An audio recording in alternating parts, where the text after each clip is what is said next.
That's what I'm talking about. All this love in the air, nobody cussing each other. Sounds great. Hell, I don't know if I can get used to it. I know that's right.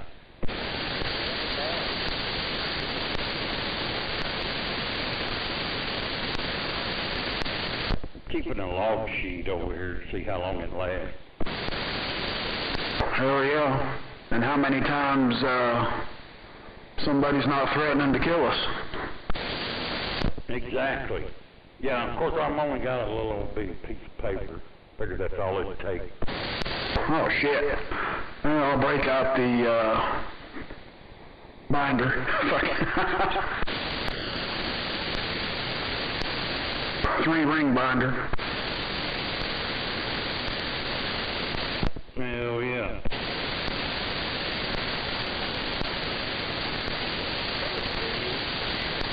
Oh, there's old Loudmouth. Way out there. Where's my hand?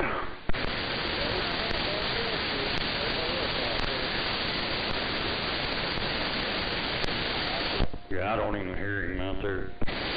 Yeah, I kind of feel strange kind of calling him Loudmouth. That's more of a compliment now since he's such a mud duck. I'm going to have to figure out a different handle until he puts some fire in the fucking wire.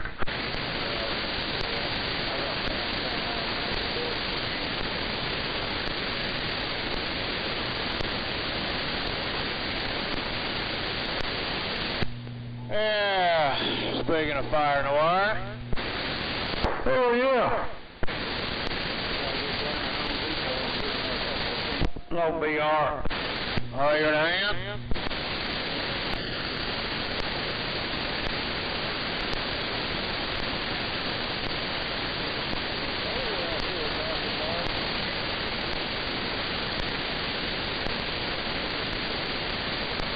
I don't think he can hear you, Loudmouth. He's way farther north than I am. Well, I've got my antenna turned away. Oh, that's right. I keep forgetting you can turn the house around. I'm vertical. But, hell yeah. One day I'll get there.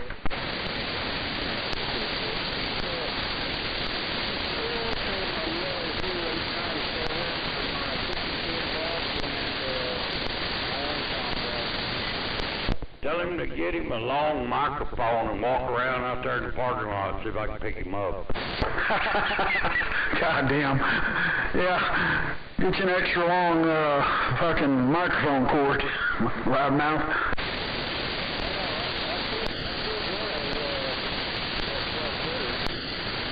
God damn.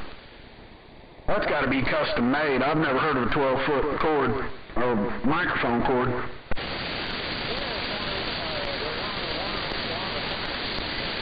Yeah, Roger. Well, yeah, kind of like the beginning of cell phone days. You had to walk out of the house and walk around until you got a signal. Oh, goddamn, that brings back memories. I had trying to remember what it was called. Okay, they had that fucking brick phone, and then they had that Motorola bag phone. I bought that Motorola bag phone, and shit. You could hardly use the son of a bitch because the airtime was so expensive. I know that's right.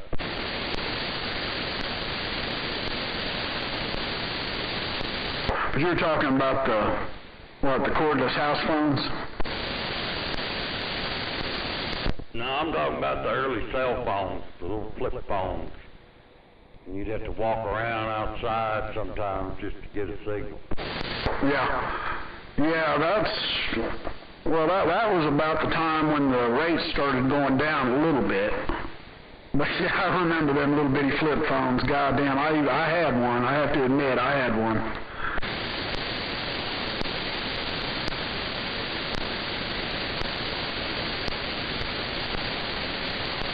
But I stopped playing that fucking cell phone game a couple years ago. I don't buy new cell phones anymore. I buy the least expensive one, and, you know, fuck it. Goddamn, I can't remember which one it was. It was an Android, but hell, it was $2,000. And, you know, I can buy a whole lot of cool shit for $2,000, and it's not going to be a cell phone. I know that's right. Hell, you can buy all kinds of radio shit for that. Hell yeah. Have more fun with it, too.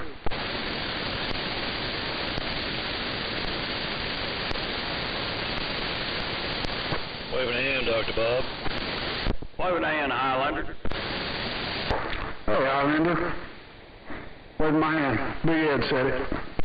Hello, Big Ed. Waving my hand back at you. I agree. I got a little flip phone, and that's all I ever use. Yeah, I stopped spending all that big money years ago, a couple of years ago, actually. I just got tired of it. Seems like they'd update about every year or 2 years, and, man, I just got sick of spending all that money.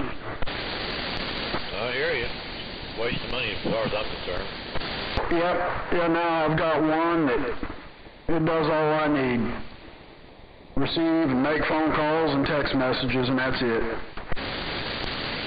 I don't even do text messages. If somebody wants to talk to me, they can pick up the phone and call me.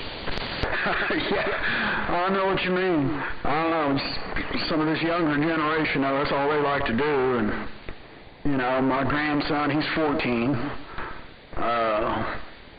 My son, he's 34, and he still likes to text, so it's like, damn.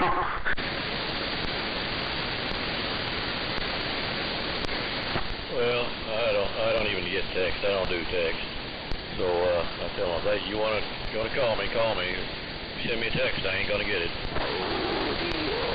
Yeah, one good thing about it is, you know, if you're having a conversation with somebody's pretty long-winded text message, you can shut it off pretty quick. Well, I do that anyhow. I'm talking. If I gotta go, I say, okay, I gotta go. Bye. There you go. Usually ends with see you later. Bye. That's it.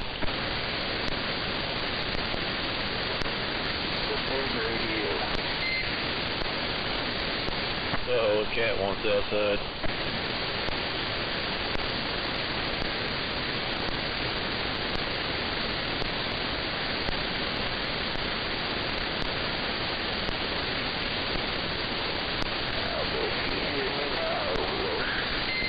I can still hear you, loudmouth. What are you talking on? I'm on my 44 HP now. Yeah, your audio went up a little bit from whatever you were on before. Yeah, I was on my 5010 one before.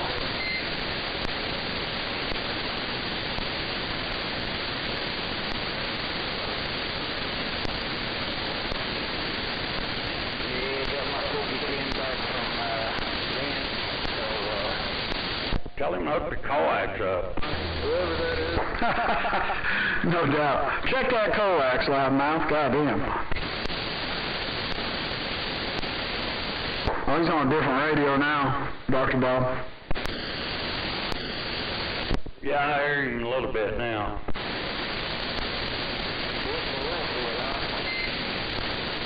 I'm waving a hand over our loudmouth. You tighten that coax up a little bit.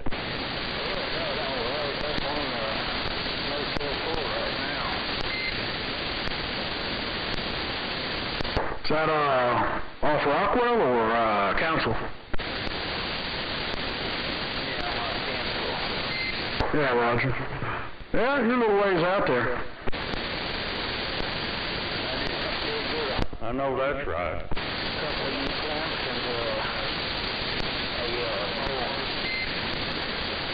Yeah. I mean, I got a real good copy on you, just not much of a signal, but that's all right. Hell, good audio over here anyway, but like I say, I'm closer to you.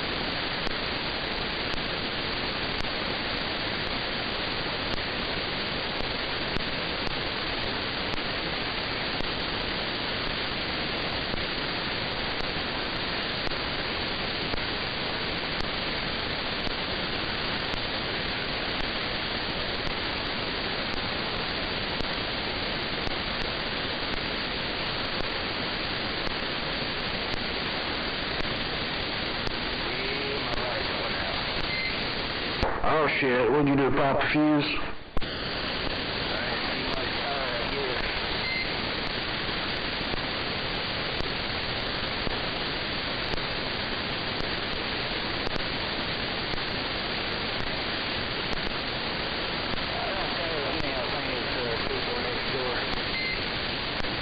You what?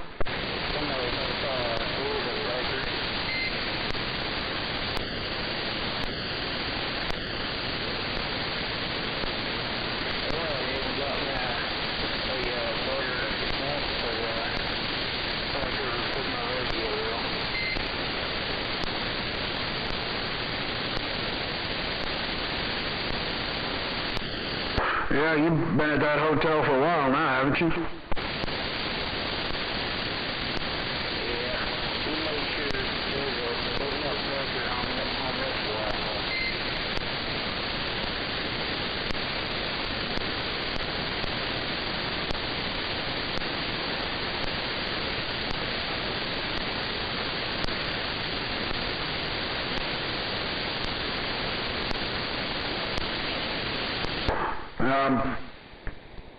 Watching All in the Family over here. You know, goddamn old Archie Bunker, shit. He wouldn't last 5 seconds in today's society. You know what, Bob?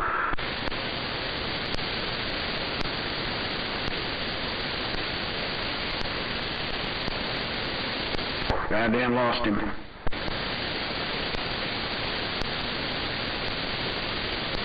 Probably get him another glass of iced tea.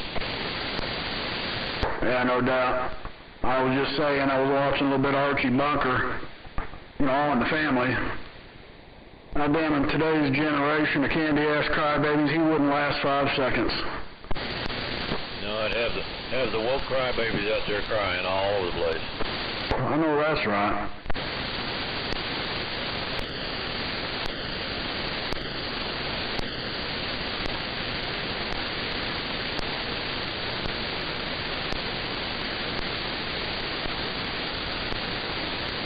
Have to go to their cry room.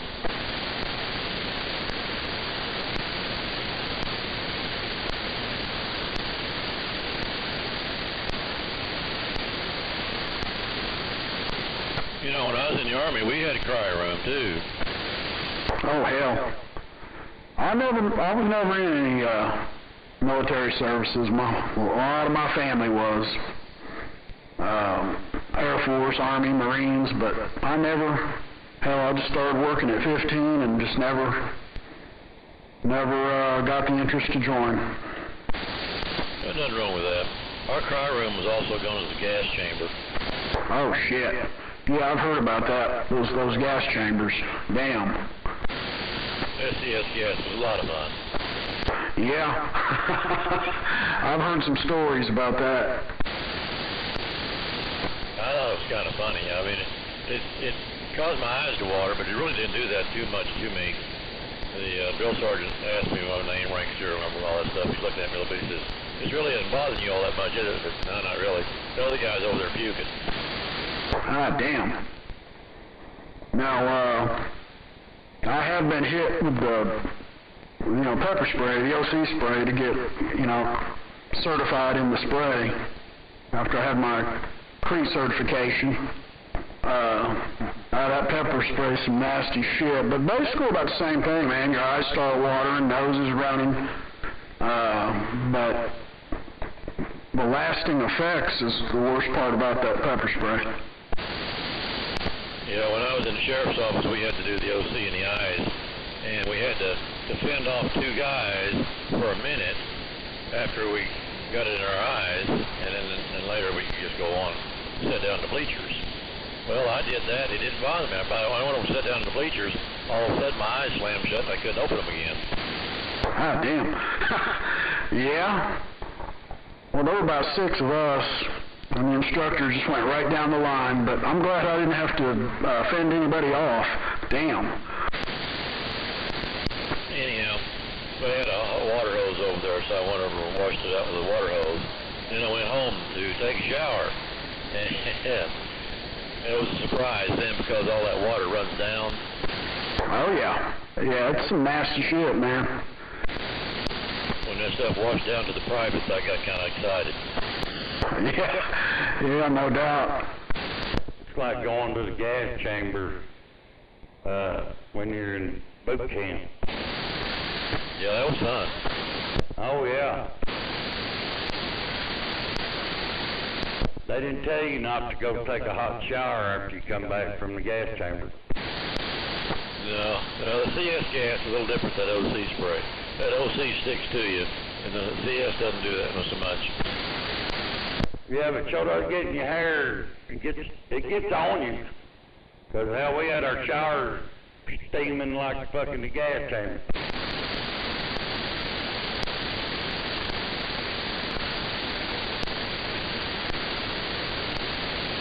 I did mine back 69 at Fort Polk.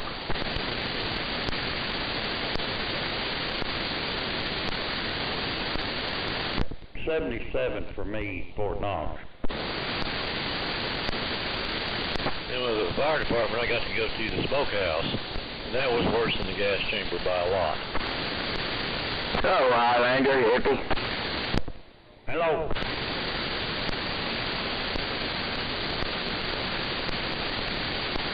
Yeah, I bet that smoke is pretty rough. Oh, that was terrible. That was 100 times worse than the gas chamber. Hey, Highlander. Yo. And boot camp, some of them guys tried to hold their breath, and I knew that was not going to be a good deal, so I just took little low, shallow breaths, and them guys that held their breath, they gasped, and they got them. You ain't going to hold your breath all that time in that gas chamber. They're sitting there having a conversation with you, and you don't get out until everybody gets out. That's true. And then you stink all day, but some of them guys started out trying to hold their breath. We had our mask on, and then they told us to take our mask off. Yeah, I said they did us too. Okay, you can take your mask off, and then you come around and ask you your name, rank, serial number, whatever, anything else they wanted to ask you, and you had to sit there and answer them. They told us to sing the national anthem. Well, that's patriotic. Where was you at, hippie? Fort Knox, where I did boot camp. Was you Army? Yeah.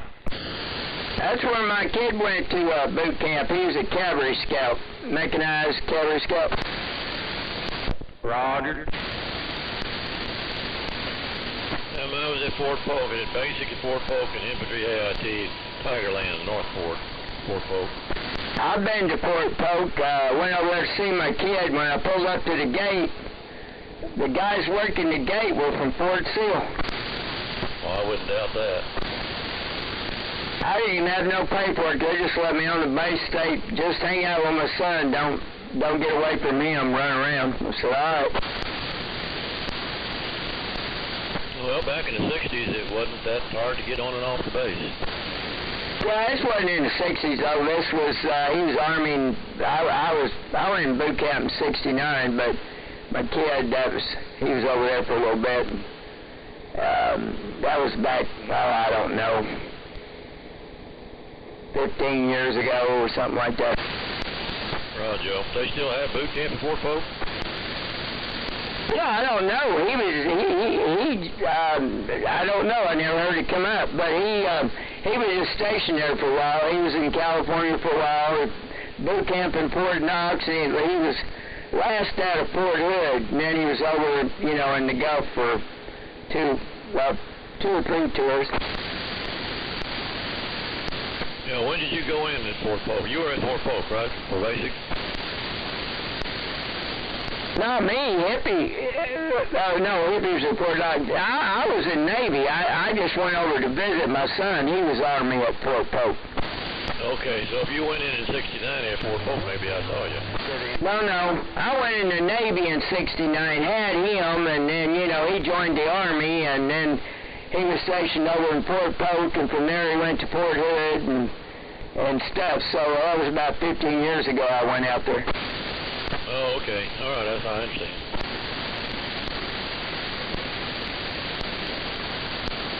I trained him for the Navy. Trained him how to float his clothes and everything. He joined the Army. I guess he decided he wanted to be a ground pounder. I guess he did pretty good. He retired 20 years. He's a E8, and he got wounded, but he's okay. Yeah, my daughter's in the Army. She's been in about 25 years now. She's an intelligence officer. Where's she at? Well, she works down at Fort Sill. Yeah, sometimes, of course, she works all over the place. This year, I think she's stationed out at Fort Sill, though, because she works there all the time. Roger. But she'll go down to Texas. She'll go to, what's that place? Fort Huachuca in Arizona, and Fort Meade, Maryland, and out to Camp Pendleton from time to time. I don't know what she does out there, but she don't tell me. Wait a minute, now, who's older, you or your brother? He is. He's 77. Yeah, he was in the weirdest thing. He did what I did, except he did it in the Army, and I didn't even know the Army had that stuff. I never worked with the Army, but I was amphibious assault boats there last. I was on a destroyer, a cruiser, and the last was amphibious assault boats, and he, I guess he was doing that kind of stuff in the Army. Yeah, he was the Army Navy. I operated with a lot of different countries' stuff and different people, you know. My job was wave guide to get the Marines ashore, but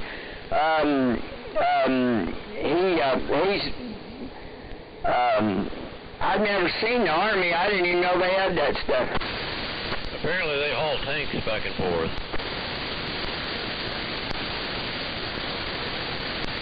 They had tanks, all kinds of stuff. They had the SEALs on board sometimes, too. We've operated with them, but they're their own units, and they do their own thing. But we repel borders, and we were out once on operation, and our job was to keep the SEALs from sneaking on the ship. But they did. They're good at their job. Well, I gave them a ride to another ship over off of, where were we? We were in Crete or somewhere, and I gave them, the operation was over, so they weren't in SEAL gear. They were just, I gave them a ride over to another ship and dropped them off, a couple of them. Roger. Yeah, Ralph, he was down in Haiti. There was some Haitian boats, I don't know what they were, stragglers or whatever. They started climbing onto his boat. He got a 16 out and was ready to shoot them. Ship's captain said, no, don't shoot them. Yeah, I was on a LCPL, and we launched the Amtraks with the Marines out the back of it, and they formed little circles, waves, you know, and then I had a lieutenant, sometimes, you know, just an officer, and then I'd have a engineer and a bow hook, and I'd pick up. They'd signal me with, and a signal, and they'd signal us with lights, and I'd go pick up the Marine waves, and I'd guide them to the beaches, and then when I got close, I'd get out of their way and let them do their thing, and all the while we were getting instructions from the ship with signal lights. You know, it's interesting work. I miss that stuff, actually. And we go get another wave or stand by for salvage and rescue, in theory, if there was boats breached or something like that. We carried divers once in a blue moon. You ever hit any real bad weather out there on the sea? The worst time I ever seen in my life was the very first time I went to sea. I'd never seen a storm like that the rest of the time I was in the Navy, and the whole destroyer was going underway, go up on top of wave and go under the next one. Yeah, I got a friend of mine. He was retired out of the Navy. He was a Navy corpsman, but every once in a while he'd go on board ship. He said sometimes the waves would hit so hard, if you were outside, you would be swept off. Oh, these are so bad, it's all locked down, you couldn't get out. You're going completely underwater. You look up, if you're peeking out a door that's cracked open on the side, and it's the sky's in a little ring up at the top. You're so far down, and it's bad. One ship was damaged, and it turned around and go back. Yeah, I can believe that. Well, it was a USS Sellers DDG-11, and that's when we pulled out, and we're going down to Puerto Rico, and God, that storm was, I threw up all the way there. Well, that's something you won't forget soon. I've never been on a rowboat. I've been on a rubber raft in Rotary Park Swimming Pool, one of them little blow-up rafts. That's the only thing I've been on. And it's the worst seas I ever saw in my life was the first time. The whole rest of the time I was in, I never saw it that bad. I didn't ride a rowboat, but I rode the Zodiacs up Camp Pendleton. Went over to the boathouse, and they let me ride on their Zodiacs out in the Pacific for about 5 hours. I never had so much fun in my life. Well, Hippie, what was you doing in the Army? Trying to stay out of trouble. Besides that, what was you doing? I mean, what was your MOS? 6310 Charlie, tank mechanic. Well, I wondered where that Fort Knox thing, because that's where they send the, like I said, the kid went to air assault school for some reason, but he over in New Mexico, but then he was a cavalry scout, go out in front of the tanks, you know, and so come on down, it's all clear. Hell yeah, Fort Knox is loaded up with them tanks. We built him a house right outside of Port Hood. Roger.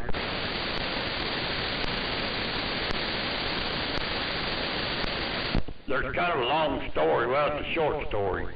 I was in there for about a year. I enlisted at 15 years old, and I stayed in there for about a year before they caught me. Well, that's pretty cool. Yeah. Yeah, I didn't get in any trouble, but I did get sent home.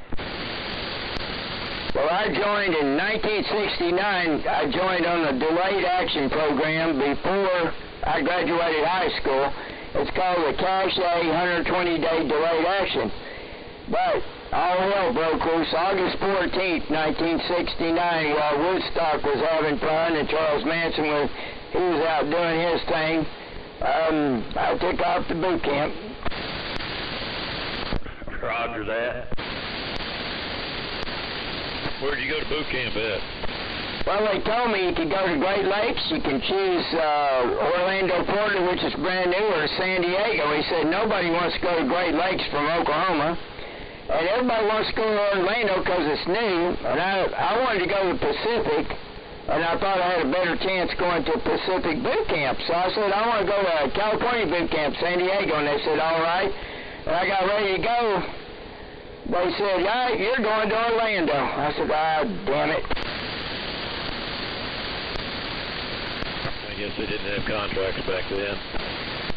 You got to select, but it was not guaranteed, so I went to Orlando, and it worked out, except that my first ship was a tin can out of Charleston, and I got on it. Normally, you're stuck for 4 years, but they asked for volunteers to get on a guided missile cruiser that was going to sail to Italy and be the flagship of the Sixth Fleet, and instead of going out on a sea cruise for 6 months, Italy would be your home. So you would go out on cruises, not 6 months, shorter cruises, but you'd go back home to Italy instead of the United States. So I say, a bigger boat, yep, I'll take it.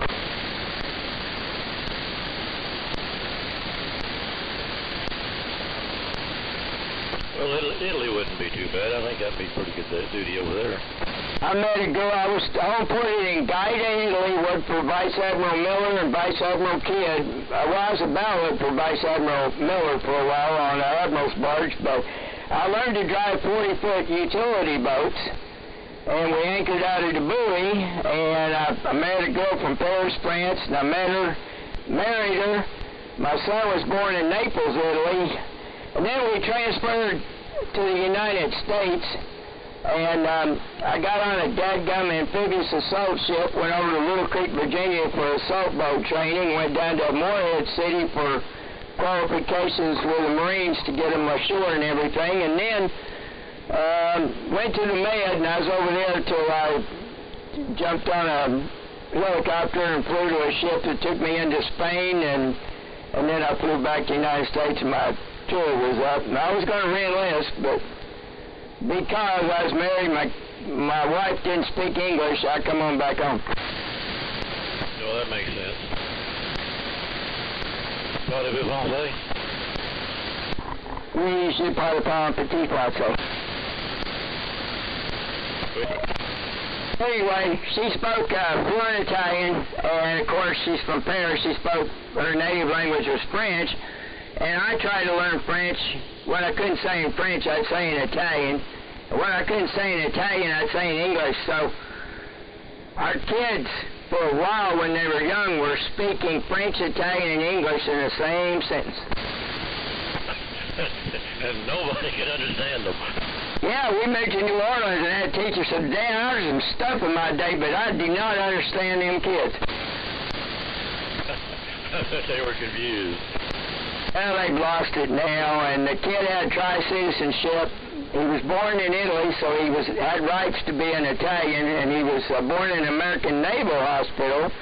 That made him have American rights, and of course his mother's a French national, so when he became of age, he had to pick which one he wanted to be, but he'd have to take up residency in that country, so he just, stayed here.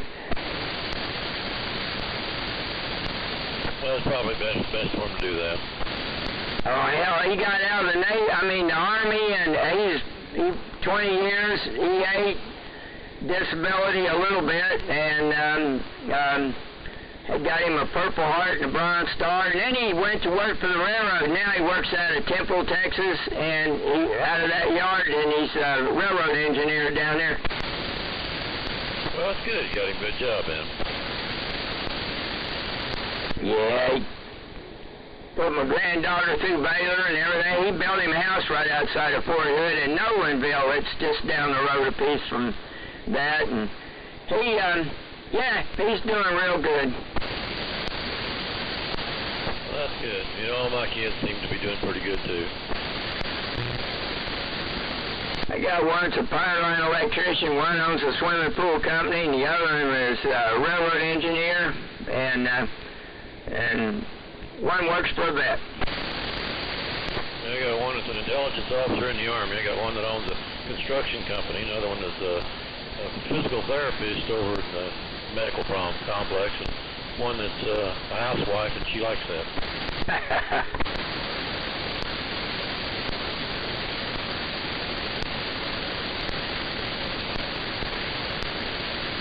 I'm trying to figure out why in the world would possess Hippie to go join the Army at 15.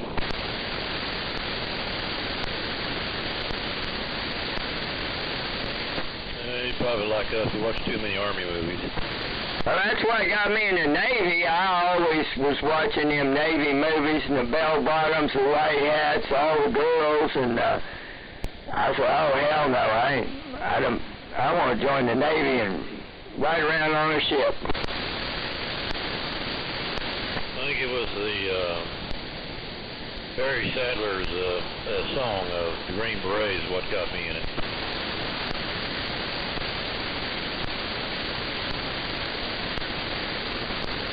That's John Wayne. Yeah.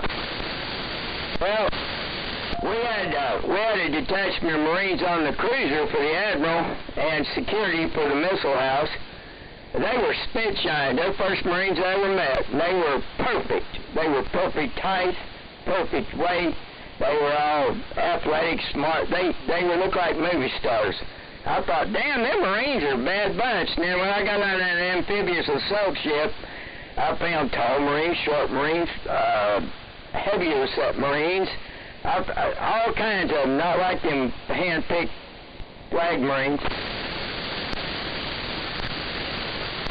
Well, they had to have their glory hounds out there to showboat folks. Yeah, I know one thing. You can put a sign on something on a ship says, "Don't touch wet paint." 500 Marines on board. 500 of them will come along and touch it. Well, they may follow in the battle pretty good, but none of them are real smart. Yeah, Wood Gunny doesn't like me down there fraternizing with him. He never said anything to me. He gave me dirty looks. I can't say that. My daughter spent 4 years in the Marine Corps herself. says, once a Marine, always a Marine. I said, I believe you. Oh yeah, ain't no such thing as an ex-Marine. That's what they tell me. And we get into them rivalries, and I say, I am not going to knock the Marine Corps. I'm not going to cut them down. Not going to badmouth them. They are the absolute best employees the Navy has. They sign their checks, Department of the Navy, and they are. You want something killed, take them over, drop them off, come back at lunch and pick them up. Yeah, I used to work with them out of Kuwait when they come in camp out there at Camp Virginia. One thing about it, when they come into town, they get ready. When they started rolling north, it was hell on earth. Whatever's in front of them was going to get killed. All right, I got to run up front and check on that dadgum dog and stuff, but good shouting at you, and Hippie, and whoever else out there. All right, well, you take care. Good talking to you. Take care, John Boy.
Radio check, 19, anyone got me, 19. Radio check's good, 19. Thank you very much, good buddy. That was all uncalled for. It so totally was uncalled for. I know I'd give him that radio check back. Yeah, I take it back. You take it back? What for? Hell, I was going to tell him that sounded like hammered dog shit, but anyway. I think you're right. I think it does hammer dog shit. Yeah, it sounds like hammer dog shit, good buddy. Good buddy shit is on TV. Mr. R. Have you heard me over here with my shoes off? Damn it. Is that you over there? Yeah, I just put my feet in my shoes. Got my shoes back on. Well, that made your radio louder, that's for sure. Roger. Yeah, I've been sandbagging. Too lazy to reach over here and turn that thing on. I had to move my chair a couple inches. I just said something like I couldn't see the switch. I'm set up right next to the recliner. Shit, it's no effort at all. Well, now don't strain yourself now. Don't do too hard. Roger. When I'm reclined back in my 10-wheeler, it's further to that switch.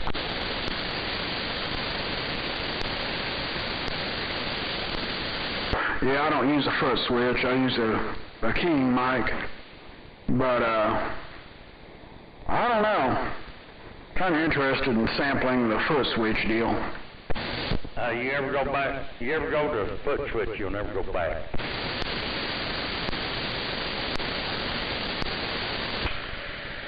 Yeah, I'm just a foot switch short of glory. We won't talk about your foot switch.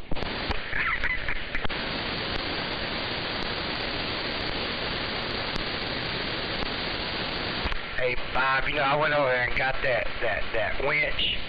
And that some bitch $129 for that winch. And I was prepared to pay it, no big deal.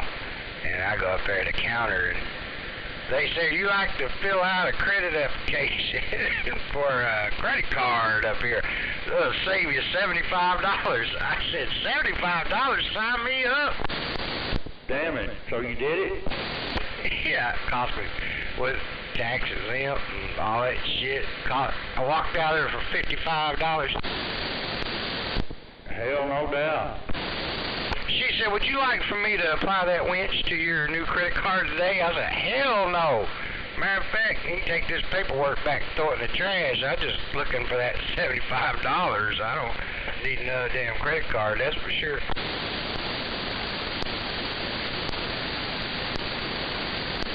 But yeah, I got out of there for $55. Roger that. Had money left over for breakfast. I cut up all my credit cards years ago. Hell yeah, them some bitches are like good rope, you know?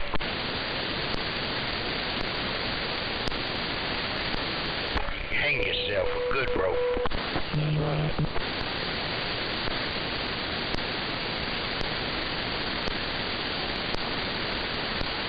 Yeah, I got rid of all mine years ago except for one. I still keep my Discount Tire credit card. Hell, you never know when you might need some quality tires. Shit, I keep my Bass Pro. You never know, you might need some bullets. Yeah, that's true. And you know, them points accumulate pretty good on that Bass Pro.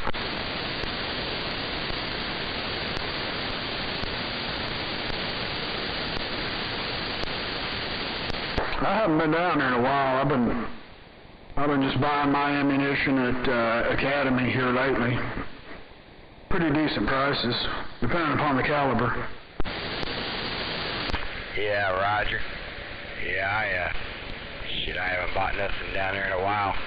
Bought a little knife sharpener, like a belt-driven knife sharpener a couple years ago down there at Bass Pro. That's pretty badass son of a bitch. You're probably going to end up bleeding if you use it. I get my ammo at the gun show. Don't have to sign no paperwork. Hell yeah, that shit's old too. Well, you just gotta know who to get it from. Yeah, right. Yeah, I just don't like paying the door fee at the gun show. I used to have friends that worked, the desk out there, but not anymore. But goddamn, they want $15 or $20, I think, to get in. You just say when, I can get free passes. Hell yeah. Oh yeah, I forgot, Dr. Bob. See, he's like a liaison for everything. Well, not everything, but I can get some free passes to the Claude Hall gun show.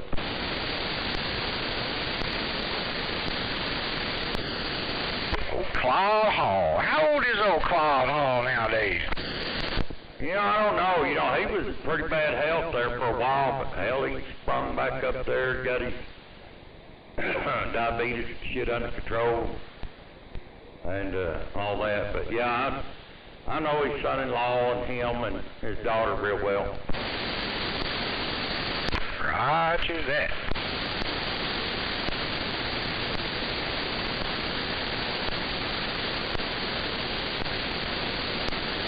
Hell, when I was working out there, I bought some guns out in the damn parking lot. That's where you get your best deals when people are carrying in guns to the damn gun show. Catch them out there in the parking lot. Yeah, Roger on that. Some of those guns out there are way overpriced, too. Yeah, exactly. They're way overpriced.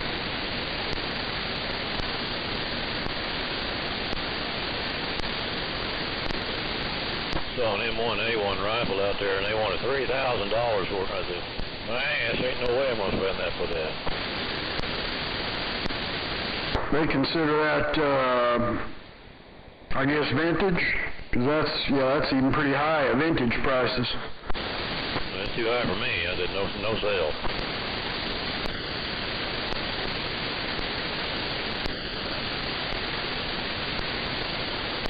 Well, I'd get my hands on a M14. Oh, hell yeah. In basic training, an M14. Yeah. I had a chance at one I could have bought here, it's been 4 or 5 years ago for $2,500. And it was fully auto too, so. But I just didn't have the cash in hand at the time. Well, I'd like to have one like that. Ain't no doubt.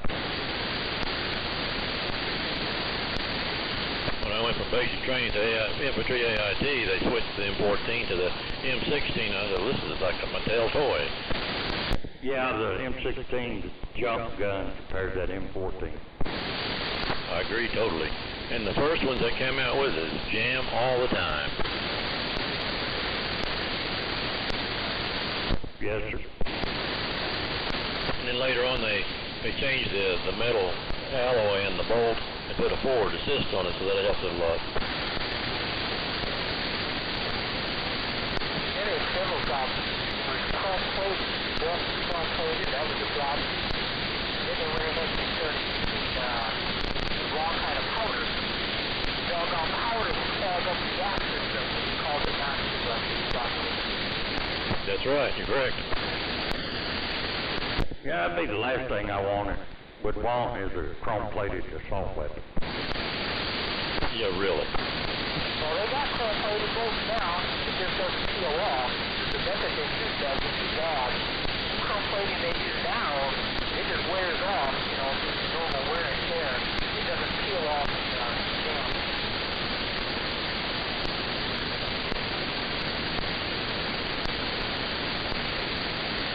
That jam, we just take the rifle and hit butt against the ground real hard to see if we could loosen the jam, loosen the bolt.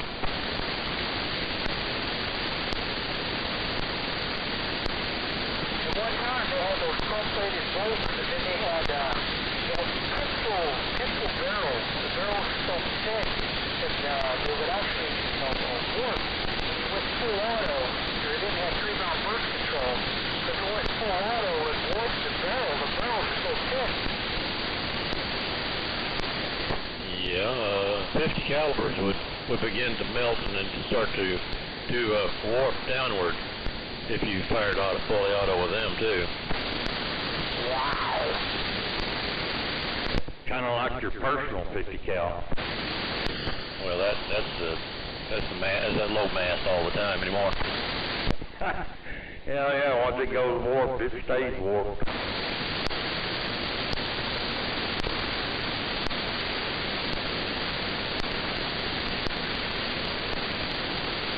Yeah, this 15 is totally different now. It's got a heavy barrel. It's got a chrome-plated bolt that works really well. It's got an improved gas system. You know, it's the barrels. You know, I guess during Vietnam they would use the bayonet and hook it up to the barrel and try to pry open crates with your rifle and it would rip the barrel. You know, you can do that nowadays and it won't hurt the barrel. It's so thick. I remember when they first come out with them, I thought they were pieces of shit, so this is like a Mattel toy. And that's right, they're made by Mattel, that's right. That M14 was something you could respect. You could reach out and touch somebody with that. It worked well, there's no question, but it was real heavy. Well, it was heavy.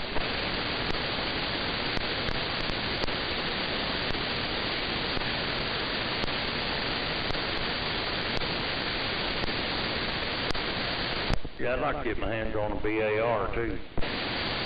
You betcha.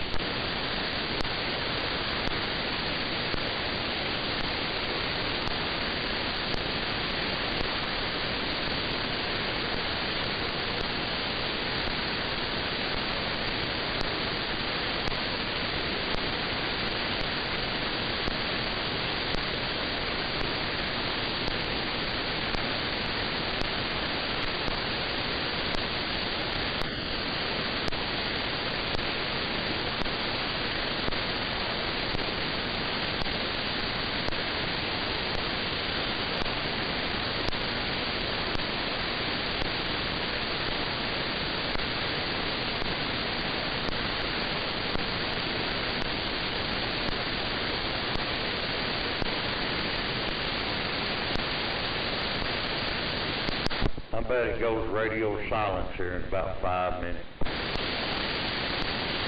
Well, it's been doing pretty good so far. It was silent there for a while. Yeah, they're fixing to kick off that OSU Texas A&M game. Oh, I don't ever keep up with that stuff.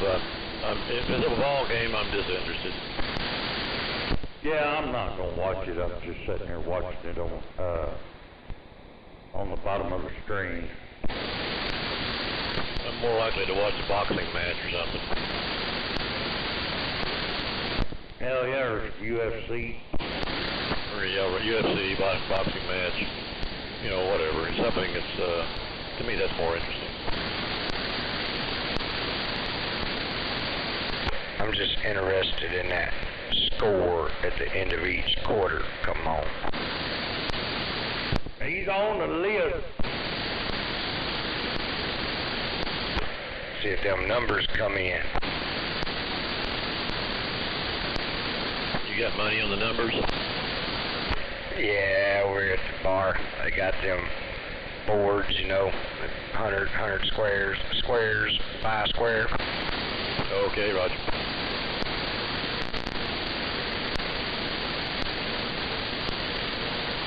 Well, it's about time me to jump off here. You guys have a good night. We'll talk to you another time.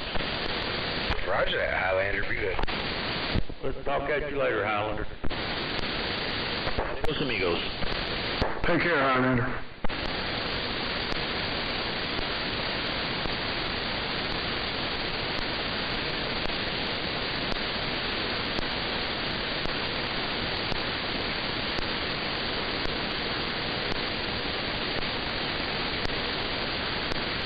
Well, if OU was playing, at least we'd have some background noise.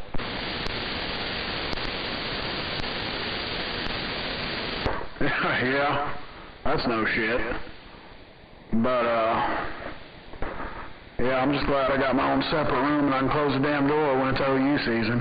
God damn. I know you're right. Yeah, it's going down tomorrow night over at your house. Yeah, she's been a diehard OU fan for as long as I can remember. Well, she went to OU for... I tease her about it. She went to OU for one semester.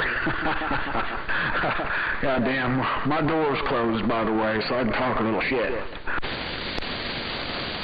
It's just strange when you're long enough to get a picture. I know her a little bit now, and it's just hard for me to believe that she'd have that much excitement. I mean, over a football game, but boy, she does. Yeah. Well, you know, hell, we were season ticket holders for about 15 years, and, you know, I mean, you know, sometimes you got to do what the wife wants to do and what makes her happy, so, god damn, man. Had pretty good seats, too. About 10 years into it, though, I stopped going because, you know, you're obviously sitting out there in every type of fucking weather you can imagine. And, if you're not sitting in the seat backs, you're sitting on these steel benches, and that's where we were at about the 40-yard line on steel benches. Sitting on them sumbitches for 4 hours straight. Yeah, you feel it the next day. Roger. Sat through fucking rainstorms, snowstorms, goddamn triple-digit heat. Shit. I'm glad we got rid of them goddamn tickets, because they kept going up every year. Shit, they were close to $5,000 at one point. Yeah, there ain't no way I'd pay that, you know, much for season tickets to see anybody. Oh, goddamn, man, them people up in the suites, holy shit. I mean, thousands and thousands of dollars plus donations to secure those suites.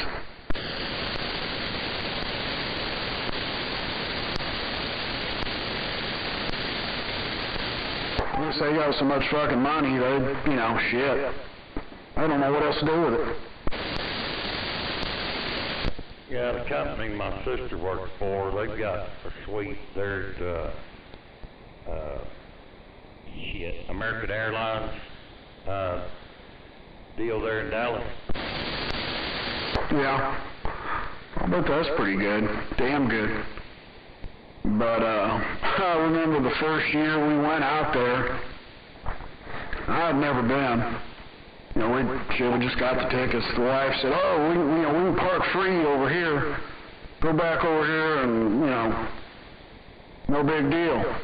So we go to the game, come back out, and my fucking car got towed. Damn it! Been better off parking in Edmond. After that, I told her, we're paying for parking this next, every game. It was like $10, $15 to park pretty close to the stadium. But, yeah, that was a $300 night when my vehicle got towed.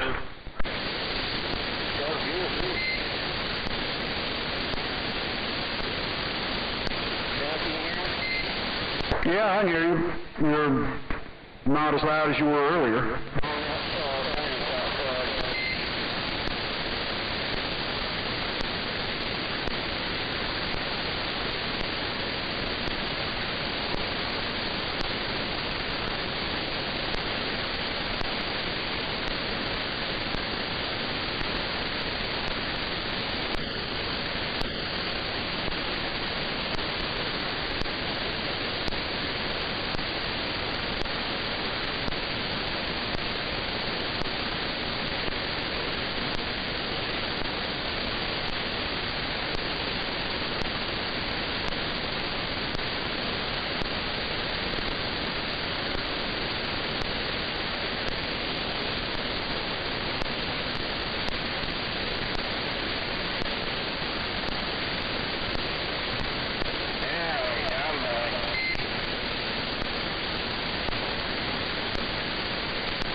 Yeah, it's a cold son of a bitch out there, loudmouth.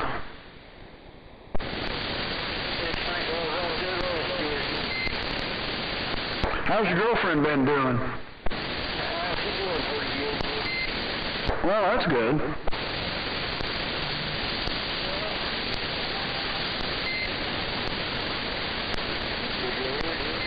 I think I heard a hello. I'm waving my hand.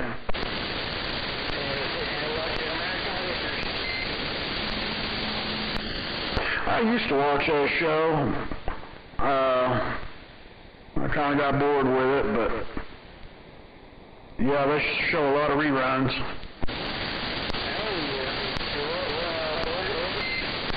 What's that?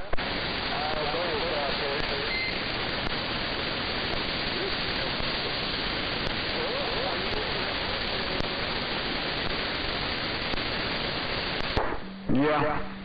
I got a copy on you. I had to turn my volume up a little bit, but yeah, you're better than you were on that first radio.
Yeah, I've got plans for it. I just kind of dragging my feet on the deal. Haven't made it happen yet, but eventually I will.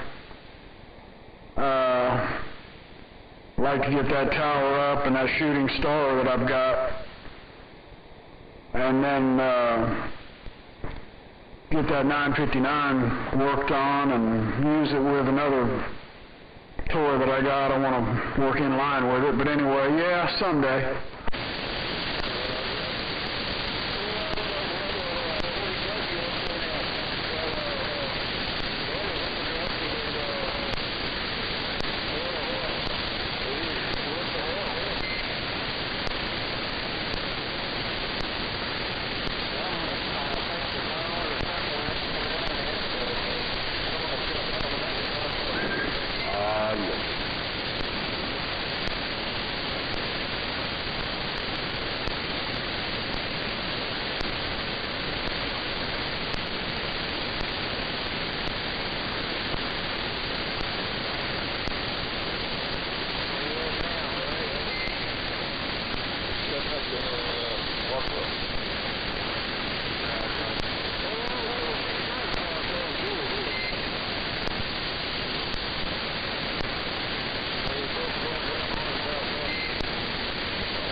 Well, what's going on out there?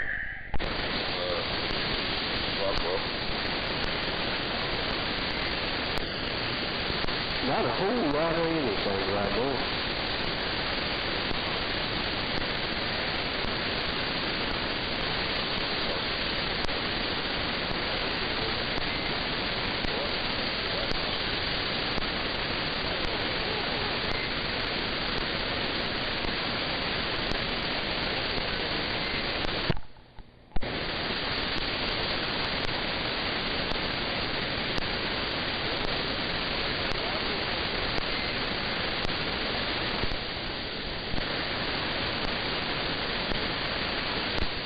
Buffalo.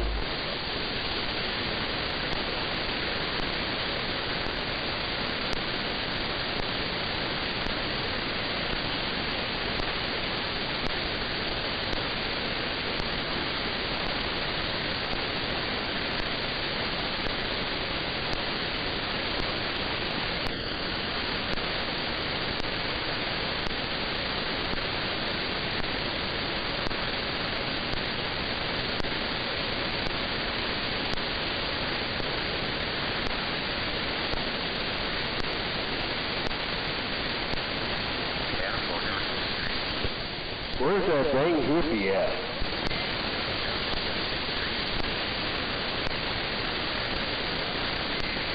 I'm right here. I just went in there and got me some coconut cream pie. Heck yeah. Well, finish that up. I need a radio check.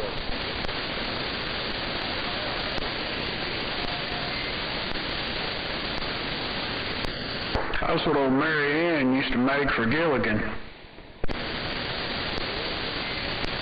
Yeah, this is made with store-bought coconut. Oh yeah. Well, I bet it's still pretty damn good. Yeah, it's pretty good. Past the 147, you have multiple high-speed rolling corridors Chasing a vehicle.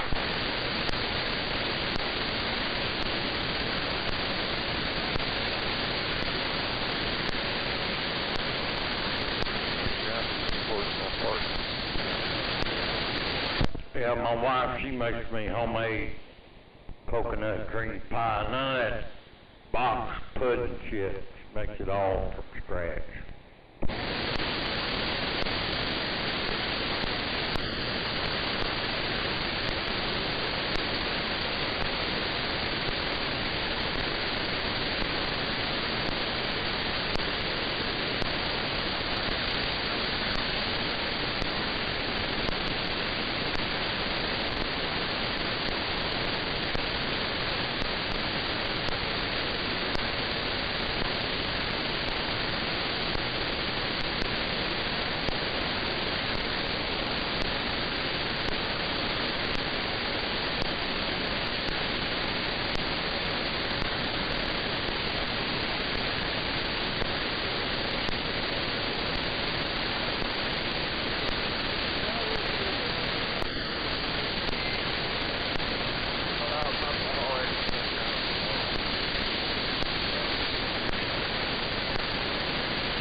That's a mighty deep subject.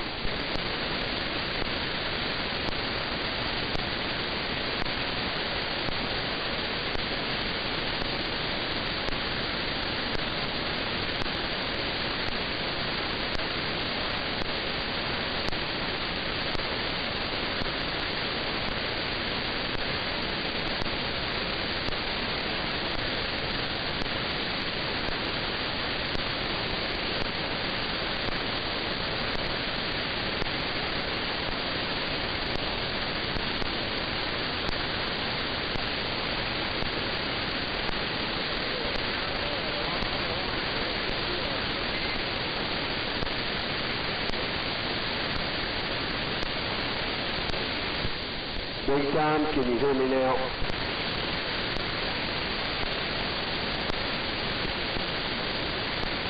I got a good copy on you there, Rocky. Well, I just fired up that BLJ 500. I got it on low right now. Roger. Well, it probably doubled what I was hearing a while ago.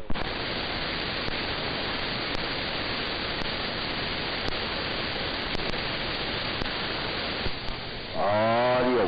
That's on high right there. 1, 2, 1, 2. Roger that. Yeah, I think maybe a little bit better, but not a whole lot. Roger that. It shows me about 50, 75 more watts than where I was. That's pushing PEP about 350. Damn it. Well, I got a good copy on you up here. Well, as long as I sound as good as you, I'll be happy. Nah, you don't have to do much sound as good as I do.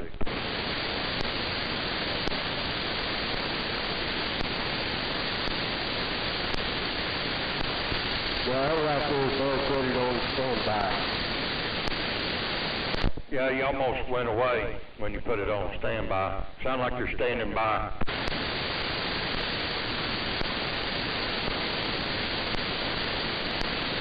I'll just run it on low.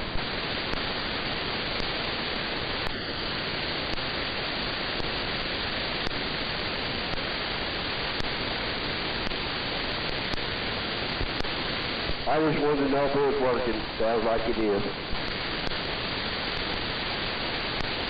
Yeah, I don't know what that adjustment is on it. But yeah, it's working. So, you know what they say, if it ain't broke, don't fix it. No, I ain't touching it. I ain't touching it. That's with no echo in it. Roger. I'm going to put a little more drive on it. Let's see what happens. Audio. Hello. Is that getting nasty? No, sounds good.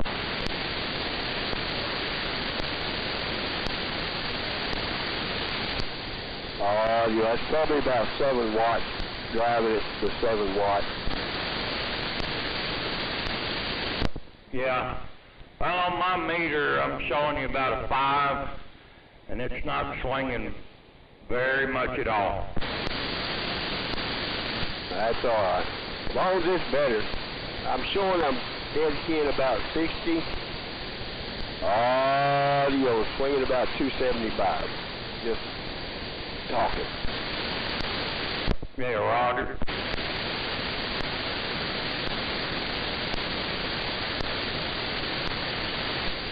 Now that's with about a 1 watt dead key.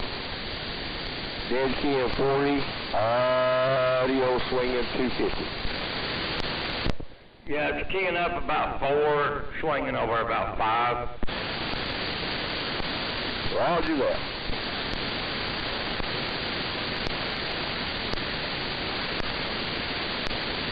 As long as it's not sounding nasty, that's all right there.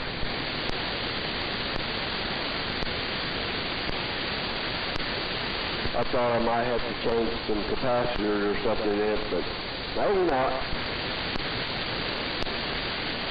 Now spur it till it quits. Drive it like you stole it.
Have you heard from Easy Money on your ICOM yet?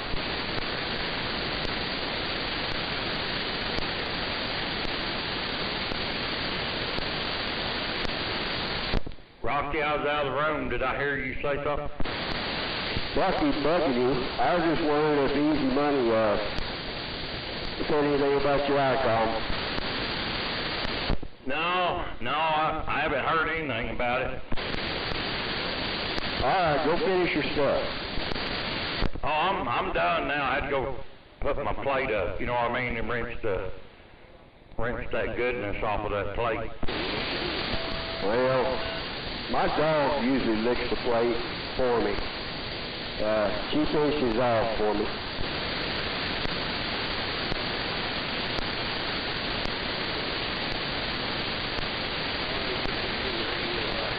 I retuned it a little bit. Audio. Yeah, it's still about the same.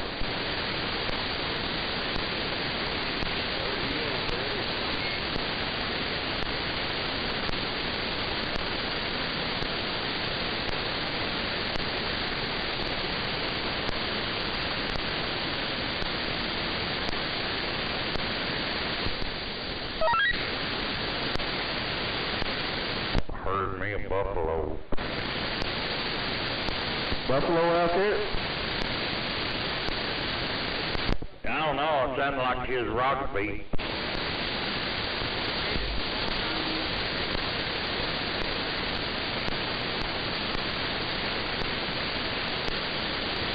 Oh, that was my Roger beat, Slippy. 10-4. Roger that.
You looking good back this way, boy, if you got a radio.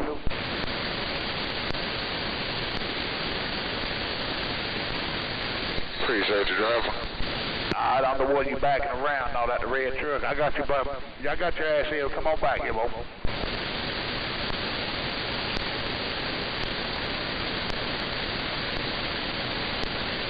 Yeah, you ain't hitting nothing. Come on back.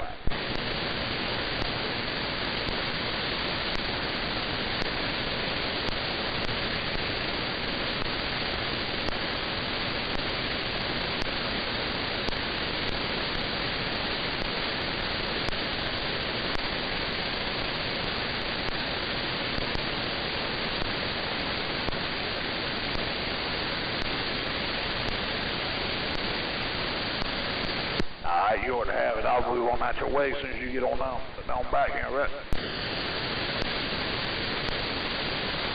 All right. Where y'all end up checking in at? Yeah, they want you to scan a thing, do it on your phone, and then put your bills in a white mailbox. You gotta watch out, they rude asses, you know. Yeah, I ain't never been to this side. I always was over there at the Spartan ass side on the other side. There was assholes over there too. Right. Yeah, it's my second time, you know. I forgot they was rude.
The hell? What you doing, man? It's working.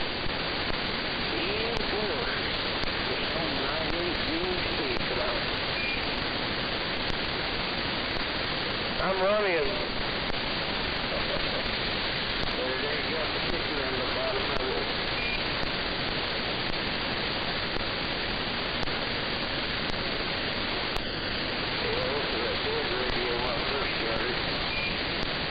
Sounds good.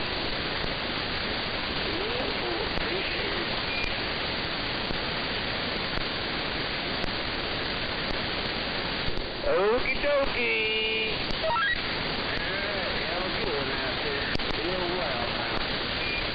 I will. I'll be back in here like maybe 2, I don't know, one of where we going? Where we going?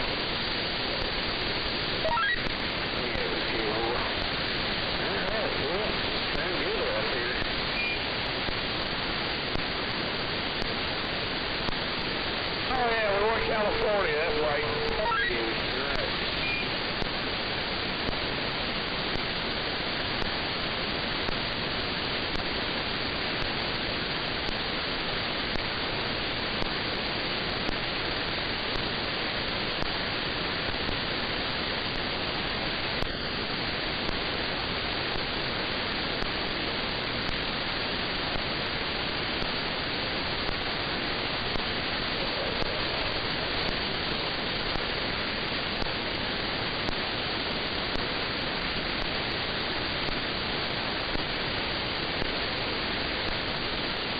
Where's he at? I'm turning that thing off.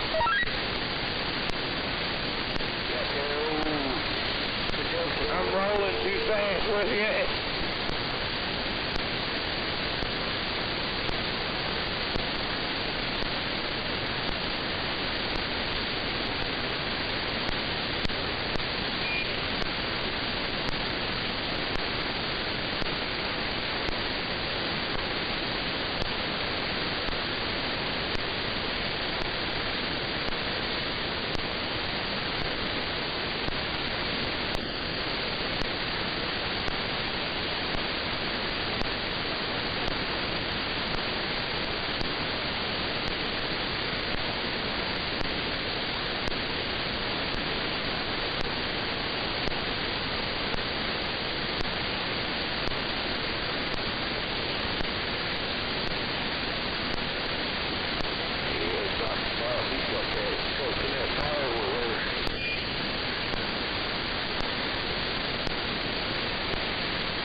God damn, you better cough that up. I'm horny. I'm very horny. Oh, shit. Oh no. What should I do? That radio sounds good. I appreciate it, guy. I appreciate it. She's in the Galaxy 44. Come on. Not you. The female operator. That radio sounded good. Oh, I appreciate it. Not you, damn it. But you know, your radio sounds okay too. I'm going to pretend you're talking to me. Go on about it. Well, I appreciate the compliment.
Yes, I do.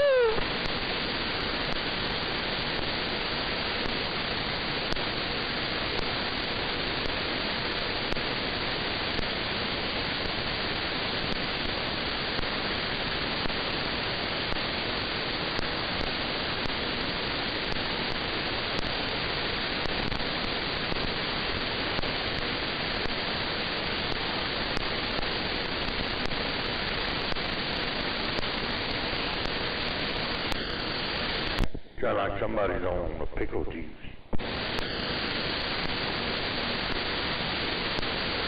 Got into something. Probably a little too much of it. Ain't no doubt.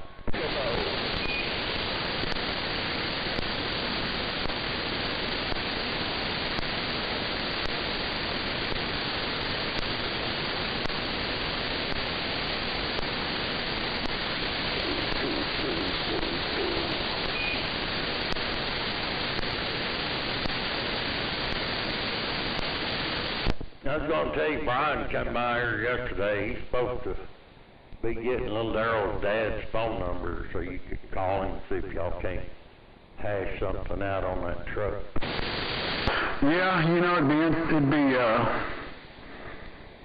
good deal to get that thing to where it'll start right. It runs right, but yeah, 'cause I'm kind of saving up for different motor, but goddamn, I can't. I'm gonna burn up the damn starter here before long. Yeah, Roger. Well, that old boy, he knows his way around that Mopar stuff.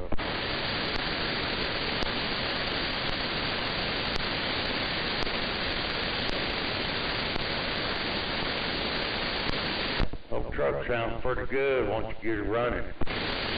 Yeah, it runs really well. It's just getting past the startup and, you know, it's sucking air through the throttle body. Computer's trying to register that I don't have the restrictive air box. And once it settles down, man, it runs damn good. So, but yeah, I look forward to getting with that guy, see what he can figure out. All the Mopar guys I've talked to said you're going to have the computer programmed or go with a computer that is compatible with what I'm trying to do. Headers and, you know, RAM air system or a system without the airbox. Yeah, Roger.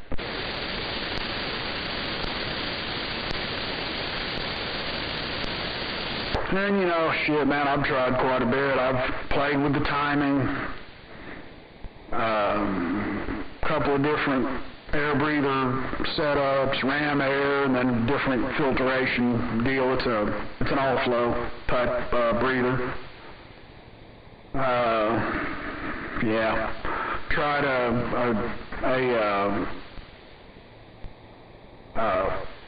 computer programmer, not a programmer, but the stage 2 chip. Nothing's even, I mean, goddamn, nothing's helped. Roger that.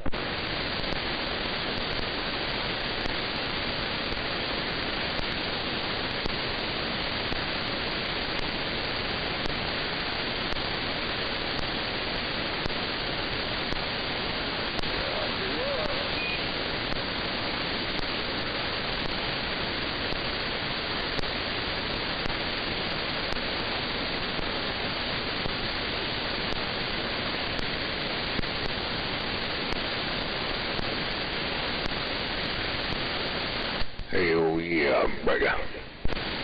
Well, there's Snowman. Waving the hand in there, Big E, Hippie. Wave my hand. Waving back.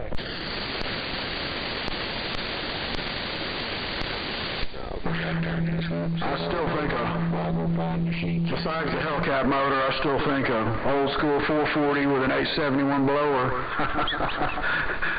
sticking out the hood would be pretty badass on the, you know, on the truck. Well, yeah, that makes your garage taller. I know that's right. I told the wife that. Well, I've told her that a couple of times. She just shakes her head and walks away. She's kind of used to all the damn bullshit I do with the vehicles. She just said no more vehicles. She didn't say nothing about upgrades. I know that's right.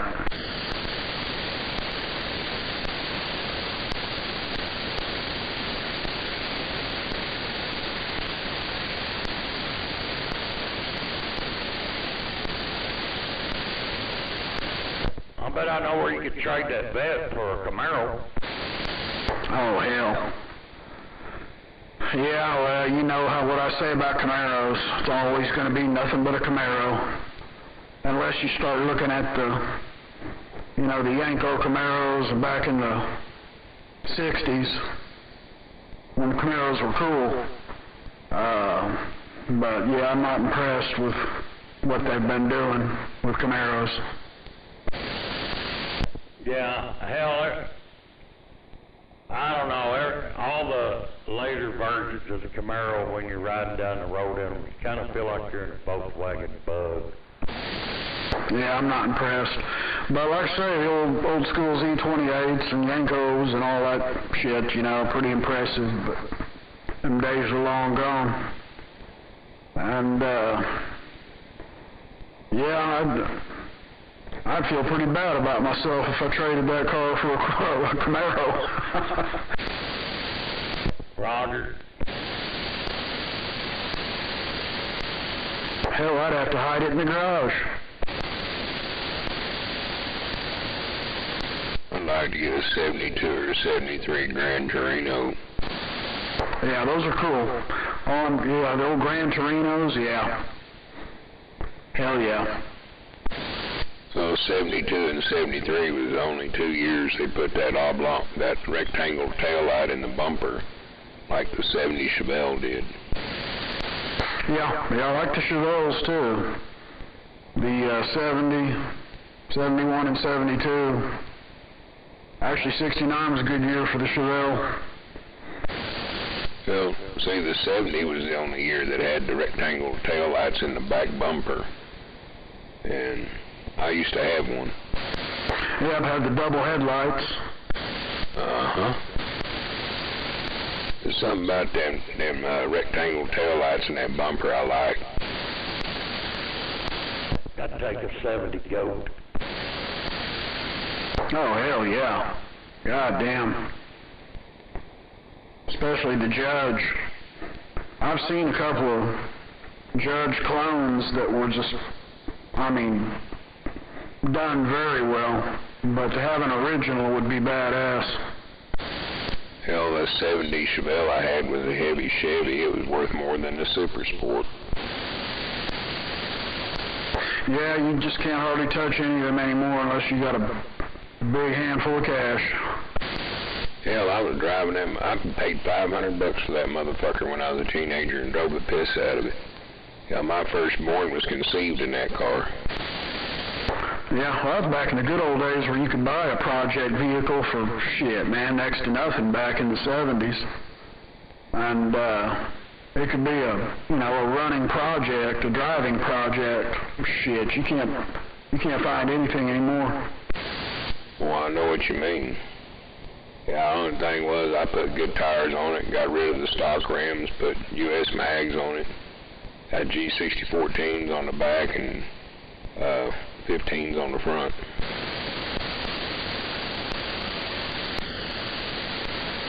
Yeah, I had a friend in high school that had I'm thinking it was a 71 or 72 Chevelle. And it was pretty much bone stock, and he worked over there up on the north side at the Gaslight Dinner Theater. Goddamn this thing, man, he damn near cut his, one of his fingers off, he was cook back there, and put him on workman's comp. He got all that fucking money and bought himself some deep dish Krager mags on the rear and some skinnies on the front. I guess he spent his money wisely. Goddamn, he had some damn good looking mags on that Chevelle. Yeah, a buddy of mine, he had a 71 that he got a hold of. It was all primered.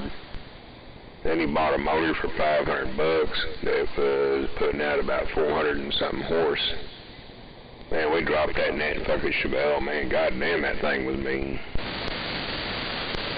Yeah, it's a shame though, you know, nowadays these kids, they can't afford to get into the hobby. You know, they're driving all these little rice burner bullshit cars and shit. They don't appreciate any of that vintage classic stuff anyway, most of them. Roger. Yeah, I remember this dude named Tracy built that fucking motor. And that cat was good. He knew them small block Chevys real fucking well. And man, that thing, we tried to fucking blow it. There wasn't no blow. That son of a bitch was fucking bulletproof. I swear to God. Yeah, so like the 318 Mopar, you can hammer those fucking motors to all hell and they, you know, damn good engine. Roger. That damn thing was a 4-bolt main out of one of them C30 delivery trucks. 327, had that ram air exhaust on it. That's what it originally was.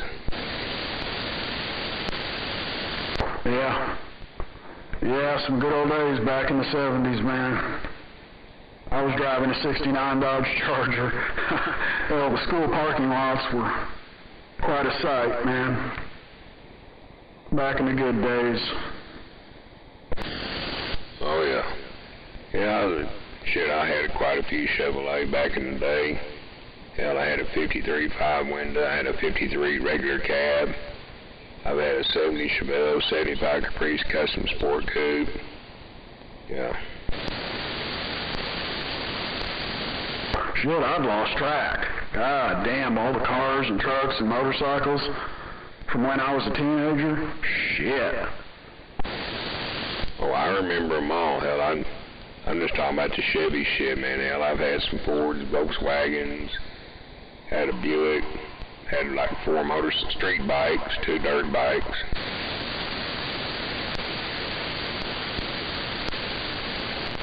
Hell, the 2 projects I've got right now, that's the longest I've ever owned 2, you know, what I call fun vehicles. Roger.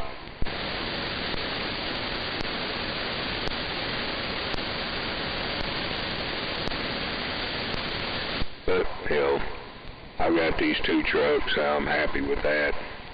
I've been contemplating picking me up a Panther format Ford, like a mid to late 90s, early 2000, either a Crown Vic, Mercury Grand Marquis, or Lincoln Town Car. They're all on the Panther format, and they're some tough fucking running cars. Well, let's see, out of the Lincoln, the Grand Marquis, and the Crown Vic, I'd probably go with the Crown Vic if it had that Police Interceptor motor, but, yeah, I'm not much on Lincolns unless you get back into the 60s. Well, that Lincoln Town Car had that Panther motor and that PI heads on it. And now you can take the heads off a regular engine, and you grind down that fucking center ridge that circles right in valves, and it pretty much turns it into a Panther format motor. Yeah, that'd be pretty cool. I think the Grand Marquis is pretty close to a Crown Vic, if I'm not mistaken. It's the same damn car. Just got Mercury labels on it and a little more fancier inside. That's the only difference between the Mercury Grand Marquis and the Crown Vic. But else, like that Lincoln Town Car in the same years, hell, all the suspension shit's the same, motor, transmission, all the electrical, just the body's a little different.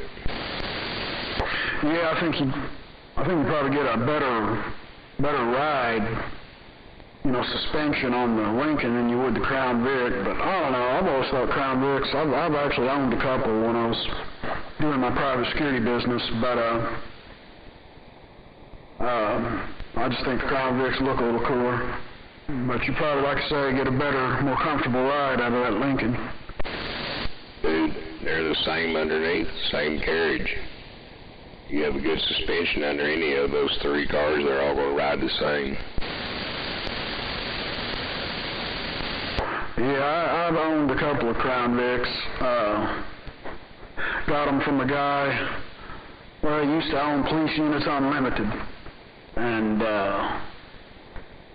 yeah, pretty cool cars. 1998, I believe, right around in there. Roger. Yeah, we used to have an 84 Mercury Marquis. It was two-tone, brown tan looking car. Had a blue steering wheel in it. Well, that motor ran great. Hell, Mrs. drove it for 2 years, pulled it up in the driveway. Went to start it the next day, and that motherfucker didn't want to start. Kept backfiring through everything. I kept trying to crank it, and it didn't want to start up, and I looked down and seen the exhaust was glowing red. I'm like, this bitch has jumped time.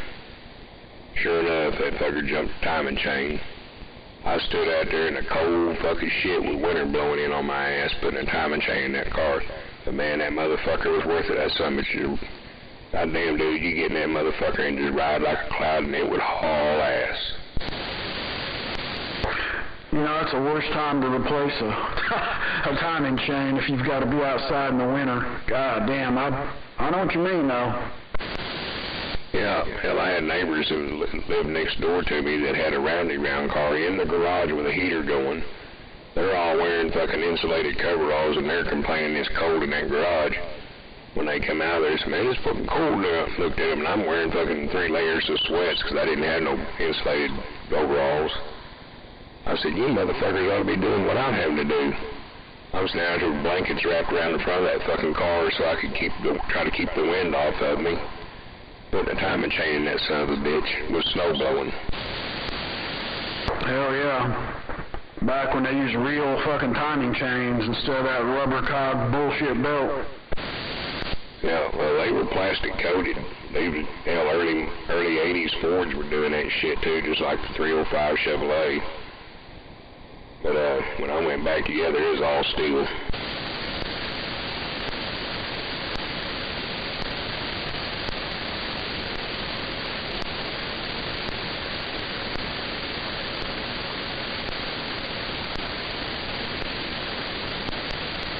Because hell, I pulled that motor apart, pulled that timing chain cover off there, and there was all the plastic shit come off them gears, off that cam gear and shit. And I mean, it wasn't pretty, man. It caused all kinds of slack in that chain.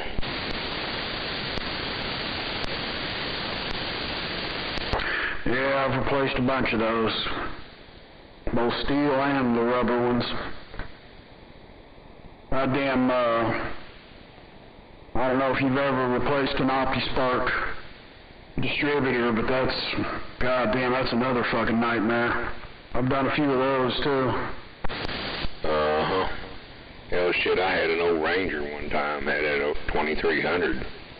Hell, I'm going down Waterloo Road, and I go to stop there at Broadway to go back north. And all of a sudden, that thing just quit on me. I tried cranking it, no luck. It just, I'm like, what the hell? I popped the hood, shine a light around there, and see my timing belt hanging out from behind the cover. It popped the fucking timing belt. It was about 2 miles from a buddy of mine's house. I knew he lived up in that area. I called him. He come up there and pulled it to his house, and then turned around and brought us home. And the next day, I had another partner of mine drop me off out there with a new timing belt. Shit, in 2 hours, I was pulling out of the driveway and heading home. What'd that sound like again? You heard me. Hell yeah, that worked out pretty good. Yeah, I'm surprised I didn't fuck up some valves on it. That was the miracle.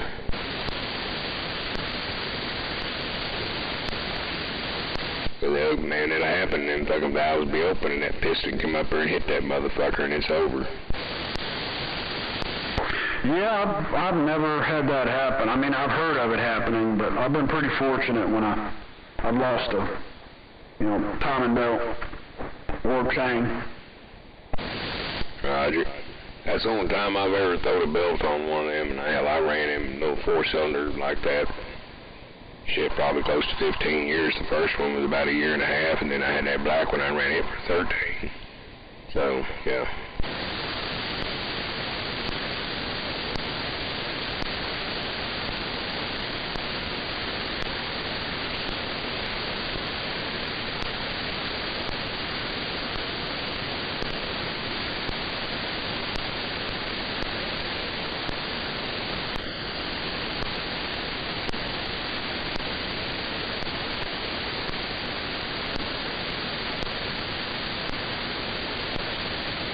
Well, we don't hear from old 1378 anymore with his new hot rod.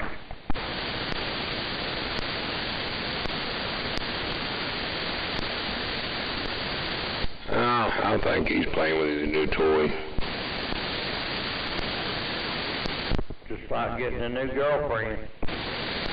Yeah, he sent some pictures, and I told him, I said, man, that thing, it'd look good if you get it painted all gold or,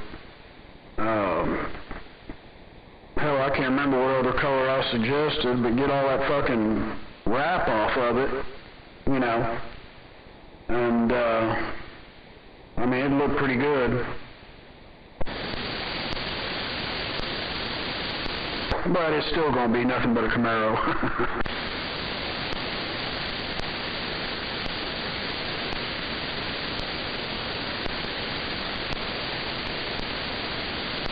But I shouldn't knock it. To each their own, you know what I mean? Well, yeah. Yeah, I'd take that wrap off and just have the black buff back out and put some red SS stripes on there or something.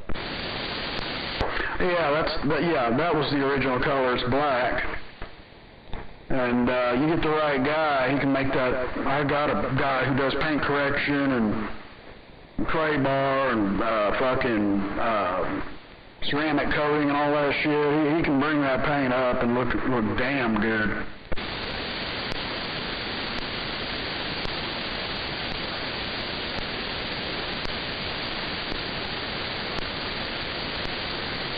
He did, he's done all my vehicles. I even brought the Nissan to him, you know, the truck, and he gives me a buddy, you know, friend price. And, shit, pretty awesome. It's pretty impressive work.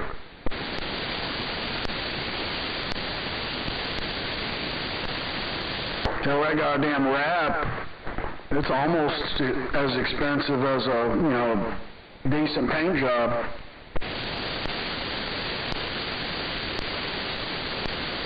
Yeah, the paint job's gone out of sight, you know, if you get a decent paint job. Yeah, I got a guy in Blanchard that'll do it. He'll do a little bit of body work, and then he'll do the paint. Well, you've seen my truck.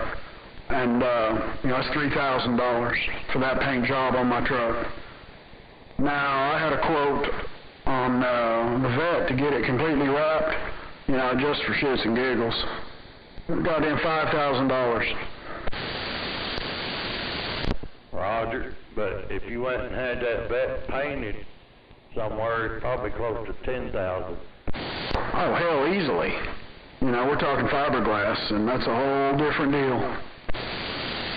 Yeah, that was a good starting point. Oh, yeah, it's a lot of labor involved. Yeah, that boy of mine took one of his pickups over to Mako and had it painted. And I got to looking at the pictures he posted in. That overspray on the fucking grill, on the tires. I was like, God damn, it's some sloppy shit. I made it, put a word on there. I said, what, was that a $200 paint job? No, it was $900 and something. I said, I wouldn't have gave him $100 for that shit. They oversprayed every damn thing. Oh, yeah. Hell, they can paint a taxi cab. That's about it. I didn't even know they were still around, but, shit. You remember old Earl Scheib? I don't know how old you are, but goddamn, man, I remember old Earl Scheib. That was bad. Hell, they didn't even, I don't even think they did any body work or anything. They just sprayed that son bitch over. Yeah, you wanted a paint job, you pulled it up, or yeah, I'm 58, I remember them. They was down there, I think, on Main or Reno or some shit. But yeah, there's another third. You better be careful about that third time you took it to the car wash, the paint would come off. Oh, yeah. Looked good long enough to sell it, but that'd be about it. 6 months later, that motherfucker had fallen off. Yeah, it looked worse than when you brought it in there the first time. Yeah, call that bitch Spot then.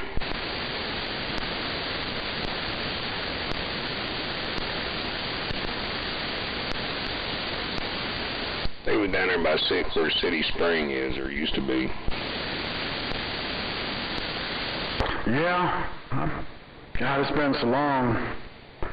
I don't remember. I thought it was close to down there at Reno, close to downtown somewhere, but I don't remember. Yeah, City Spring used to be right down the street from them. And over down there by the market, off of Western and Reno. Yeah, I think so, yeah. That was one of their locations. They may have had more, but yeah, I think that's it. Reno and Western. Reno and Western. And I think City Spring was down there about Walker. Or Chartel, something like that.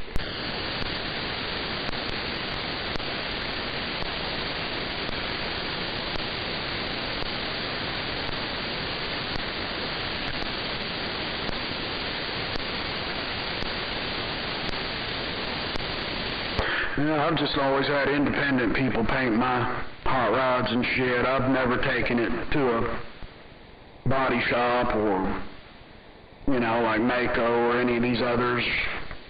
I've just always had friends in the hot rodding, you know, hobby that some of them did paint and body and, you know, hooked me up. All right.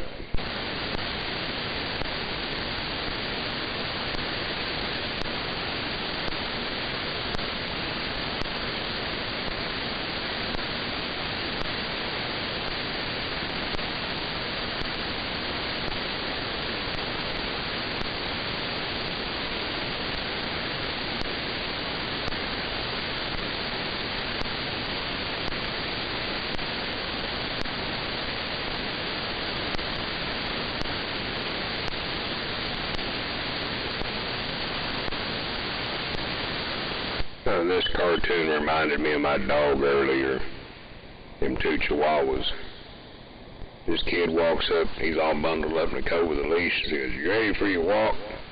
The dog is laid all curled up in his blanket. And his little mem there goes, "Check back in another 30 degrees. Well, early them two Chihuahuas wanted to go out. The black one, she hauls ass out the door. The white one notices it's dark. That son of a bitch turned around and ran right back to his bed. Yeah, they're cool dogs. We had a Chihuahua. Well, it ended up being the wife's, but she was something else. Real intelligent dog. They're a lot of fun. Very territorial and protective. Yeah, that white female we got, she's like that. I got a little teacup on, this teacup and deer face, and she's black. You know, and she just miniature whatever. And she's white and brown like a cow patch.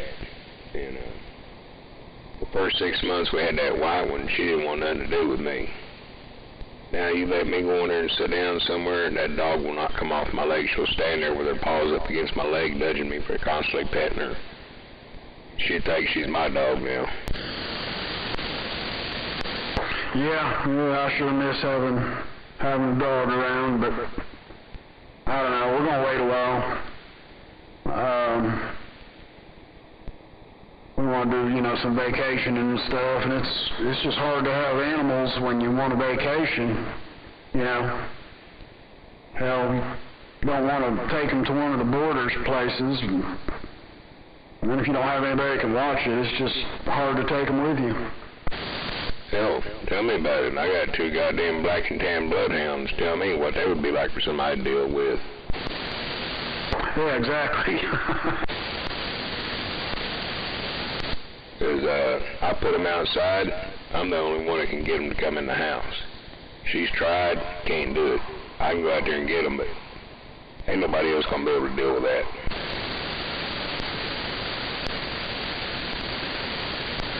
We've done been down that road and tried it. It didn't work.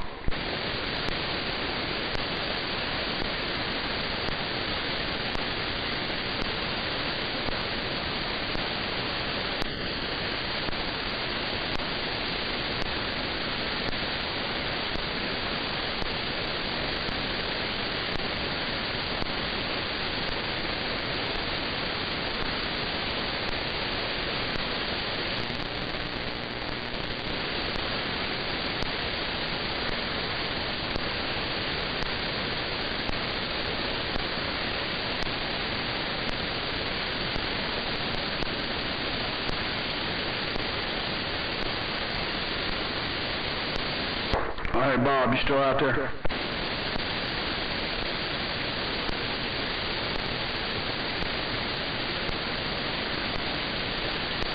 Yeah, we was talking about Lincoln's, buddy of mine's mom, she was a Lincoln fan. Well, her 74 she had got T-boned and totaled it out. And it had that big 390 in it. I mean, that was a big-ass fucking boat. Running son of a bitch. Well, she found her, it was an 84 or 86, I can't remember. It was a Mark 7. Or no, it was a town car, actually. And it had that 5.0, which was the same high output they had in the Mustang. And she had me test run it. Man, that fucking car was shagged. It rode like a fucking, just like it was on air. But man, that car would fucking shag. And I think she gives something like $1,200 for that car. Yeah, it'd be hard to find that now.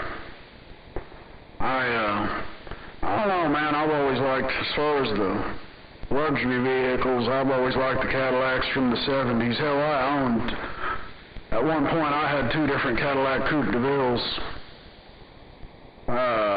Had the big block 425, and they just, you know, it was like driving on a cloud, just rolling down the road.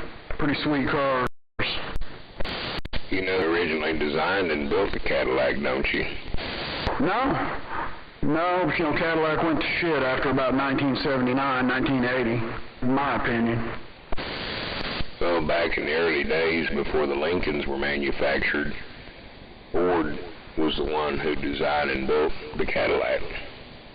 But at the time when they was going on, there was war and shit, and they couldn't quite sell it on the public because people didn't have the money. So they sold all the shit over to Fisher Brothers, and that's the rest is history. Yeah. Well, it's a damn shame what they've become now. North Star Motors, the biggest piece of shit I've ever seen, well, besides the LT1 motor, which is in an entirely different vehicle. I'm just saying, they're just total shit. Right. Yeah, I like them 302s they used in them Lincolns, which are them 5.0s. I like the 4.6s. Those are good engines. People rag about them, but man, that modular Ford dual overhead cam, they got a longevity to them.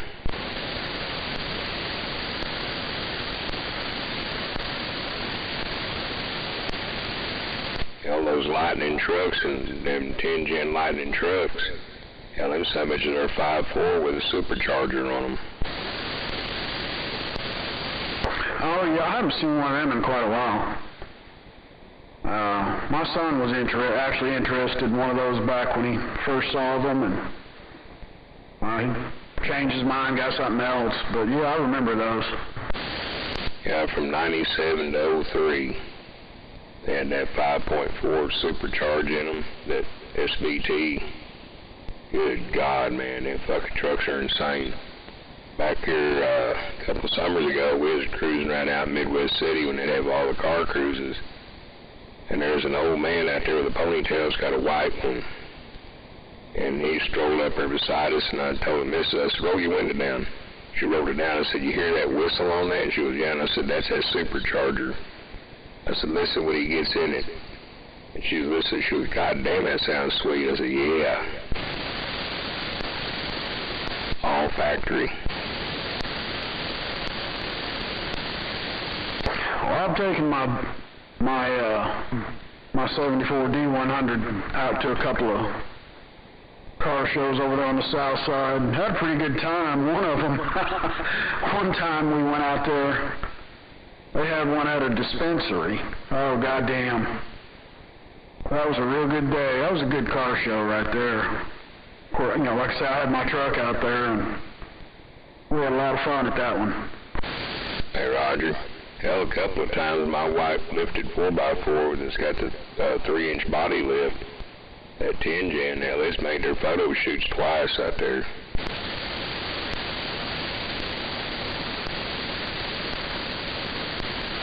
Now, there was another one we went to.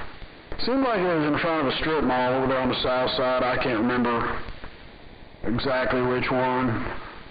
It may have been the 405. I don't know, but man, them guys were cursing so much and using, you know, saying motherfucker, and goddamn, the wife came over to me and she said, we're leaving. So, this was after about an hour. She had all she could stand. Yeah, hell, they was using the old Golden Corral out there on their depot as a gathering spot to line cars up, you know, and you could drive through there and check them out and look at them, food trucks and everything. Well, some idiots decided they wanted to try to show off their horsepower in the parking lot. Went sideways, ran over a guy's leg and broke his leg. Cops ran everybody off. Yep, that's all it takes. It's kind of like back in the day when we used to drag race up and down Northwest 39th Street, man. Make the U-turns all night long and park all up and down the sides of the businesses up on 39th there.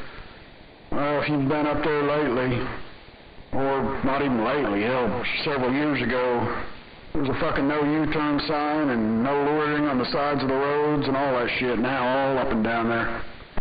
Oh, yeah. Fuck, I used to go out there and cruise their depot when I was a teenager on my old 750 Honda. That thing was all strictly set up for race. It was a bad bitch. It got to the point, hell, if I just cruised down their depot more than twice, I had cops following me around.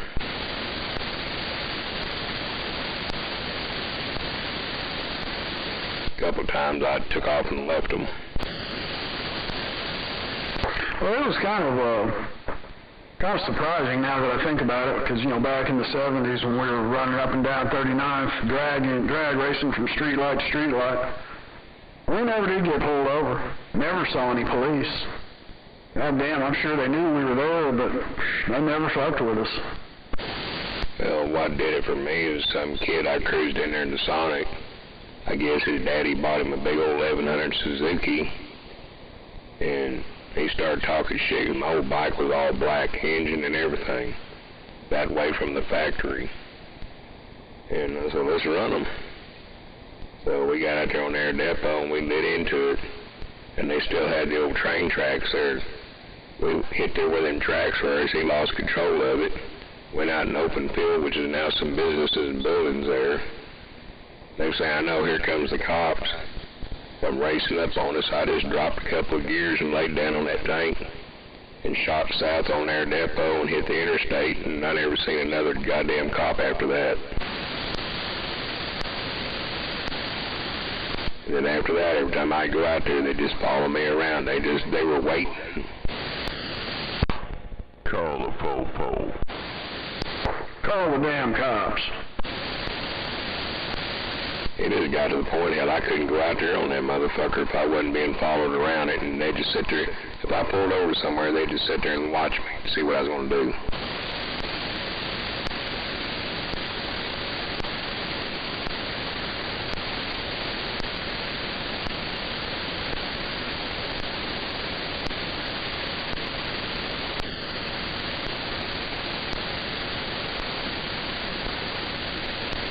I was kind of thinking back then, y'all kind of stupid with them cars trying to catch this fucking bike. Yeah, call the po-po, son bitch. Hell yeah.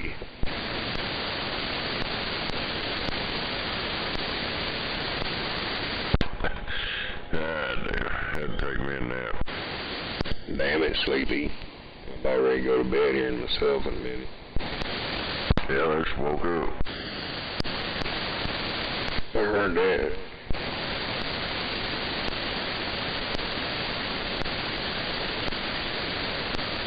Woke up with heartburn.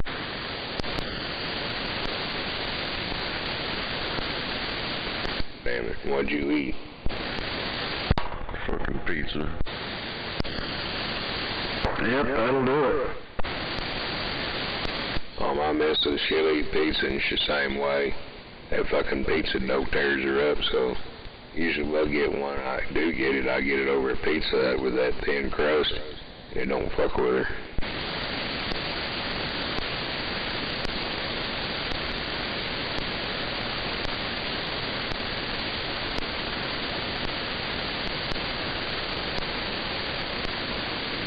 I think I'm gonna have me a joint. Hell yeah.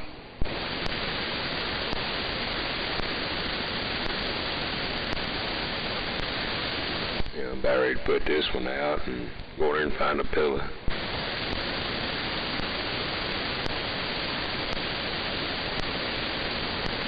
Yeah, I'm gonna hang out, see if I can't catch a purple motherfucker.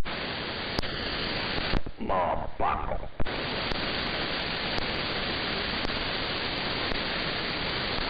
I wasn't an extremely bad kid, but I wasn't innocent.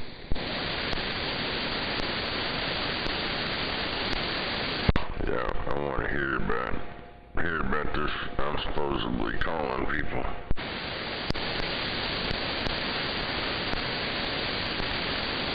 Oh, yeah.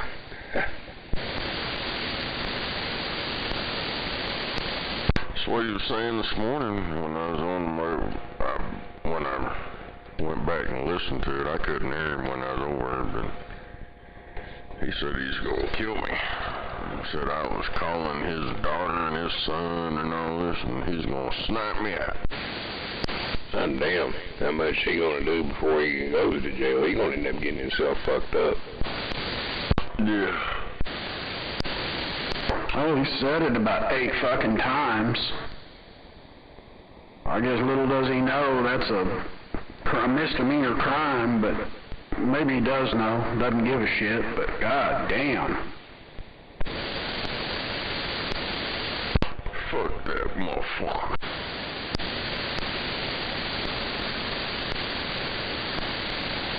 Well, I don't know, but all I can tell a little stupid bastard, I'm not the one calling anybody.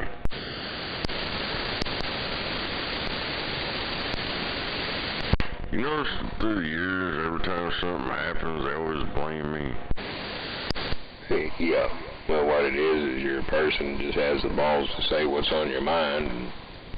And I've learned to discover folks don't like that shit in life.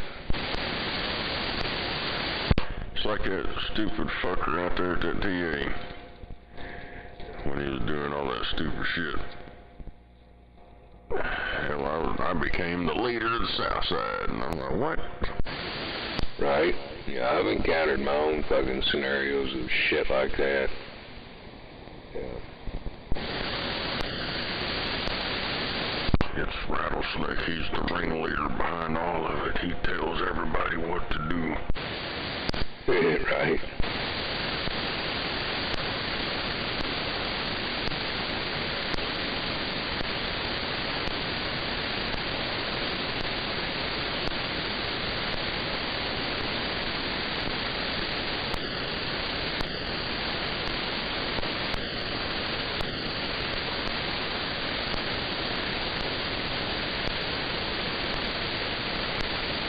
Damn, these motherfuckers are insane. They're wet on this big old wooden telephone. Grab the flag at the end of it. They make it halfway and they either do nut busters or they rib busters and hit the water.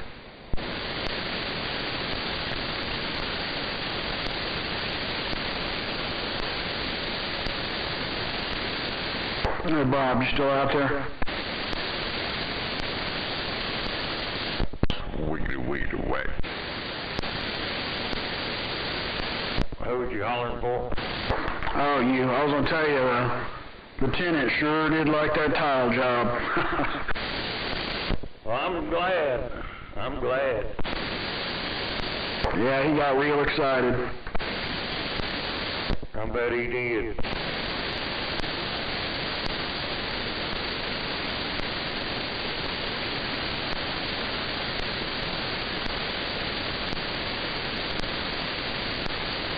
I guess that toe plate's still stuck on there? Oh yeah, that Liquid Nails works.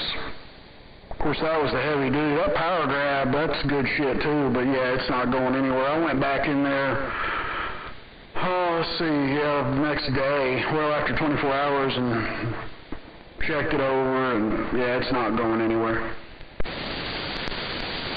Hey, Roger. Well, I found my, I don't remember now where I put it. I put it somewhere where I wouldn't lose it. And here, I'm trying to think where I put it, but my masonry bit, in case we did have to go in there and drill a hole. Yeah. Yeah, hell, I was looking for something like that. Well, it was a roll of brand new compressor hose. And, hell, I put it away, you know, so I wouldn't sell it or lose it, and I can't find it. God damn. Roger. Yeah, I found it the other day. I'm sure it's out there in my box. I'm sure I dropped it in there somewhere.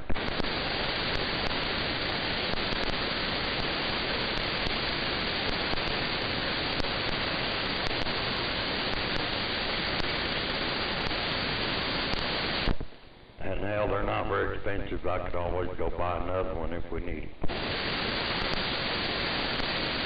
Yeah, they're not real expensive. Well, I didn't see it laying around over here or anything, but, yeah, it's a good thing they're not expensive. Now, that air compressor hose is a different story. Hell, I paid about $40 for that fucking hose. It's supposed to be that kink-free shit, you know, and all that. I said kink. Anyway, I can't find the fucking hose. Roger. Yeah, that 100-footer that I have, I've had it 15, 20 years. But I've had them back years ago when I used them, hell, you could, you know, of course, we wasn't supposed to be smoking on the roof, but we did. You throw a cigarette butt down, and roll down there and hit that hose, and I mean immediately burn a hole in it.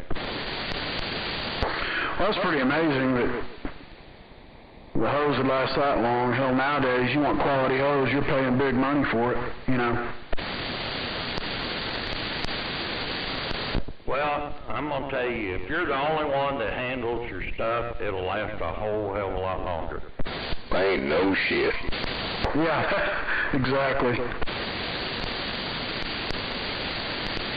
I've got stuff I've had 40 fucking years. As long as I ain't let nobody touch it, it still works.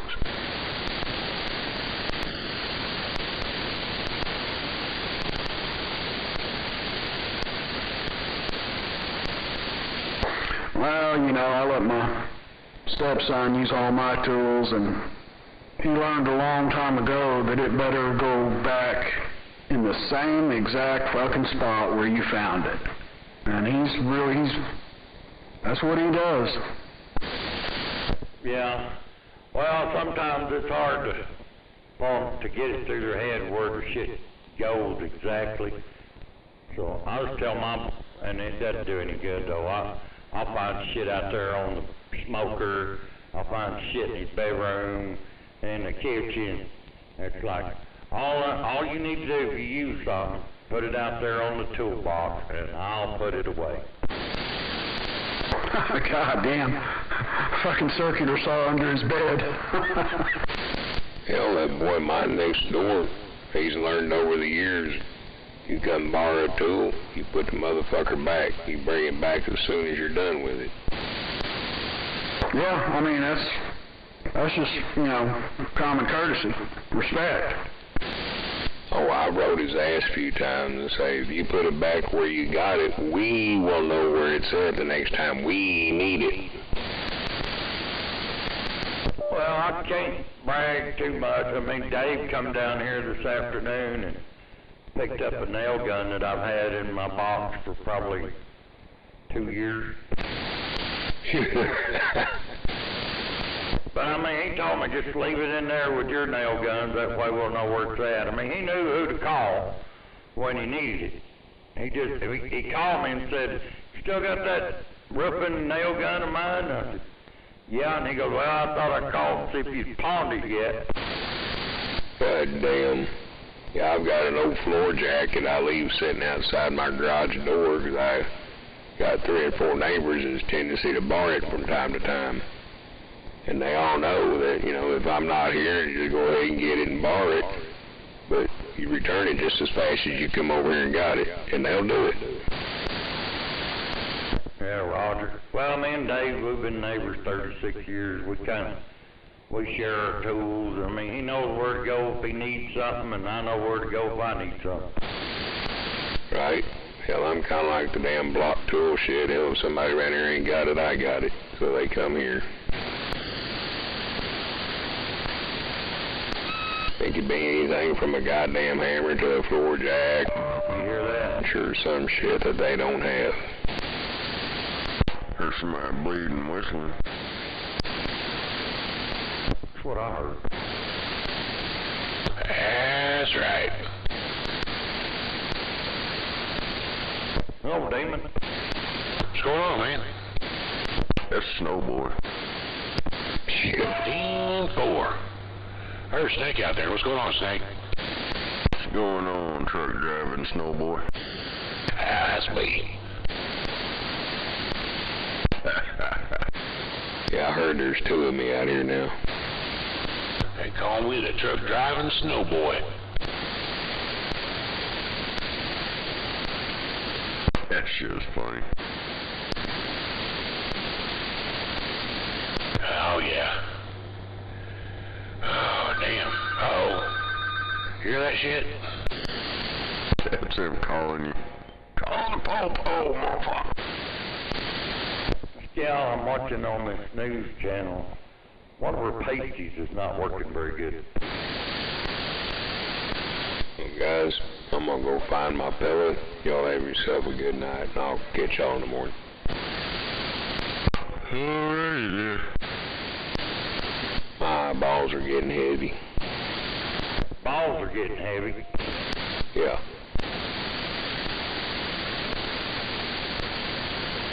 Go get you one of them tuck-in swimsuits. Go to bed. Yeah. Get one suspender to hold them up.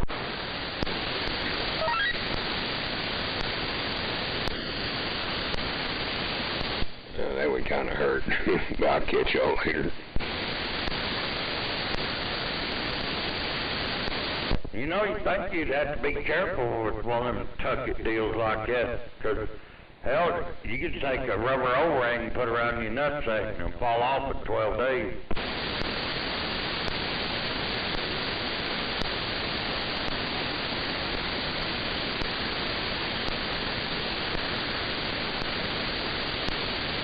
How's your cousin Petey Bob on the phone?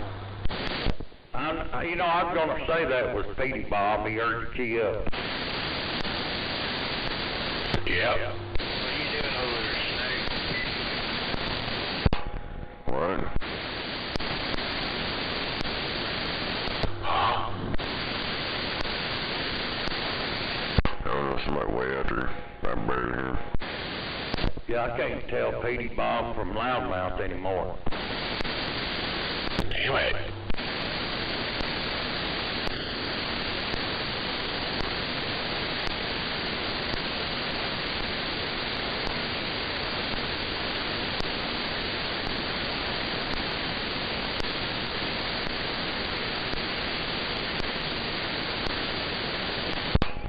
Maybe this new computer and shit will get that new computer and that new doggle, maybe that popping noise will be gone.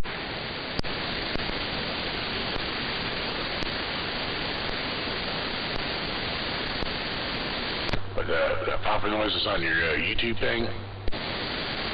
Yes, this SDR or some shit. I don't know what the fuck's going on with that. Like every second or 2 seconds or something. It's like popping.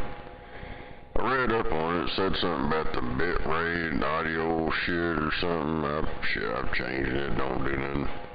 Still there. Yeah, I heard it. It wasn't, it didn't, bother me or anything, but I heard it. Hell, I hear it up here all the time. I don't have an SDR.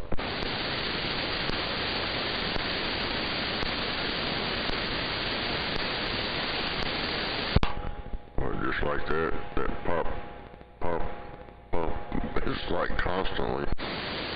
Yeah, about once, maybe twice a month. It'll be on there for a few days. It ain't on there constantly, but it'll be on there for a couple days straight.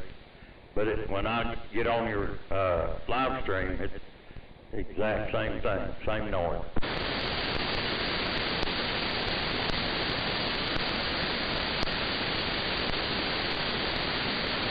Yeah, I don't know what it is.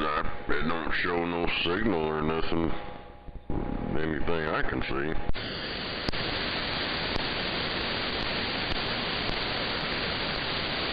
That being fucking electric meter.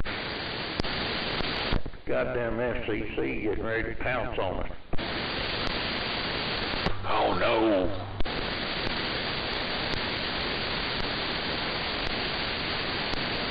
FCC ain't gonna pounce on anybody.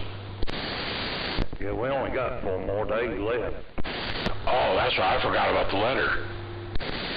Yeah, the letter. Oh man, who got a letter? Well, the old timer sent one to the FCC, trying to get us all busted. Oh hell. You're supposed to be checking your mail. Only thing I get in my mail is fucking bills.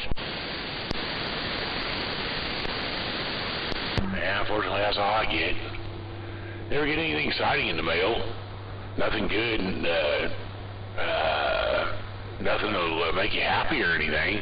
Just sucking people wanting money. Well, I did get that shit I dip, that Red Seal. They sent the coupons and sent a 17 something. It was $1 coin. Actually got $1 in the mail. Red Seal. Yeah, I've been dipping this shit for quite a while, since they jacked the price of Copenhagen up. I tried some Copenhagen here not too long ago. It tastes like crap now. Yeah, it don't taste nothing like it did when I was a kid, when I first started. That Copenhagen, dude, it was by itself. Nothing else tastes like it. And I don't know, it had its own, can't hardly, explain the taste of it, but it had its own taste. Nothing else tastes like it. And then they kept jacking it up. Fuck, so I found that Red Seal, that natural. And, yeah, I've been dipping this shit. And plus the cans are bigger. You get like, yeah, they're packed full. Them goddamn Copenhagen cans, you slam it down, open it up, and it's like half already gone. It's like somebody done took 2 handfuls out of there. Yeah, I've seen that. I think Copenhagen used to be stronger. I think it's damn pussies that, I don't know. I know I tried some, a friend had some the other day. I tried it. It didn't taste nothing, absolutely nothing, like it did when I was younger. And it wasn't as strong. Yeah, hell, that Red Seal tastes better now. I don't know, maybe it's because I've been dipping that. But yeah, that last Copenhagen, I did that Copenhagen long cut. And yeah, it didn't have that, I don't know what, like a, I don't know, freaking, it's kind of hard to explain the taste of it, but yeah, it ain't there anymore.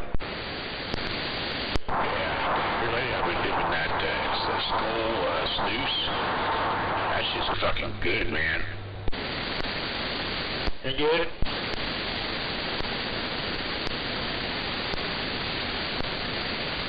It's fucking expensive, though.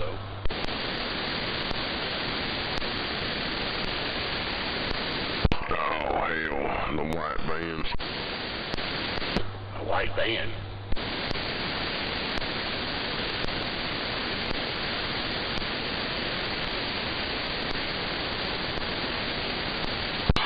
God damn.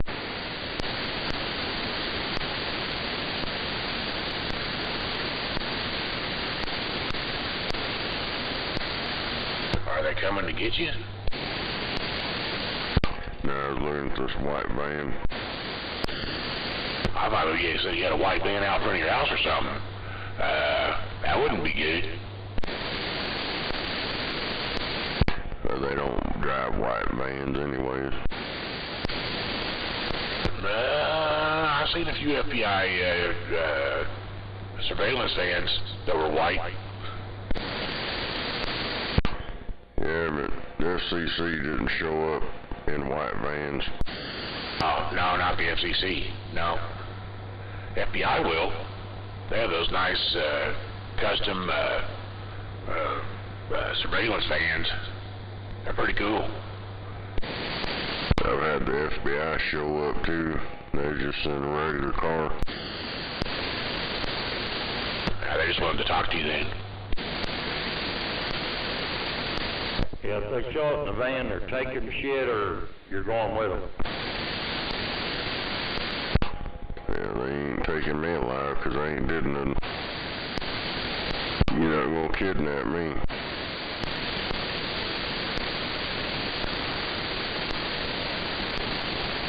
I got a white van.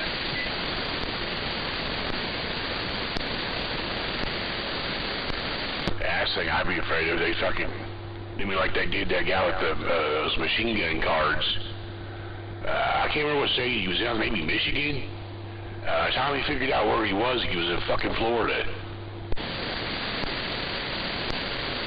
I don't know, but here recently they changed all that shit on them short-barreled rifles, and they was making people register them and all this stuff. And a shitload of people went and registered, but the majority of people said, nah, I don't think so. And they held out, and the Supreme Court overruled them stupid motherfuckers. They can't make laws and all that shit. So all that short-barreled rifle crap they was trying to push is null and void. And now, all them people that went and registered their shit, they're fucked theirself. Now they gotta obey the crap they signed up for. Yeah, I think it was just a trick to get a bunch of people sign up for it so they know who had that shit.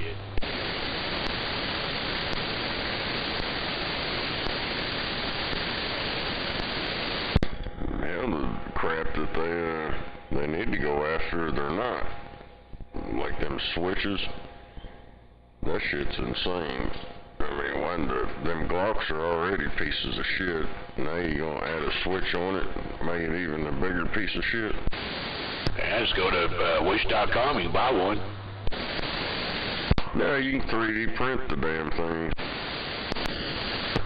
Cheaper just paying $5 for it and have the Chinese fucking deliver it to you in a couple weeks.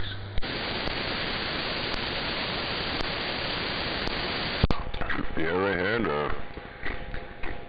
solvent traps on there and fuel filters. Now they don't have them anymore. No. Yeah, they're watching where they're getting delivered. But, man, I thought they were serious about those damn Glock switches, but how the deal, they busted some. They had an informant. They busted him with 2 Glock switches and a couple of short barrel rifles and some other shit. And he got him some more crap, but he only got like 6 years for all that shit. Man, It's supposed to be automatic. Even though he snitched, she still should have got, because it's 10 years per item. And you had like 4 or 5 items, that's 50 years. Yeah. Yeah, I ain't fucked with that Wish in a long time. Now it's called Temu. That's the one you order from. It's got the fabulous Chinese crap. Oh yeah, shit, every time I turn on my frickin' Facebook, fucking got Temu. Dude, I've ordered quite a bit of stuff from them. T-shirts. I mean, that's some cheap-ass shit for some T-shirts. And they're alright. And I ordered a drone off of there. I finally broke it out and started flying it. Now I fucked it up. Crash landed too many times into the wall. I took it outside to him and it was only like $20 for that drone. Got cameras on it and everything. Damn it. Yeah, hell, I got no. Hell, there's been quite a bit of shit I've got off her. Hell, I don't know, but some of it's junk. I got one that was supposed to be a sheet metal cutter. You stick it on your drill. But it broke. But I think I broke it because I tried to force it up on some, I think it was 18 gauge or some shit, sheet metal. It was too thick for it. When it went in between them deals, it just folded it open, broke it in half. Damn. Yeah, I had a friend that ordered something from there, Temu. It was a Nerf copy of the old grenade launcher, the one they got out in Vietnam that broke over like a shotgun. It came, I guess they took it from his girlfriend like that one time. But the screw they gave him to put it back together was too short. He had to go buy a freaking screw to put it together. Damn it.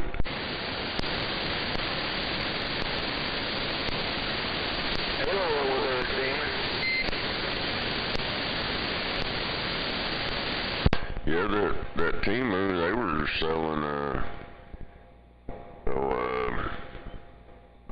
well, they call them solvent traps. They're already baffled and everything with the hole on the other end. They send you an extra cap, one with the hole in it. You just unscrew the solid cap and put the one to the ring on it, and you're good to go. Yeah, I've seen that. I know Wish. I ordered, when that Wish came out, I first started, I ordered some things from them. But they were selling the card, the machine gun card. They were selling that drop-in auto deal, but they had it like a wall hanging deal. It's kind of weird, but if you took took it apart, it was a drop-in auto for AR-15. They were selling those. They were selling the Glock switch and the solvent traps and something else. I think they stopped. Yeah, I don't know about that Wish. I never could get their shit. I don't know. It takes forever to get anything from them. That Temu shit, man, it just like shows up in Michigan or something. I think it's come from China, but it shows up in bags. I ain't never got any boxes from them. It's always in a bag. Yeah, Wish is the same way. When I first started using Wish, everything was coming from China, but evidently they bought a bunch of warehouses there on the West Coast. So by the time I quit ordering, I was getting the stuff pretty fast.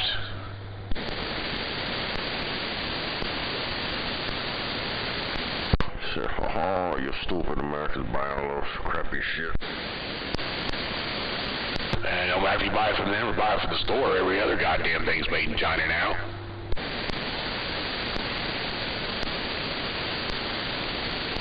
Have your TV turn that budget, bro. Now go to Walmart. Everything on the shelf was fucking made in China. What'd you say, driver?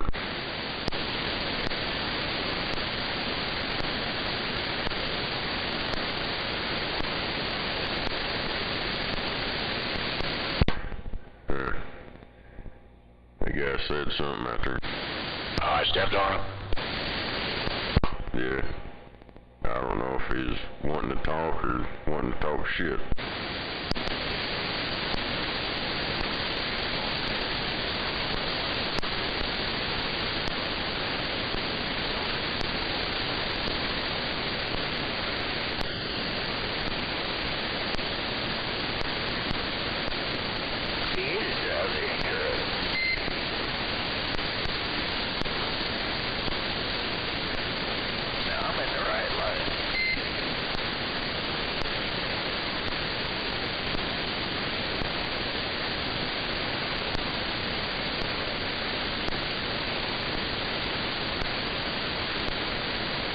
Hey, Dr. Bob, you still out there?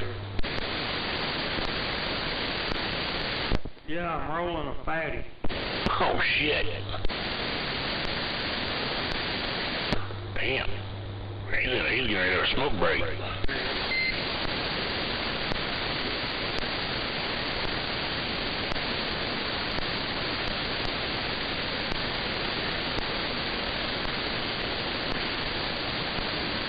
How about it, Dina? Oh no, Bill Gates' photo was Jeffrey Epstein's victim. What? Yeah, they're all tripping out, I guess, and after the first, they're gonna release the list. I'm sure there's gonna be a lot of names taken off that list, but yeah, they're all tripping out. Who's releasing it? The judge. He'll be dead. The Clinton's name's on that list. You know they are. If it is, he'll be dead in a couple of days. Yeah, some of it's been leaked out. Bill Clinton's on there like 27 times. Yep, that judge is dead. That was out before that judge said anything. There's people that showed up at Hillary Clinton's speeches. There's a video of a big old fat dude. He got up and asked why is your husband at Epstein Island over 27 times? And all these motherfuckers rushed in and drug him out. Oh, I believe it. Anybody that's ever was going to be in line to testify against the Clintons about anything has ended up either dead, missing, or just fucking just flat out gone.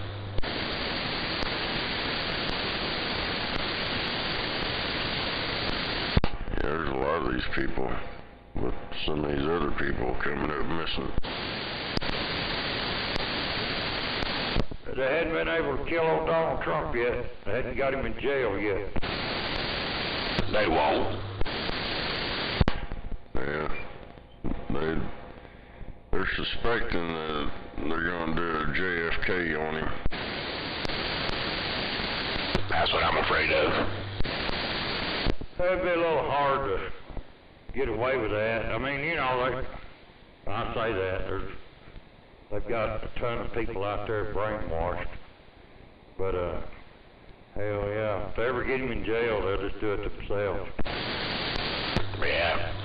I don't know. I mean, look at all the unconstitutional crap they've gotten away with in the last 4 years. I don't know. I think they'd be stupid enough to do it, thinking they can get away with it. Yeah, they're losing all their court cases. Well, if they had any real crime against him, he'd already been in jail a long time ago. That tells you right there that he's not that kind of criminal. All they're doing is trying to interfere with the, keep him busy in the courts. That keeps him from out there doing his speeches. The more they can get, make it seem like he's a criminal, the more people may not like him. They keep him from going on his, election speeches, costing them money. That's the thing all about it, what they're doing right there. Hell, He's still traveling. people backing him, you know, that's for Trump. But, yeah, it's crazy. It's crazy what they're trying to do. There's more people for Trump now than there was before. A lot of them Democrats are flipping. But, you know, oh well. But hell, he's still going out doing rallies and shit. That shit ain't stopping him. I think he's had to redo a couple of them for court dates and shit, but that's what they're attempting to do, which is totally illegal. But anyway. Oh, damn. No, he ain't showing up to them fucking CNN rallies. He ain't went to none of them, and he's won all of them, and they ain't even showed up. Man, it's kind of funny every time they try to pull their shit, his fucking numbers go up, get bumped up 3 or 4%.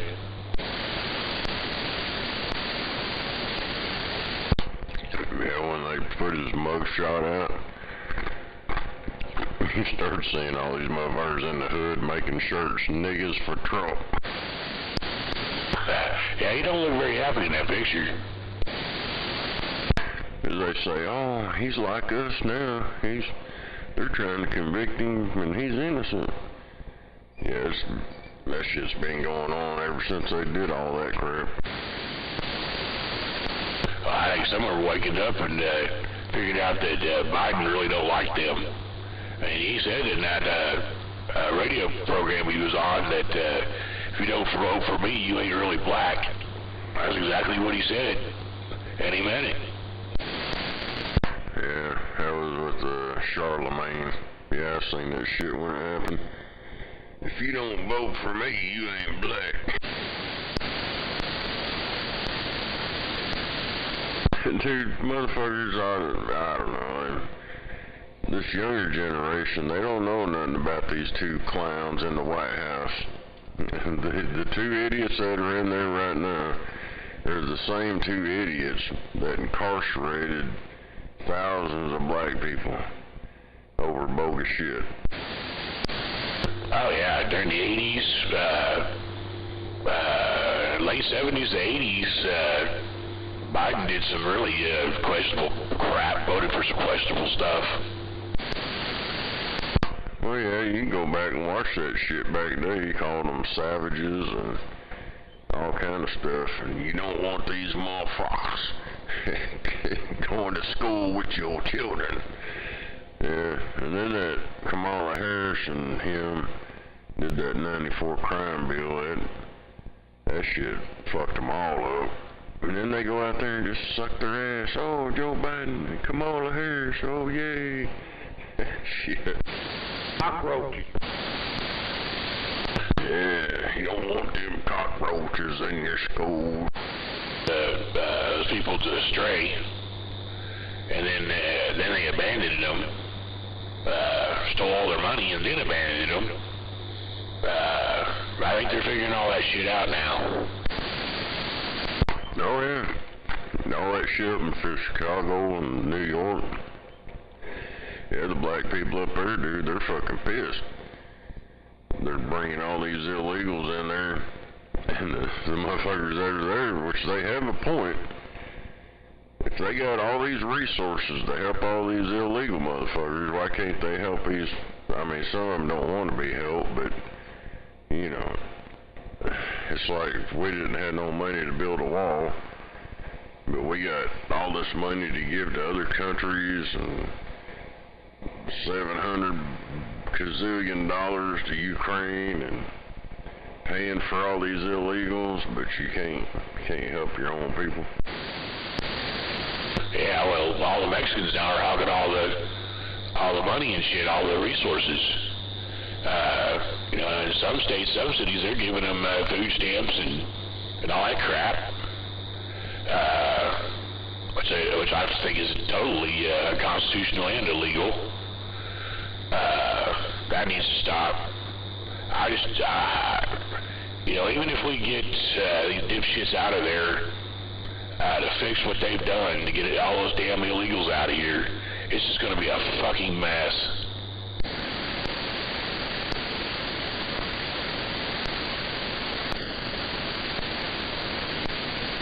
Hell yeah, just call the popo. Yeah, I was watching a video, they were down there at the border. There wasn't fucking one woman. It was all men between the ages, it looked like between about 16 and 30. which is fighting age, military fighting age. I think I saw maybe 2 or 3 females, but hundreds and hundreds of males. Why are all these, I don't know why they're letting people like that in. They're all, I don't know, I don't get it. Maybe I'm not smart enough to figure it out. Hell, they've been talking about doing this shit to this country for a long time. That's what I was saying the other day, people don't pay attention. Like that Agenda 21, Agenda 30, they've accomplished a whole shitload of that Agenda 21 shit. And everybody, oh, it's a conspiracy. But it ain't, because they go to these meetings like every couple of years, the progress report. Dude, they're overthrowing the country. I mean, people can sit there and say, oh, it's conspiracy. Why is your own government flying them into anywhere they want to go and telling them to come back in 7 years? They're letting murderers go. Hell, I just seen a deal here the other day. This guy in Georgia, I don't know if he was the mayor or governor or something. Right before he left, he pardoned like a shitload of murderers and let them back out on the street. As a Democrat. Damn it. But didn't I hear something in California where they're making illegals into police officers and arming them? They're wanting to do it over the whole country. Yeah, your politicians are wanting to hire these illegals to fight in the military and become cops to police stuff around here. I'm telling you, dude, the government, this corrupt-ass government is overthrowing this motherfucker before everybody's eyes, and a lot of people can't see it. The first thing they need to do is they need to make it where politicians or anybody affiliated with the U.S. government can't invest in overseas companies. Kind of, sort of. But they're all getting that. They invest in these companies over in foreign countries, paying that slave labor. You listening over there, Woody? They're paying that slave labor to build these products, and everybody cashes in. Hell yeah. Now, we can't pay the Americans to build it. They want too much money. And the Americans have, in a way, we've priced ourselves out of work, but I don't know. Hell, just look around here at all these Mexican companies that are affiliated with the cities and their contracts. I mean, you can look right here in Oklahoma City and everybody working on the streets and stuff is with that Rudy construction and hell, there'll be some Americans in here fixing American roads. Come on. That's right.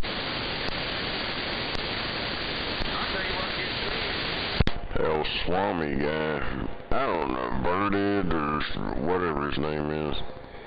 Dude, he got on old Nikki Haley, was talking about her involvement in buying stocks and shit in these companies that BlackRock owns. BlackRock owns everything. They got a part of every fucking company. Anything you wear, you eat, you drink, all the companies in the world, they got a majority of it. Yeah, well, I'm just saying the people that are running this country shouldn't be allowed to invest in overseas companies. And I know that kind of gets intertwined, but because our politicians have let it become intertwined between the United States and these other companies, or countries. So I don't know. That's the problem, or that's one of the big problems right there. They'd rather farm it out, pay less, than the American people survive. I mean, America's going downhill, people. I mean, y'all know it. That's what we're talking about. Some bitches, it's going to be the next Rome. That's another thing, that old Swami guy, he got on old Dan Crenshaw, that pirate-looking motherfucker. He's a Republican rhino. He's really an undercover Democrat. Yeah, he's fucking blasted his ass for trading personal stocks and all this shit. They should ban all them politicians from trading stocks, buying stocks, all that shit. Look at old Nancy Pelosi and her husband, and Joe Biden. That little stunt they pulled with the electric car thing. They went and invested, I don't remember how much money they said, in this electric car companies. And then they went and passed that bill making it mandatory that the government change all their shit over to electric cars, and motherfuckers made like shitload of fucking money. And then you didn't hear nothing else about it. They also invested in over in Africa where they're getting the stuff out of the ground to make these fucking batteries. And guess what? They're paying that slave labor. You listen over there, Woody? You Democrats, they're paying that slave labor over in your home country to get rich on. They're using them just like they use you guys here. Oh yeah, Democrats have been about slaves for a long time. Yeah, I've seen videos of them digging that shit out manual by hand. Hell yeah, for $2 or $3 a day if they're lucky. Yeah, it's tearing the fuck out of their land, too. Man, I see some pictures of that shit. It's just, when they're done in an area, it's just fucking devastated. All the woody water has been made toxic. The ground's toxic. It's fucked that up for years. Yeah, they don't even know how to spell EPA over there. The EPA is just another shit just to get money out of you and suppress you from doing anything. Well, maybe you missed my point. Well, I know what you're saying. I'm just saying it's another bullshit crap. It's like they come out to my job every, like, twice a year. The city comes out there. Oh, we need to do all this. Dude, they got a fucking folder, dude. This folder is probably, it's a binder. Dude, this motherfucker's every bit of 7-8 inches thick. And they just keep bringing more and more paperwork. This fucking EPA, the rain runoff and all that. And I popped a bunch of shit off to him. I said, what y'all doing about all the oil coming out of the road going down in that drain? I mean, come on, man. Hell yeah. Yeah, EPA's a fucking joke. They just tie everybody's hands. That's why Caterpillar got out of the trucking industry.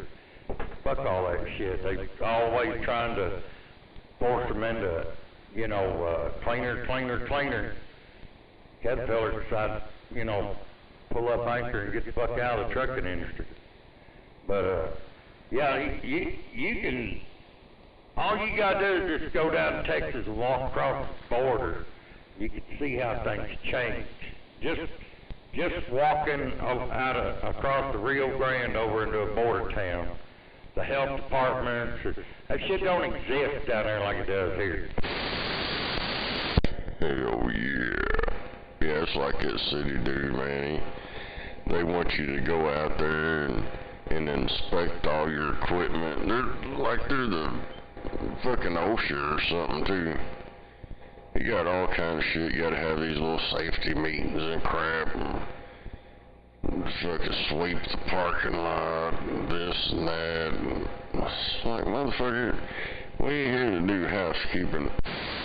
Yeah, you remember that video? I believe you sent it to me. It showed these, over in the Middle East somewhere, they was making brake drums. And the way they was making them was just, we're talking 1950 shit. What we were probably doing 50 years ago. It's crazy. But if you over there in that assembly line and motherfucker something happens, you die, they just drag, the dogs will come and drag your ass off. They just throw somebody else in there. Oh yeah.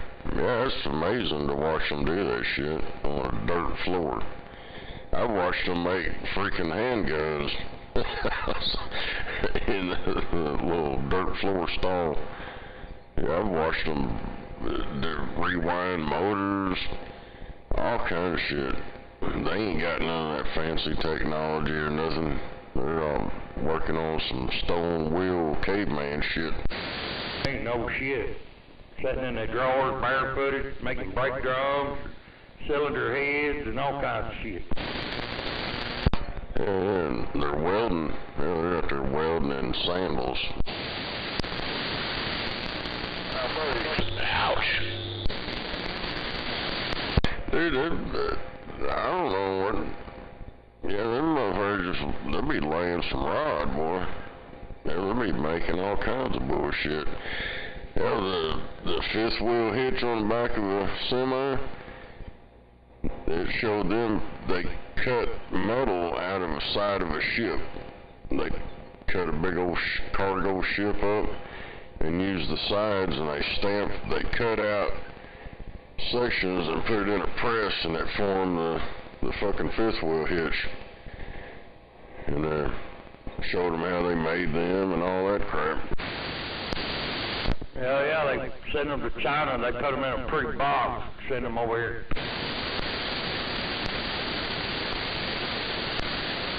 Nobody can pack like them China people can. Yeah, they got that certified test equipment over there too. Certified and calibrated. Ain't no doubt. Anytime you get something that says made in China on it, unbox it and try to put it back in there. Well, I know you're right. They also have to have nets around the upper stories of their factories to keep people from jumping out of them and committing suicide. Yeah, they've been doing that for shit over a decade, couple decades now. Oh yeah, there's the Democratic Party at work. Get that child labor going on. Like committing suicide? Yeah, the buildings, the nets around, yeah, that shit's been up for decades now.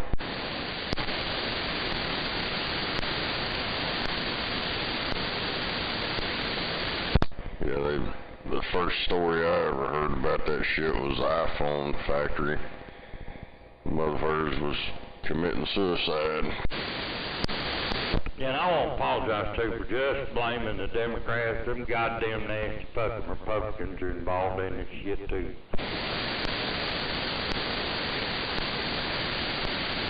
Oh yeah, I don't doubt that. That's why we need to change the terms. They just run for 2 terms and they're gone. But you get them lifelong motherfuckers in there, they learn how to make the goddamn money, they show everybody else how to make it, turn our tax money into their money, and then more money. Let them do whatever, a couple of 2-year terms or whatever it is, and get them the fuck out of there. Roger. Yeah, we'll just call them politicians. That's why I'm gonna vote for Donald Trump. He's an American. I'm voting for an American. Yeah, I like old Ronald. He did some things that I didn't like. I didn't like the fact because he had to have known when he got elected that all the people in all the departments of government, the FBI, CIA, all the people were going to give him shit. He should have fired every one of them fucking 5 deep. But he didn't, and they all gave him shit. They turned on him and fucking leaked shit. I don't know, I didn't understand why he didn't do that. Yeah.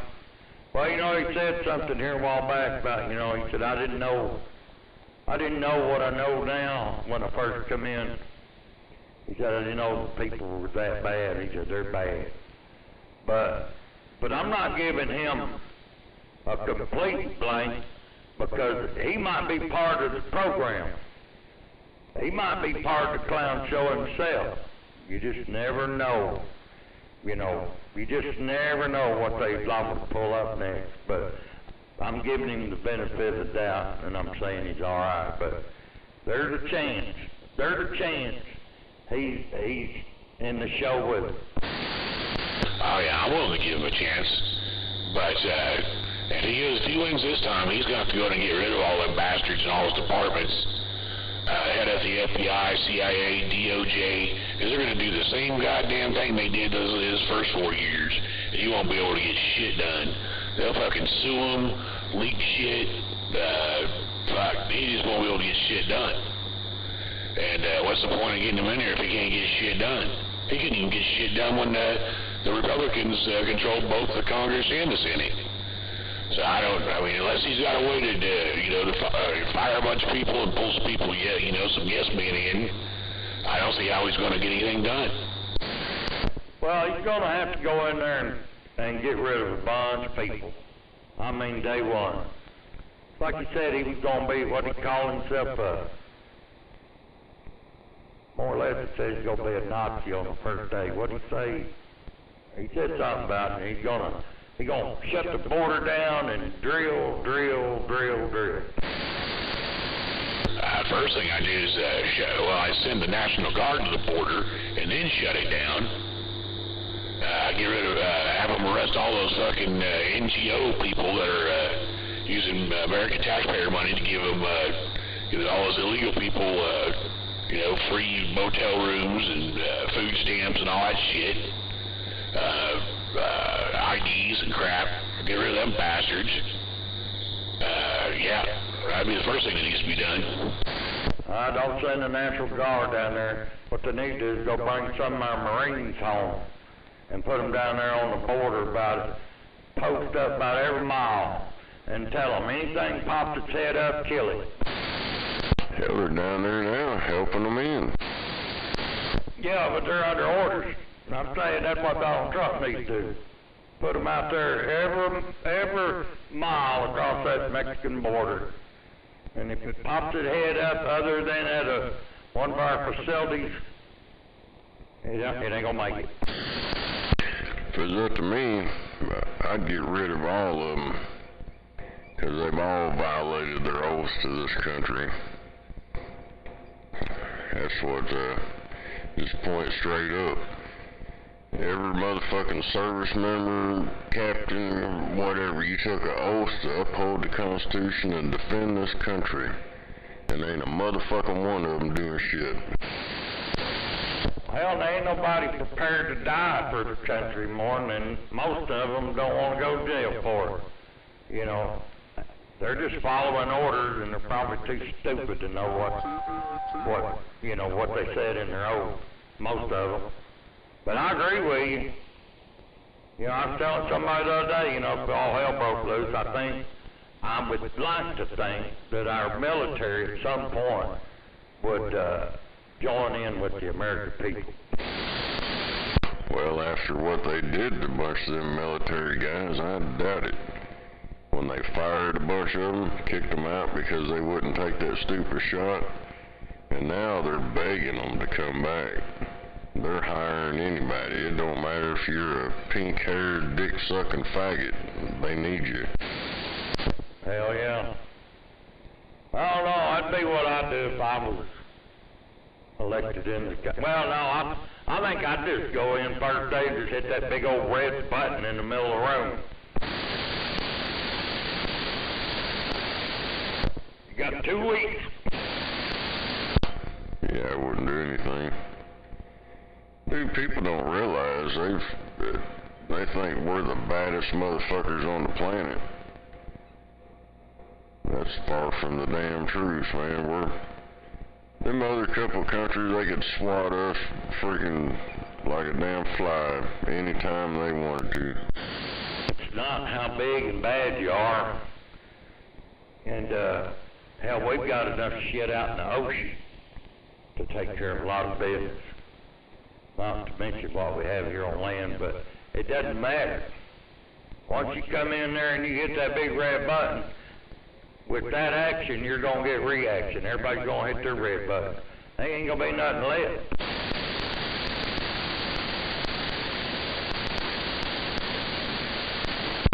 Yeah, they got all kinds of shit floating out around our coast.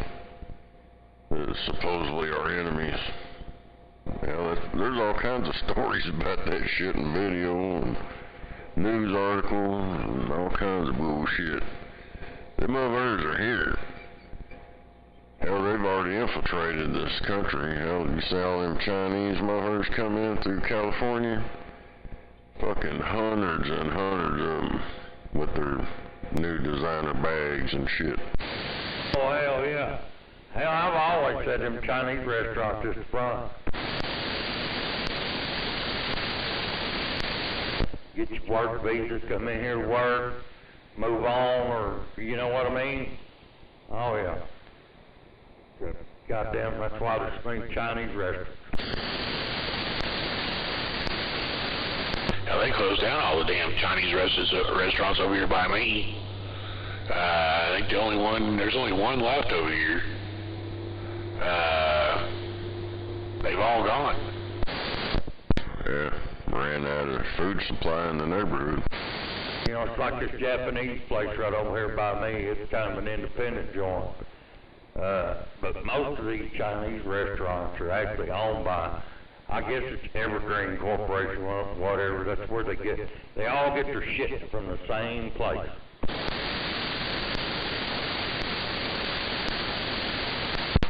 Out of the neighborhood. There used to be a Chinese fucking place over here on 29th. And all the animals in the neighborhood just started disappearing. Hell yeah, ain't nothing like that old kitty cat broccoli. And then when they left, and then the cats started coming back and all that shit. Sweet and sour kitty cat.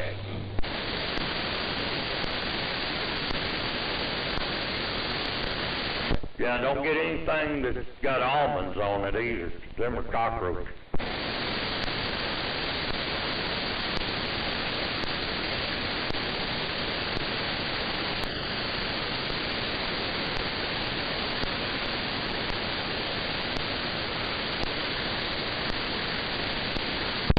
Officer Tatum, or whatever his name is. It's a black dude. And this is he said, this black guy, he said the niggers are the biggest problem. Yeah, I follow him on YouTube. That's a video, supposed to be a racist video shit or something. Guy on there, the guy stops the guy at a gas station. He said, "What's the world's biggest problem right now?" They say, "Oh, the damn niggers."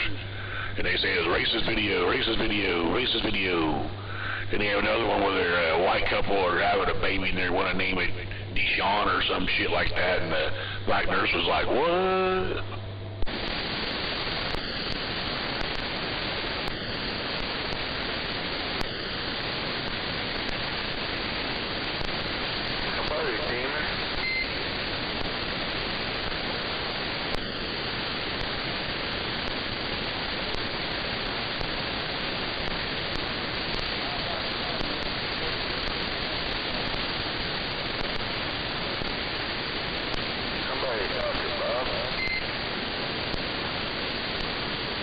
Ones I like are the Hodge twins. They're pretty funny. Yeah, I kept fucking hollering at them about their supporting that bullshit company, that Black Rifle pussy company. That shit was such a goddamn scam. Now I don't see them supporting it anymore. Yeah, I think they figured it out. Oh, it's veterans. That's fucking bullshit front. And the motherfuckers that owned it, they leaked out the records of it. I mean, you get online and see it at the time. And then right after they fucking made a big deal about it, it disappeared. But the dude, one of the guys that owns that Black Rifle coffee company, was donating money to Democrats to take away your guns. Yeah, I saw that. And I'm like, what the fuck? That right there, that's when I started, nah, fuck that. I quit watching them, man, because I kept telling us, why y'all supporting that bullshit for, man? Y'all supposed to be patriots, military, what's up? And you sitting there supporting a fraud. Yeah, I quit watching them for a while because I was like, man, these motherfuckers, either they're fucking dumb or something.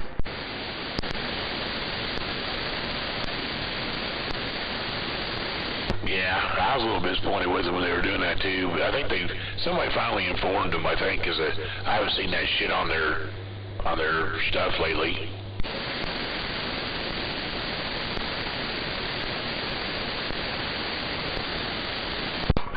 Yeah, shit was priced from dollar store coffee anyway. Yeah, I had some of it. I didn't like it.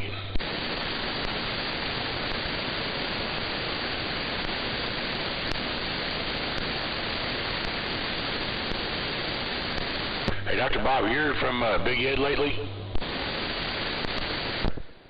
I think you was talking to him earlier. He was on here. I didn't hear him. Well, he was on here earlier. Damn. If you see him, tell him to call me. I still got his pocket knife over here. He can come get it. Roger. All right, I'll tell him.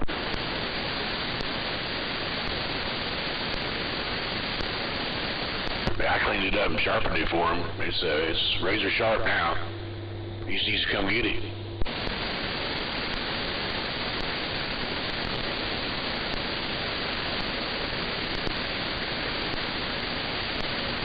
Hello, Dan.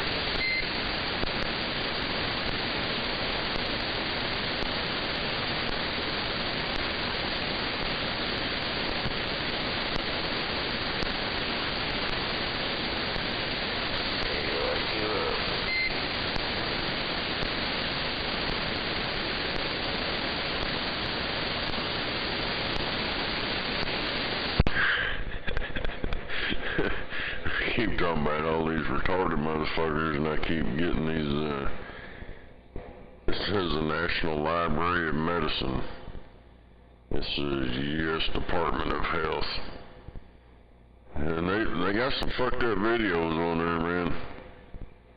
Giving people LSD and all these psychedelic drugs and filming them, and then they got this one here, Nature of Mental Retardation.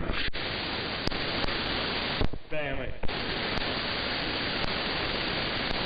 Dude, that's some like torture crap they be doing to people.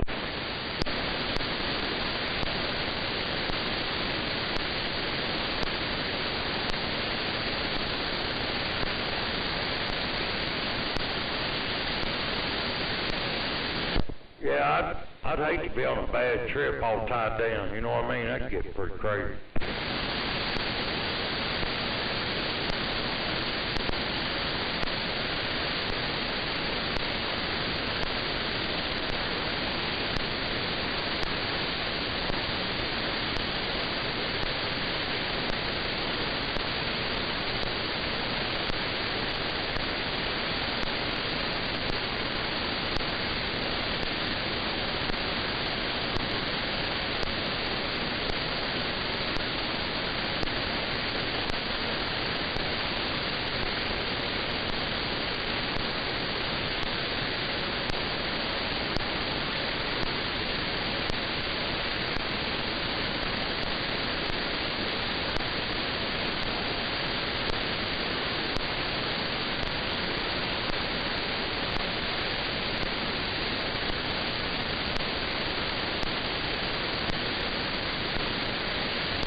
Seen a commercial, Wendy's commercial.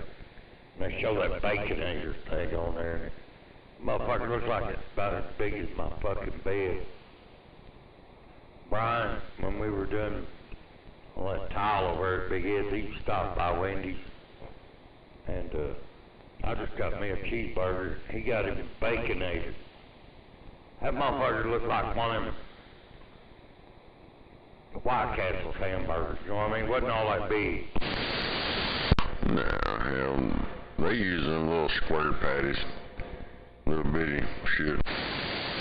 Yeah, my cheeseburger, you know, just the number one, you know what I'm saying? Not the triple decker, quadruple decker, and all that. Just a regular cheeseburger.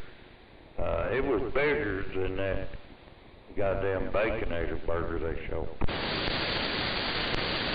Yeah, we should go over to Wendy's over here. They had them double stacks for, I think, $2 or some shit. That's a long time ago.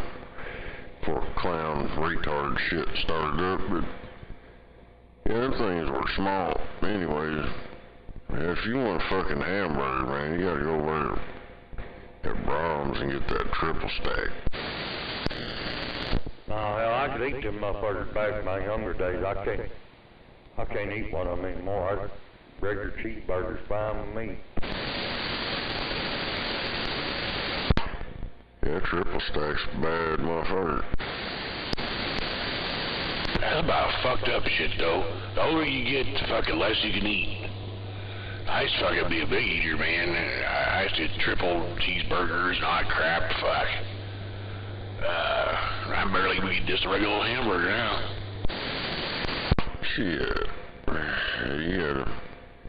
Dude, when I go with Mountain Man and them, over there at them restaurants and shit, when they was alive, him and Corn Dog, shit, that motherfucker put down some food. Well, I used to be able to when I was a younger man. And me and a group of friends, we were all pretty good sized, you know, around 20 years old. There's this Chinese buffet that we used to love to go to because it's pretty cheap and you could eat all you wanted. The fucking guy that owned it, a Chinese guy, he's coming and go, oh no, oh no, there go the profits for the day. It was pretty funny. We go back 3 or 4 times and say, you pay again, you eat too much.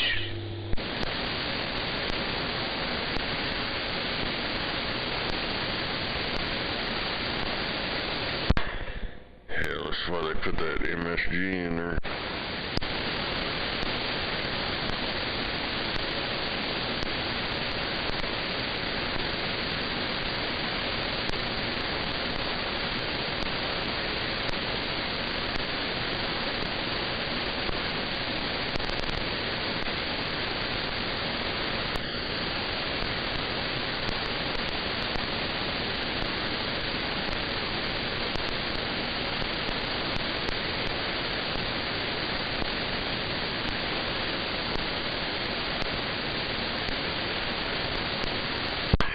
You gotta look this dude up on YouTube, James Freeman.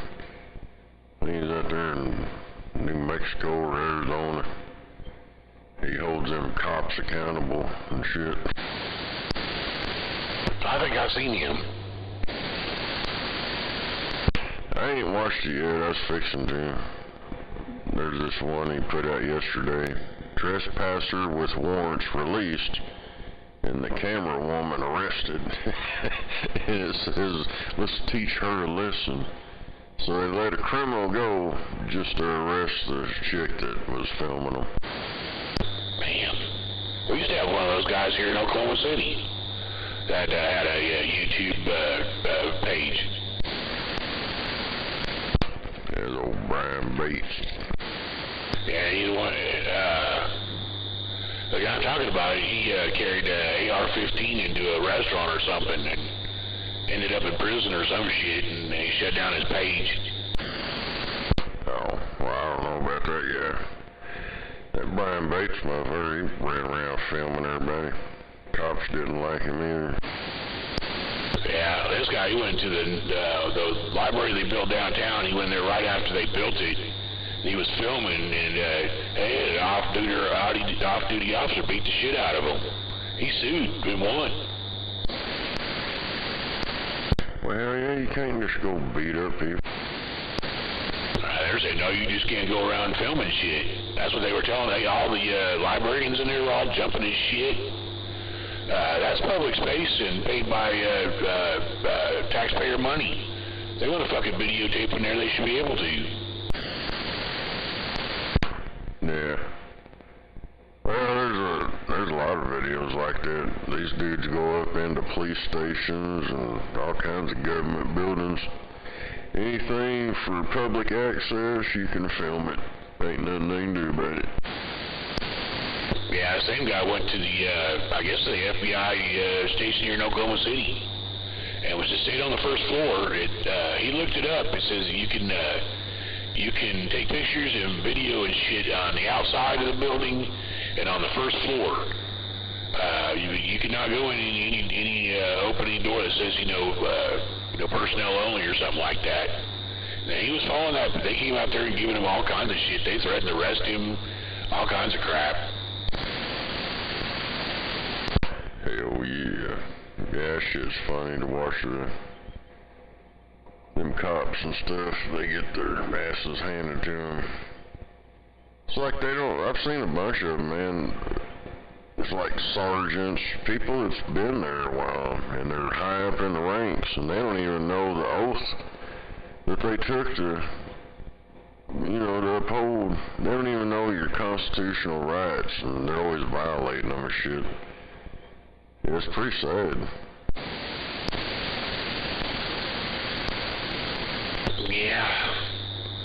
I was thinking, yeah, some of your uppers, I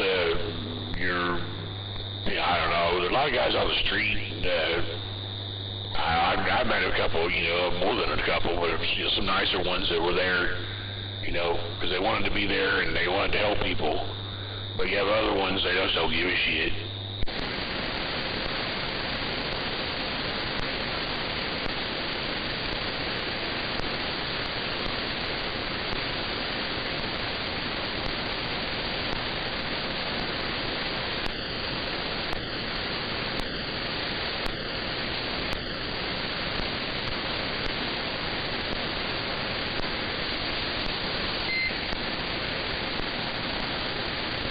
It's working.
ICA Manufacturing.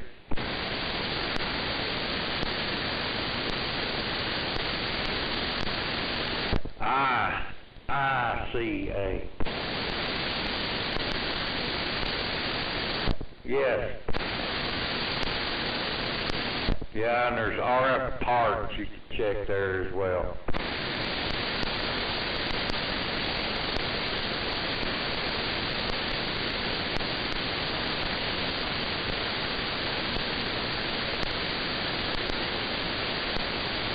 Roger. Yeah, they've been trying to get out of business for years.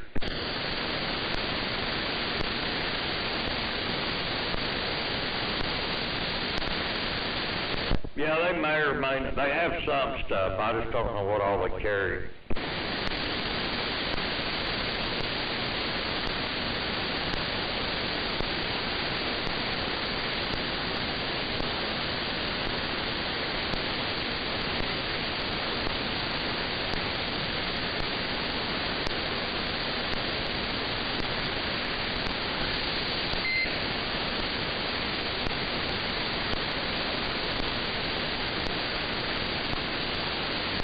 Hey, roger that, no problem.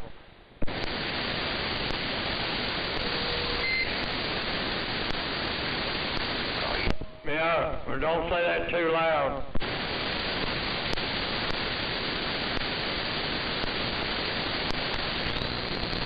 What are you doing over there, Dr. Love?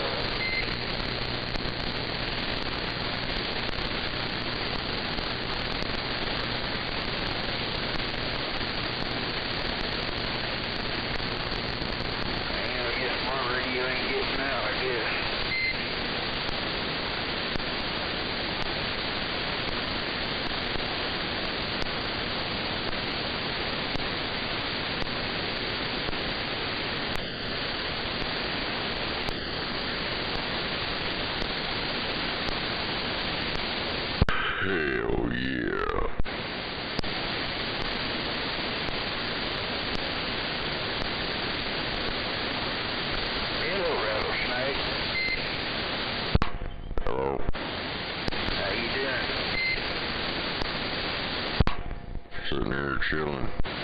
So you can hear me now, huh? I can barely hear you. Now I changed my coax.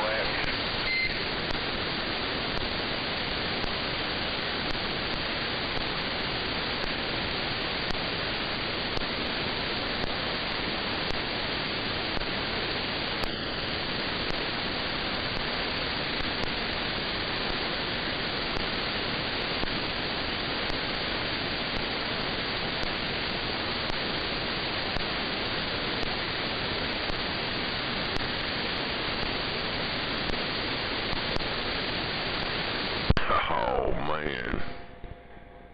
Black Bishop T.D. Jakes caught having sex with men in a sex party with P. Diddy. Damn it. Damn it. It's fucked up. That's Officer Tatum video 4 hours ago. Are we the only straight people left? Shit, I don't know what the hell. These motherfuckers went goddamn retarded. I don't know that P. Diddy shit. That stuff's been going on for decades. A bunch of this shit's coming out from way back in the day.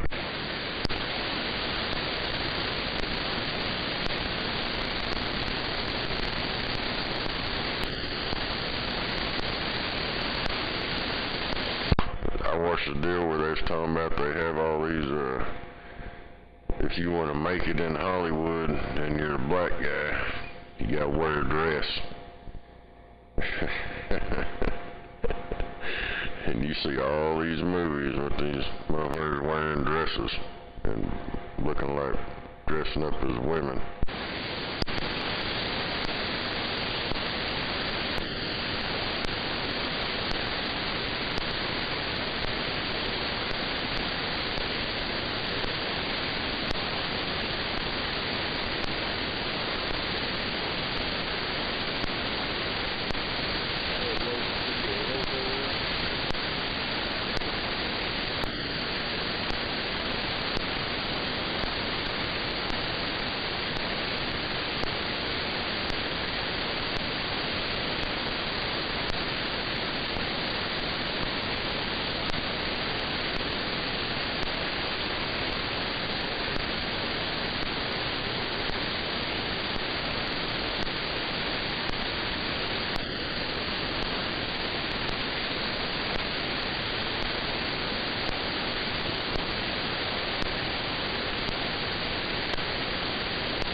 That clown with the WHO, he said that we need to get rid of all this food and just eat plant-based food to save the planet.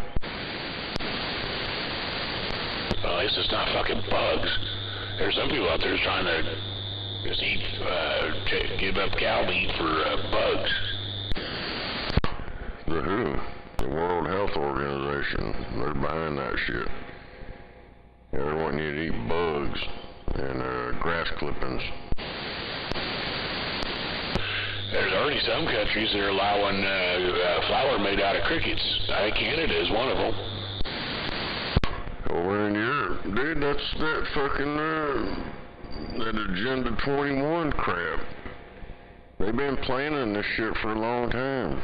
That's why Bill Gates bought into that company, is that Beyond Meat, that mystery meat, that's fucking plants. Yeah, they claim cow farts are killing us. The cows they're on a mission to kill people, so we gotta get rid of them. Dude, if I go to a restaurant and they bring me something made out of fucking cricket flour, I'll kick some motherfucker in the nuts. Dude, they put that over there in England, a whole bunch of them fucking countries over there, dude. They make that cricket powder.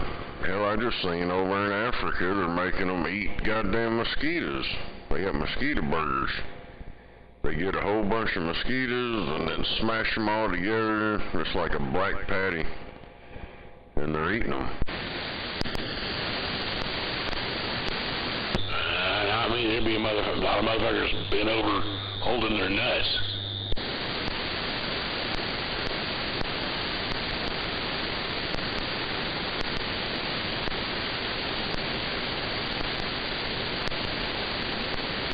I keep kicking people until they brought me a fucking 100% Angus hamburger.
Your buddy wear himself out last night? Do what? Oh, duct tape. Did he wear himself out? I don't know. I ain't heard him since I've been home. He was on there this morning and he's gonna kill me. Oh, shit. Wonder how late he was out there. All that. Ah, damn, he's all laid up.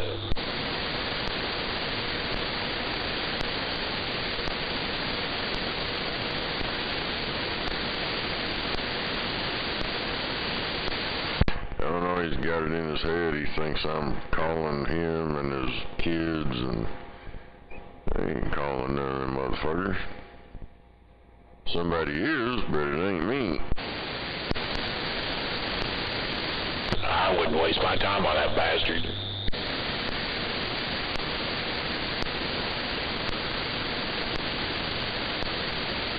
He's just somebody out here that entertains me.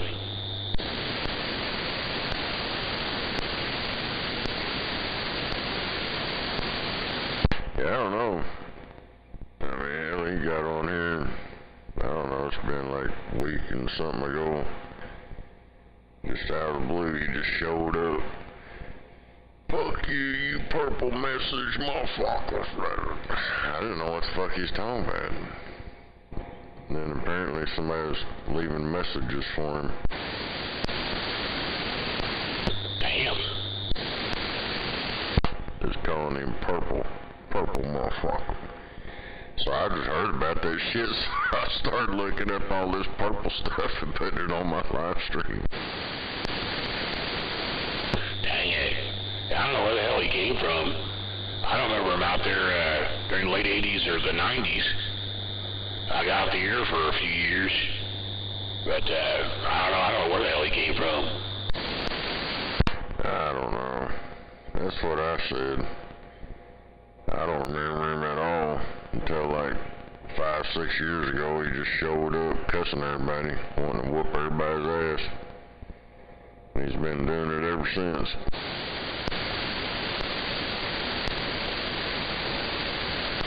Damn. Yeah, he's got some mental disease.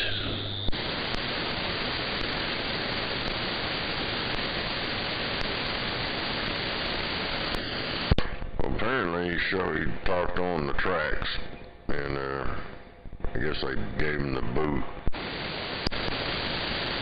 Yeah, mate.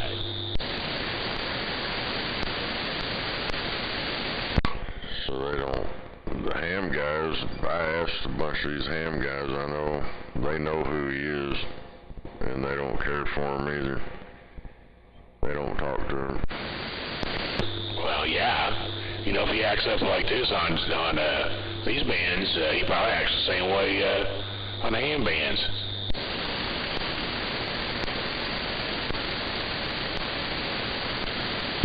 Oh, I know. Hell, other people said the same shit. As long as I've been on this radio, I have never heard anybody so fucking racist as that motherfucker, ever. And there's been some black dudes on here talking a bunch of shit, but not like him. That motherfucker there takes the cake. Yeah, he's more racist than Biden.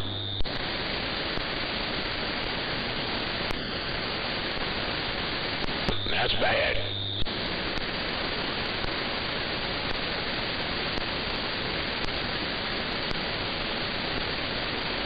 I told him he was fired last night. If he didn't get some new material, he's fired. He told me to go fuck myself.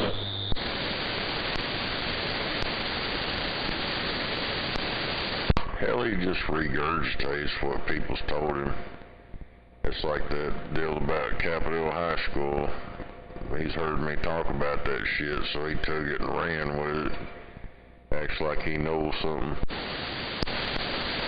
You can just tell listening from me don't know shit.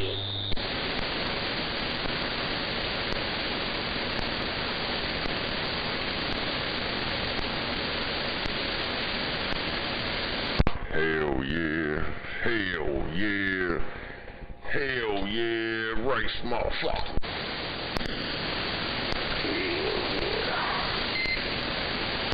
Well, the thing I got there watching you as soon as you're getting on the Kilpatrick there. Yeah, he's gonna push me off a damn boat. Gonna rape me and then push me off the boat and then into the ocean, I guess. Damn, this guy was 27 years old. He's over in Indiana. I don't know what highway, road or whatever, but there was a creek bridge and shit. This motherfucker ran off the highway there. Fucking wound up on the opposite side of the creek. His truck was all mangled up. And he was there for 6 days before these two Mexican dudes, that's what they sound like, what they look like. They was looking for new fishing spots and came up on it. That guy said when he first seen it, he didn't know what it was. It just looked like a bunch of metal. And when they got up there, that dude he was still alive. Said he'd been drinking rainwater and shit, and he was pinned in the truck. But that shit's fucked up. Goddamn, I guess. Fuck.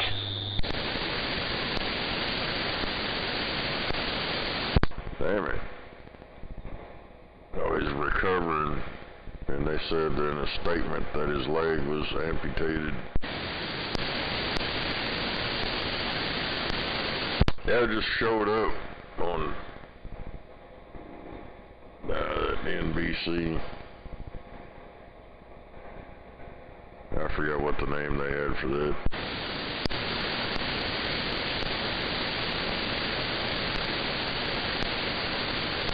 Nonsense broadcast company.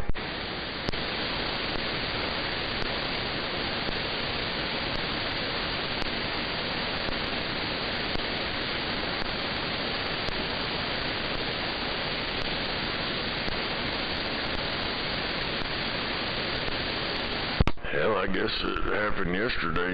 They found him yesterday or something. 'Cause it's on all kinds of news channels. I know that would definitely suck. Yeah, like getting a wreck and just for days before somebody found you.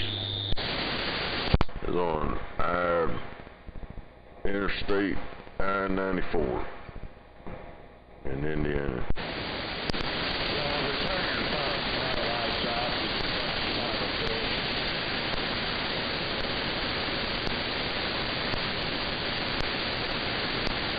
Damn, man. Well, Snake and Dr. Bob's still out there. I'm going to shut her down. I'll talk at you tomorrow. All right, then. Oh, hell.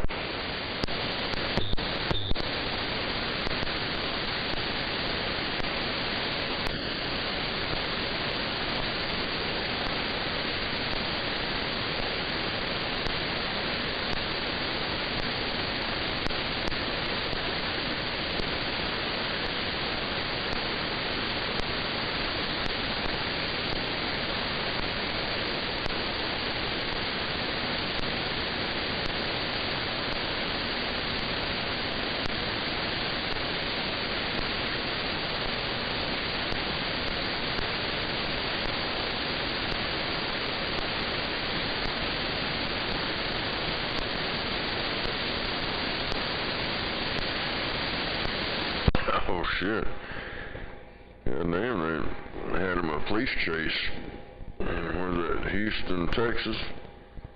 There's a semi. And then they brought the arm in there. And they started tearing that fucking truck apart. Ripping the doors off of it and shit, and the side deals off of it. Yeah, you know, Robert was in one of them chases down there in Houston one night. It's been a couple of years ago, but he's going to Houston and fucking van come side. We didn't sideswipe him, but almost did. And the cops are right behind him.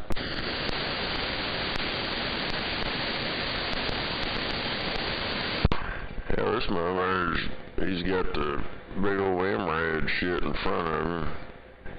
He ain't got no steer tire on the passenger side. And, he's still trying to go. He's sitting there smoking the rim in the tire, just melting it. Who's doing this now?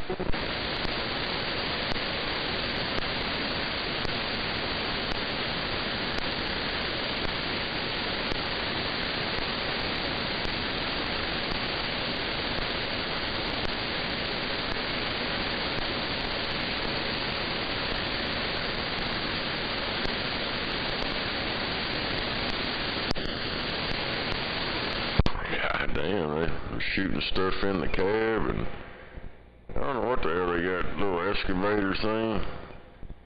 The sheriff's department, dude, they're just ripping the door completely off the fucking truck. I'll send you this shit. That's fucking crazy. Roger. Yes, it was like 6 hours ago. It was live.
still sitting there turning. His front axle is just sitting there, just still going, trying to go forward.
We're tearing the shit out of that truck.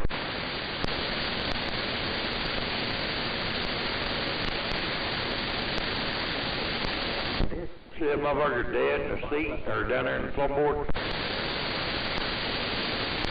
No, I'm still watching them like 23 minutes into it or whatever. They done ripped the door off, passenger door off. Now they're right there where that American flag's at. They done opened that up. They're just fucking pulling shit out of there. Yeah, 20 minutes where I'm at right now. I'm fed up. But if you look at the passenger door, you see that motherfucker sitting there dead.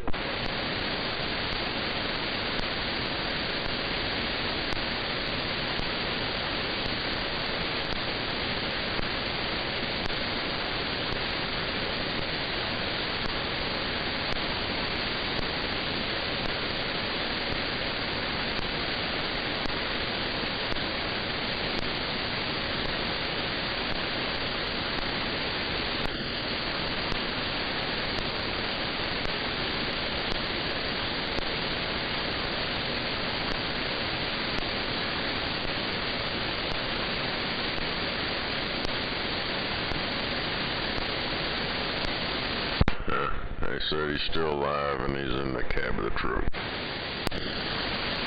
You don't see him sitting there in the floorboard? No. He's in the back corner in the back. Dude, I'm looking at him right now. He's sitting in the passenger floorboard.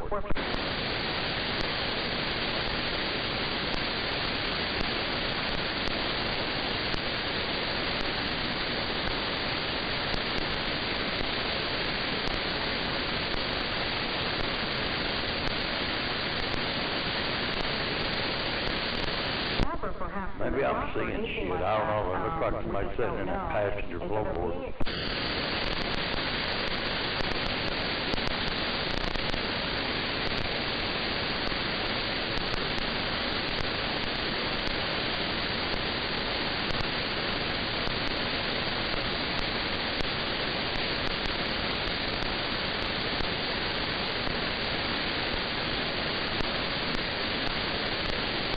Where's he sitting at?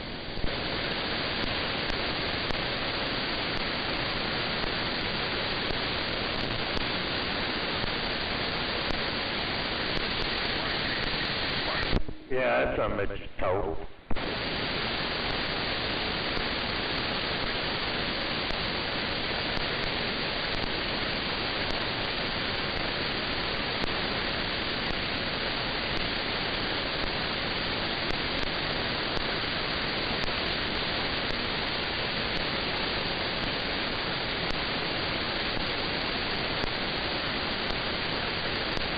Yeah, he was in the back. Them over ripped him up through the seats and then they ripped him out.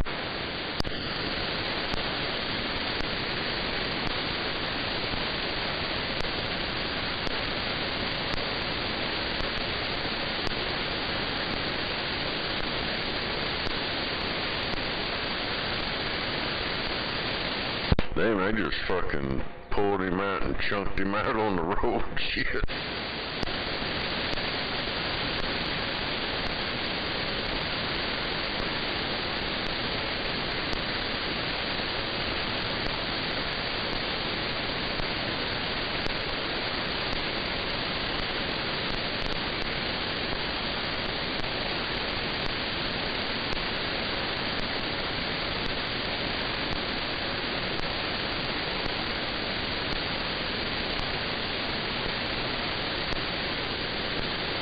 Yeah. Truck drivers don't run from the police. They'll tear the whole side of your truck off and rip you out and throw you in the street.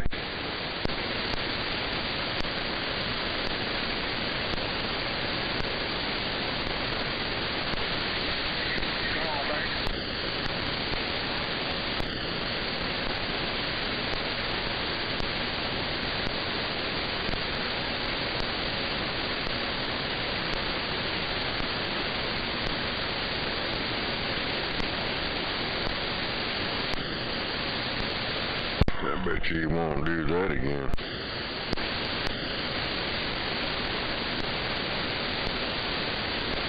Not in Houston, anyway. Yeah, they might have been one of them fucking sandal-wearing motherfuckers.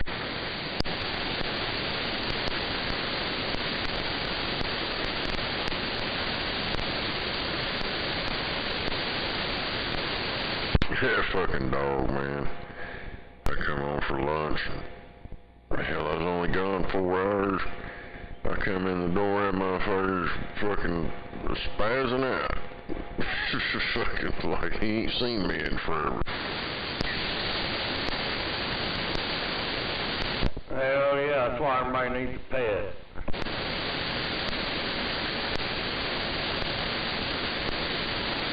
At least you know every day, no matter what happens, somebody will be glad to see you come home. Yeah.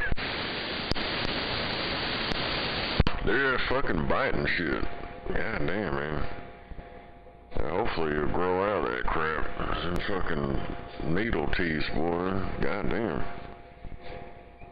And then earlier, I've been telling him fucking no, don't be doing that.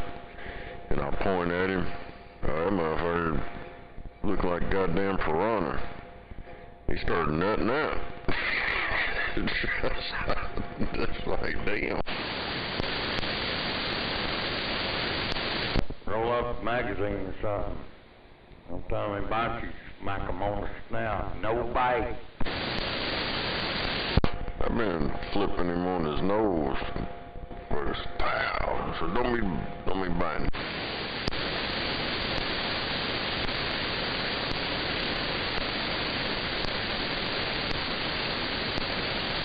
Hell, my dogs freak out if they see anything in the mail that even looks like a magazine.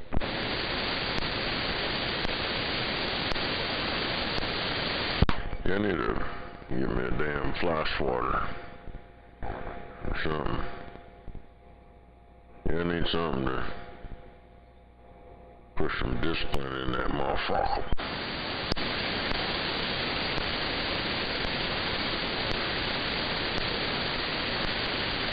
Goddamn old tire on the truck's about to catch on fire. Yeah, toward the end there, they finally shut it off. Yeah, my iron didn't have no, I guess he ran over spike strips and shit, and Yeah, there might, I didn't see no video of them chasing him.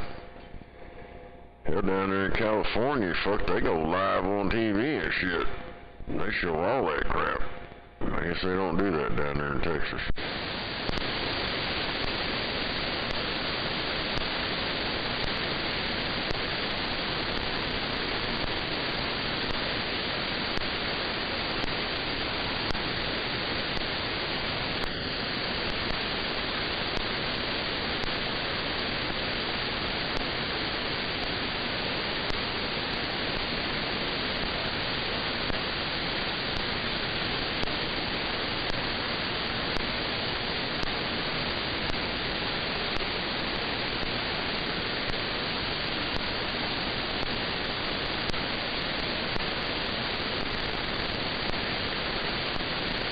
Northbound, is it raining down south here?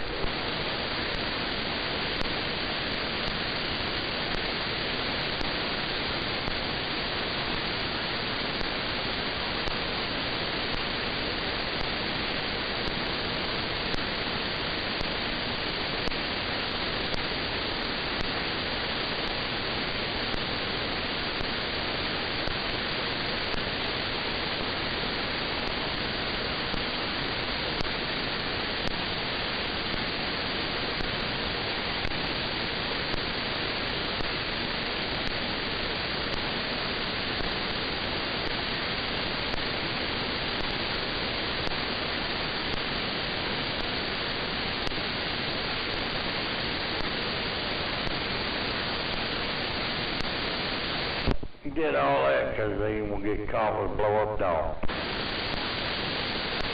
Damn it.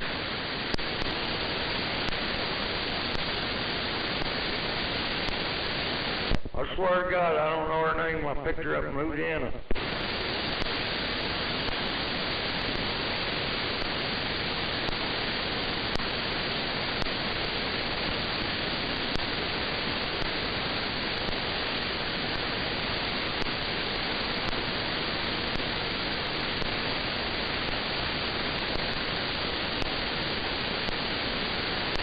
The old boy must have that kung fu grip. Goddamn, they can't get him drug out of there. Yeah, motherfuckers fucking slung him out on the pavement. Yeah, they just now got him out. That's where I'm at. What's the 20 on that wreck? It wasn't a wreck. It was some jackass running from the police down in Houston today. They brought in the sheriff's tax squad and ripped the truck apart and got him out.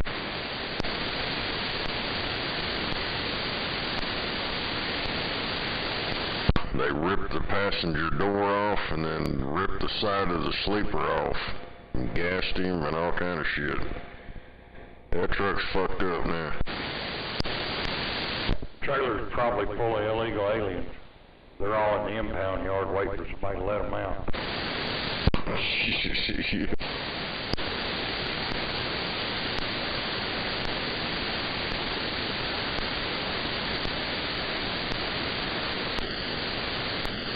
That was a joke, guys. Don't spread it around. It's a joke.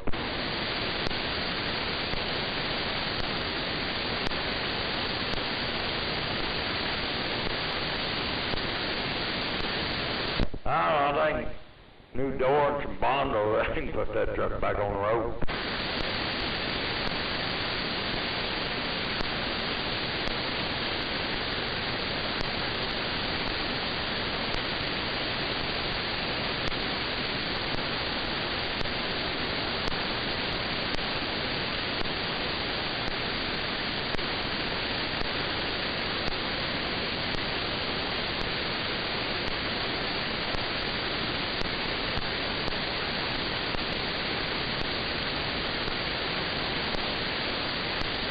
Well, it's either a Mexican or a white boy, so they probably won't. If it's a white boy, they won't make too much out of it.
smoke break.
Hell yeah.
that's it.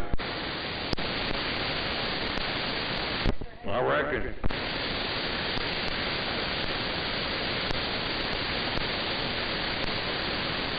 Sitting there listening to white noise.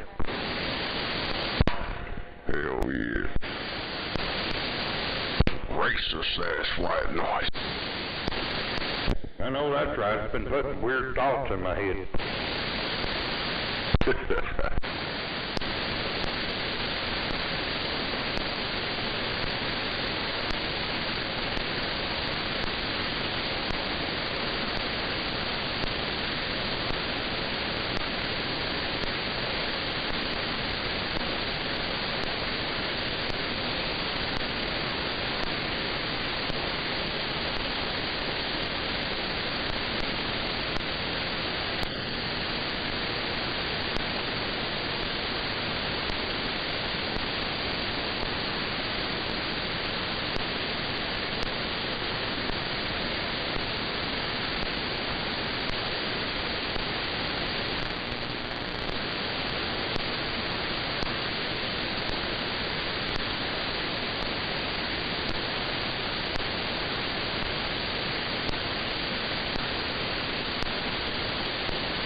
Sun Goddess and old Ram Jam got blocked in Russia. Damn it. But the other, what the hell is that? Oh, the video uses the song's melody. The Ram Jam. That other one wasn't Ram Jam. That was the original shit.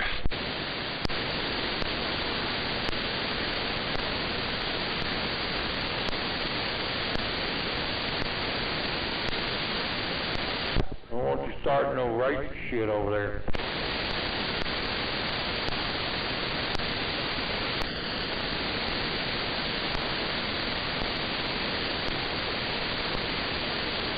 Yeah, I went from 45 or 40 something subscribers. That's 213.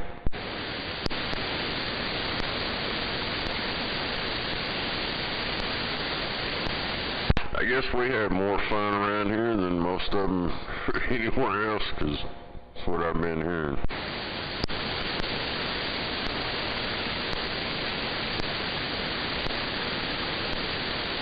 Yeah, hell, back years ago, you know, when I was on the road, hell, you get like Portland. They had CB wars going on there around Portland at night. Shit, you hear them cussing and fighting. It's kind of like the way it is around here, but hell, that's back in the 90s. Hell yeah. Yeah, they had a whole bunch of that shit going on around here. But, it wasn't nothing like this knucklehead. I don't know, we got a trophy in him, that's for sure.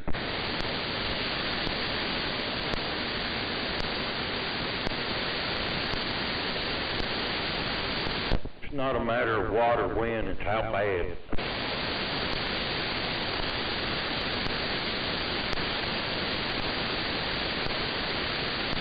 That shit's fucked up. Old Big Ed. Text me, Scorpio text me. That motherfucker's out here begging for my phone number.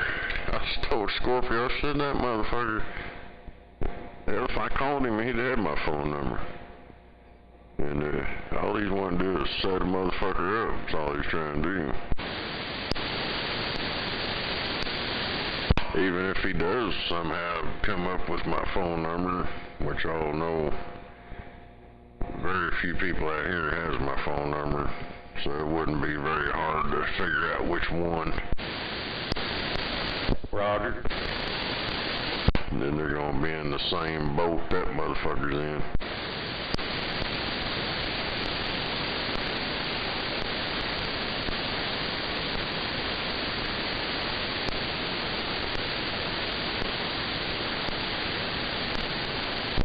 he's got my phone number.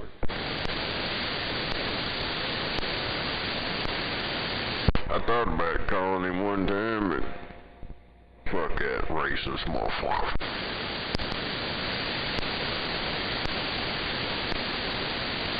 Well, he won't never answer the subbitch. He might call you back, but, or send you a message, but, on some reason, he don't like talking on the phone. Well, he probably don't sound the same. He sounds like he did in that recording. I've heard him out there without getting up on that mic. He like gets up on that mic like that, yeah, my ears ate up.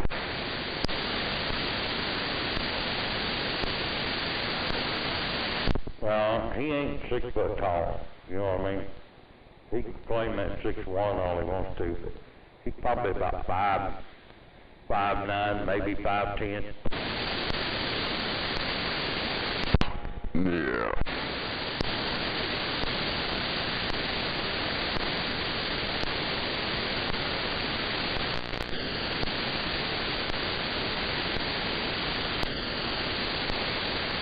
He probably is a little bitty guy, that's why he's so angry.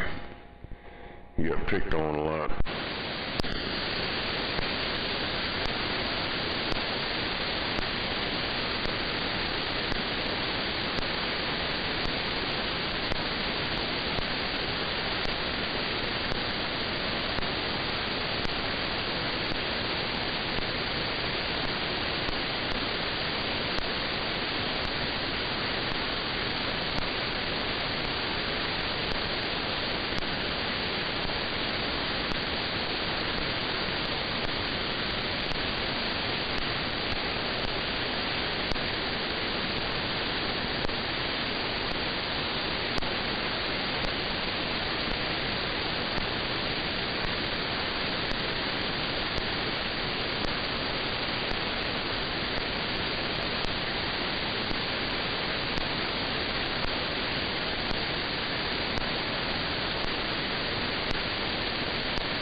Everybody always picking on me.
at the border, the migration flow, increased migration flow, certainly it ebbs and flows, and we're at a time of the year where we're seeing more at the border, and it's not unusual. It's not unusual. This is an immigration system that has been broken for decades, and the president has taken this very seriously to try to do more. You crazy man. You sound insane. Do you realize that? You should be medicated. It's not unusual. Always lying to me. Why? You're lying so much. Stop that lying, you raggedy ant. Yeah, she's showing a little cleavage on that one. Oh, she's always doing something. I hate, makes me sick. She goes to bat in them eyes because I know she's lying. That and she stutters too.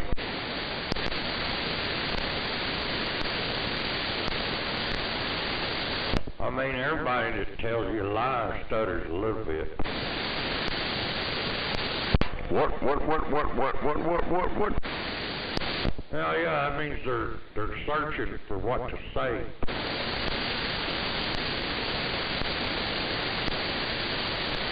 What? Hold up, just hold up.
Did you eat any of that coconut cream pie yet? What? Coconut cream pie, did you get you some of that? Hell yeah. They got me a couple pieces of it. Hell yeah, I finished mine off tonight. Hell, it was gone. I cut it and, how did I cut that shit? 4 pieces. Then I cut 2 of them in 2 more pieces, and then I took one of the big pieces, and then I seen there was like 1 piece left, so I snatched it up. Hell yeah.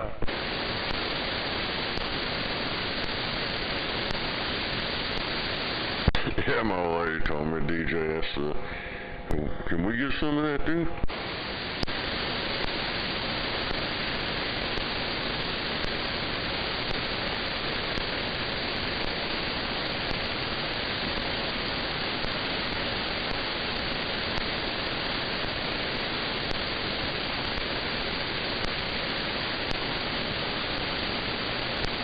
I like them about an hour after they've been out of the oven the best.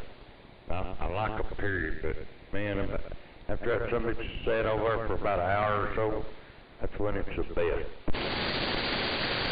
Hell yeah. Yeah, it's pretty good after being in the icebox. I stiffened it back up.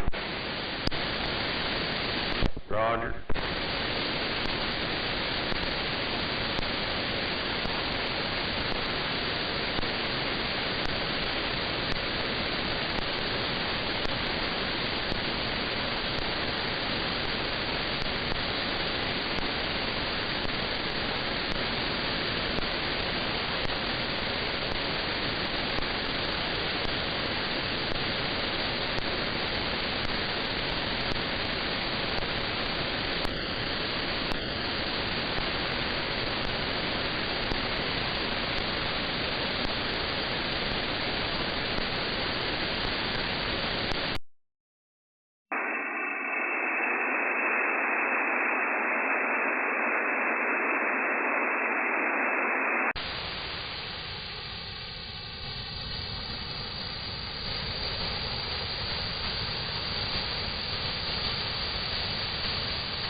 Hell.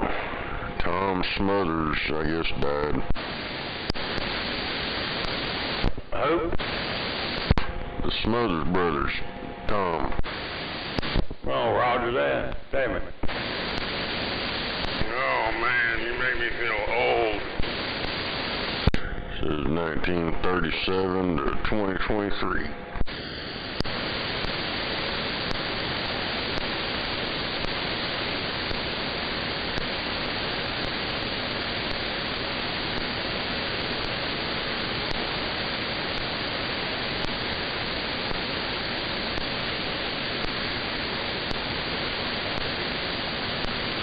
He almost made it another year.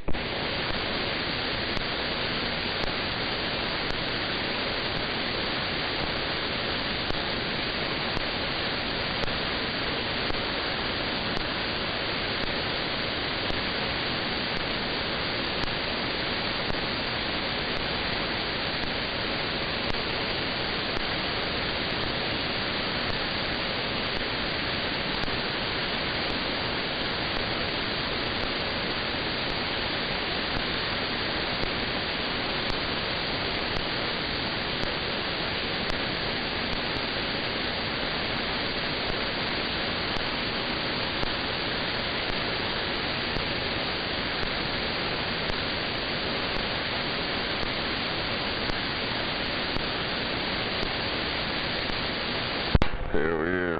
If I had a ship, I'd sail away.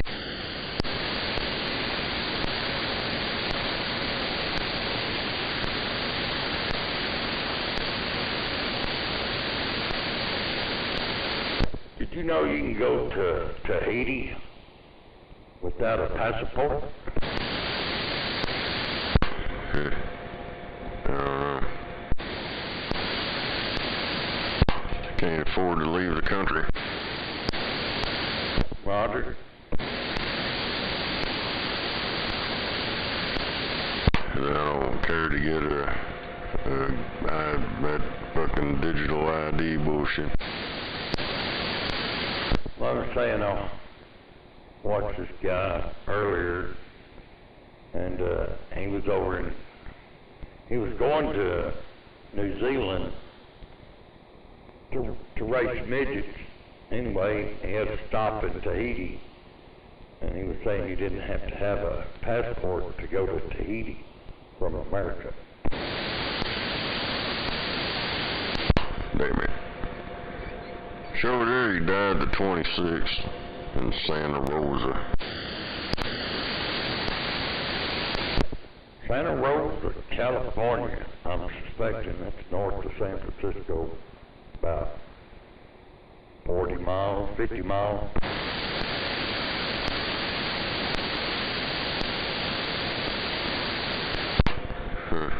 There's Dick Smothers and Sherry Smothers.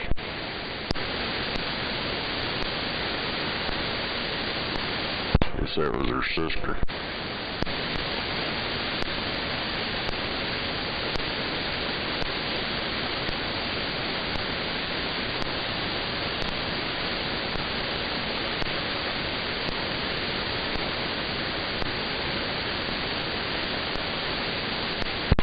About 86 years old.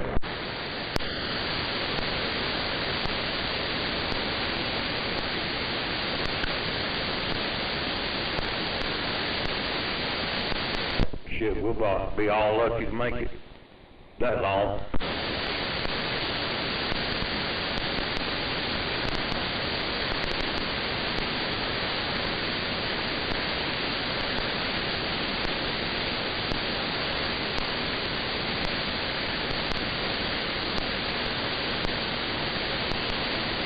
Hell no, they contaminated the food supply.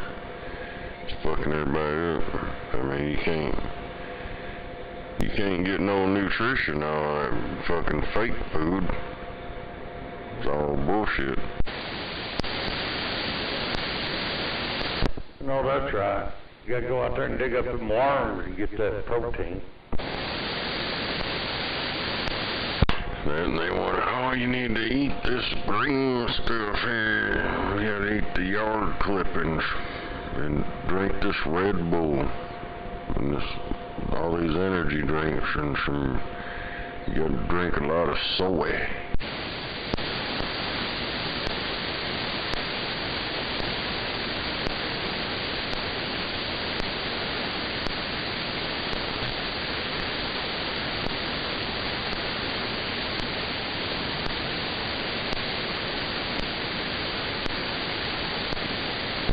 Hell yeah, all the people back in the day grew up eating all that shit that's bad for you, like fucking lard, shit like that.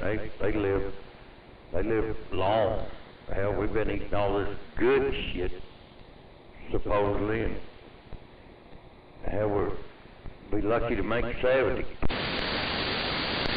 Yeah, it's like hell, when I was growing up, you didn't hear nothing about no fucking bullshit and all this crap we hear about now.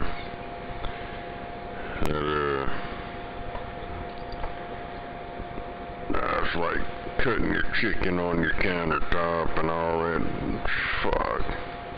Hell, they cut chicken on the countertop, cut everything else on there, and fucking threw fucking chicken grease or bacon grease and all that shit, fried chicken in, and had that can sitting on the stove. Fuck, you just pour that grease in there and scoop some out next time you need some. Oh goddamn, under today's standards, you're gonna die if you eat that. I know that's right. Hell, Grandma would always, she'd have one cup towel she'd use all fucking day long, be wiping on that counter, wiping her hands. Shit. Man, we'd get sick back then. Hell, you was afraid to get sick. Are you alright, driver? You seem to be driving below the speed limit. That's what you're supposed to do, is drive below the speed limit. Oh, shit, I've been doing it all wrong. That's why they got speed limits there. But everybody seems to want to double the speed limit. Well, the driver that I was speaking about is in the middle lane, going slower than people in the slow lane. Well, you're good in the middle lane. You just can't be in that left lane doing that shit.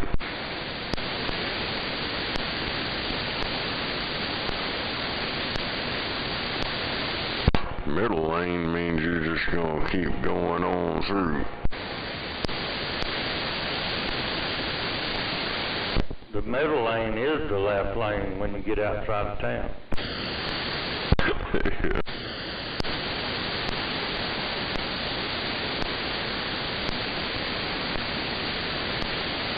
Yeah, I don't see nobody obeying that left lane shit. We spent all that money to put them signs up and they can't even read, so maybe they need to revamp all that shit and put pictures on there.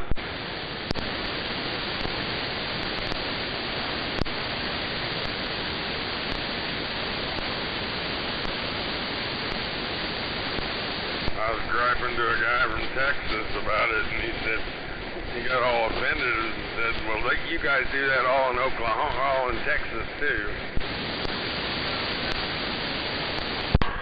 I don't know. As far as I know, that left lane law, that's nationwide, but most of them don't enforce it.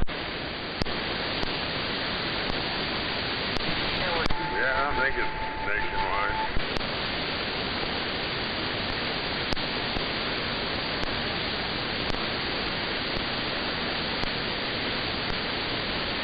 Driving so slow, it's like standing still. It's just people's nature to see what they can get away with. If you ain't first, you're last.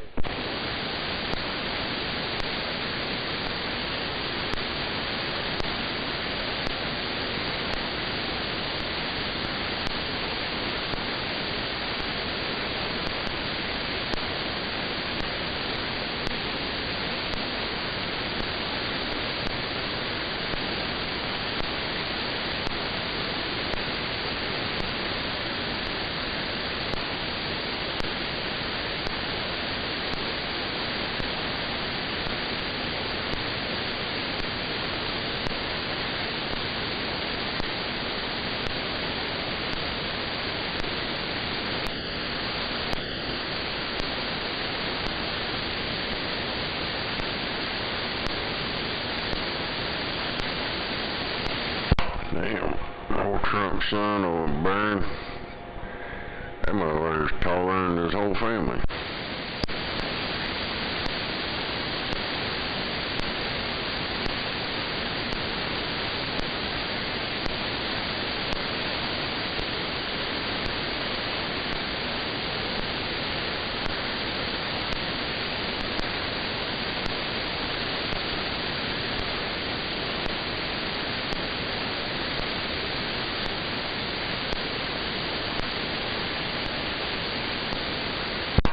He's a tall son of a bitch.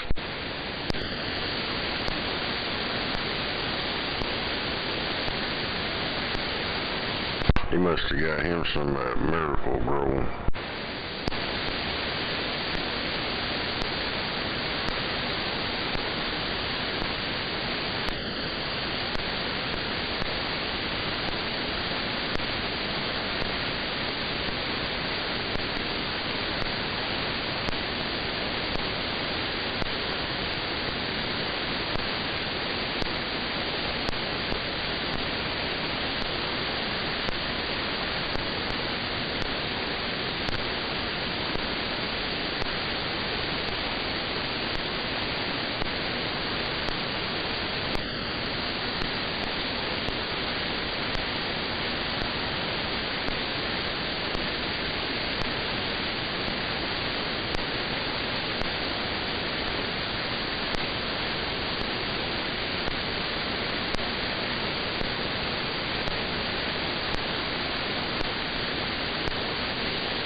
Yeah, I went on a different band.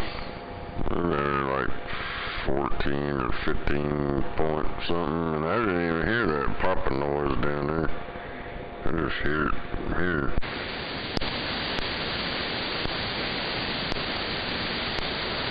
That shit's driving me nuts. I don't know what the fuck that shit is.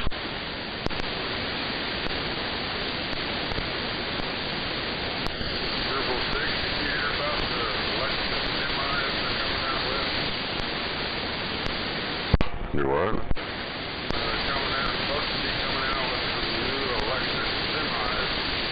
They weigh 30,000 pounds more than just the batteries alone. They're talking about. I gotta let my dog out. I'll be right back. Yeah, I've been watching that shit about them electric trucks for years now.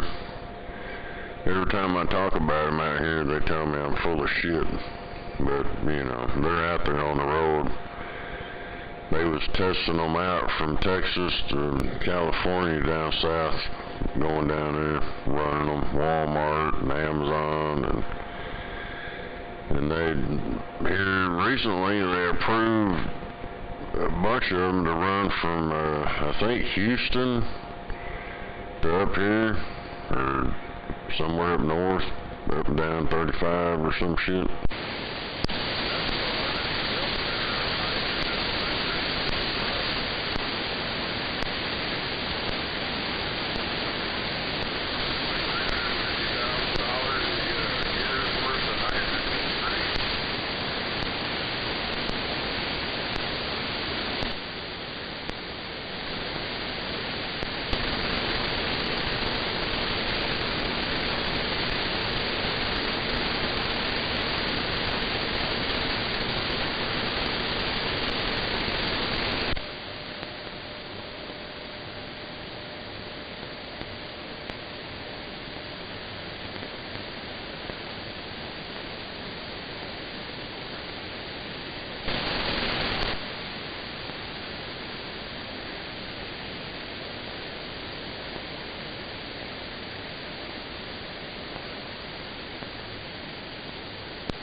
too bad once you get on over there. Yeah, it. But I think that's got more to do with them some bitches dumping all that fucking sand over there too. Them motherfuckers still dumping sand. Yeah, I know. I don't get it. I mean, when you, did they tell us to quit dumping like as we drive up? They quit dumping it anywhere on their property, or on the road out in front, or anywhere else that they can see it. They don't want it dumped there no more. If everybody would have dumped it back there in the corner in front of that pile, got on the road, they never would have said shit, but they keep dumping it right there on the apron and right in front of the scale, all around there. That's what they're pulling it all up on the fucking scale. That's what the fucking scale is, you know? They finally had it up. So now we're not allowed to dump back there. Oh damn! I dumped earlier. I didn't see it. Is it on a sign? No, they just let our dispatchers know. I'm surprised that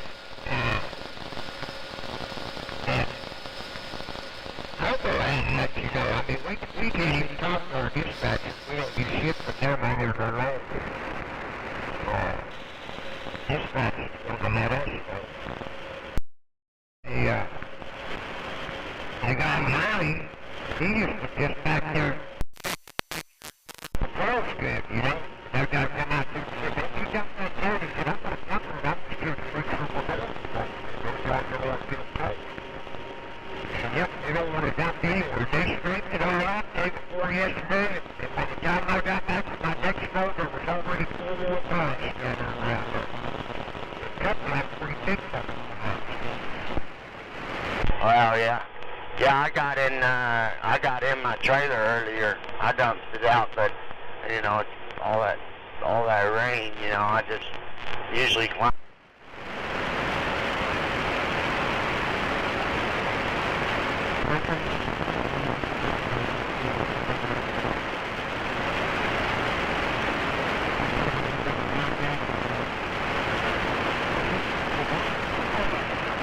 I said if we were chasing somebody down, man.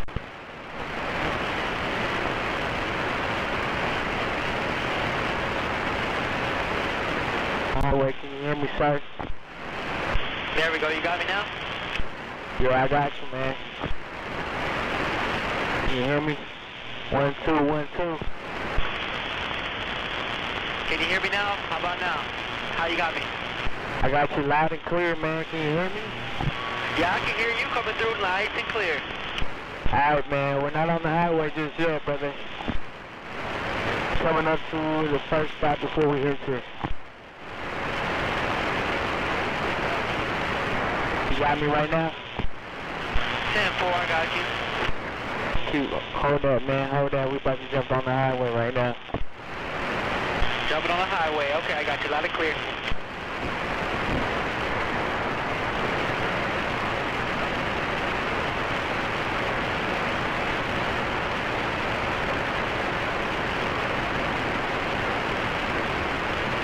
Closing on right now. On the highway, currently on the highway. 10-4, you merged on the highway. You currently traveling in lane 2. Good copy. That's some really good signal, man. You got some really good signal.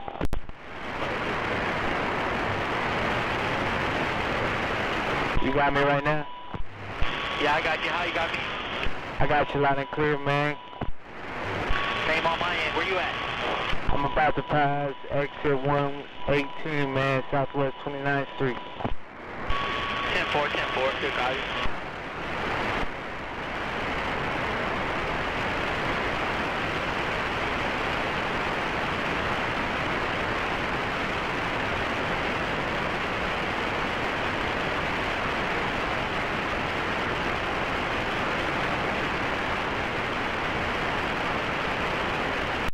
You got a copy on me? Radio check over.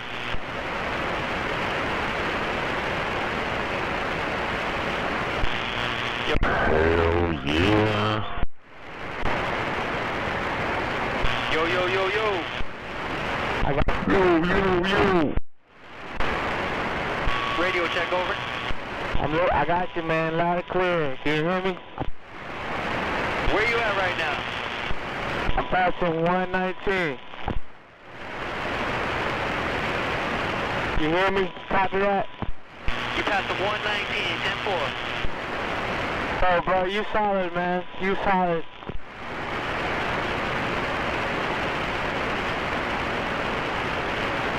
Yo, where you at now?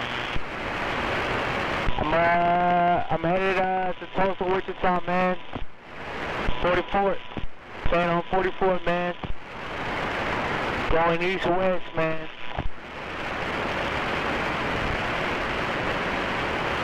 You copy that? I'm losing you. I don't know if you can hear me right now. I'm losing you.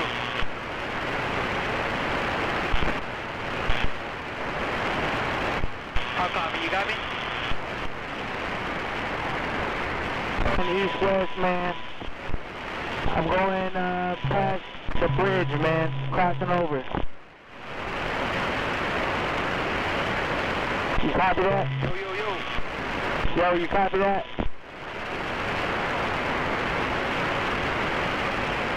You got me. 1, 2, 3, copy.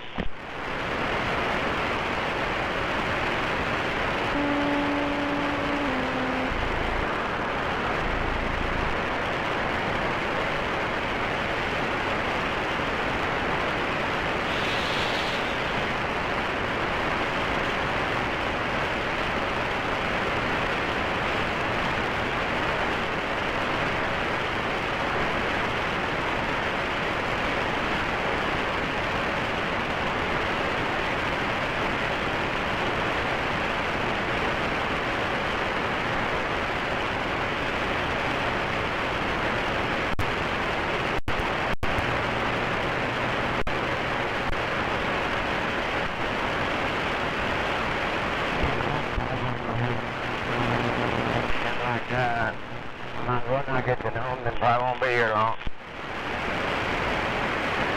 I see some of these motherfuckers out at Coach Street at about 30 fucking miles an hour, they can sound everywhere. They will build 3 diamonds through them fucking rocks and shit. I don't know what time. Oh yeah, he ain't got no fucking thing, he ain't got nothing on.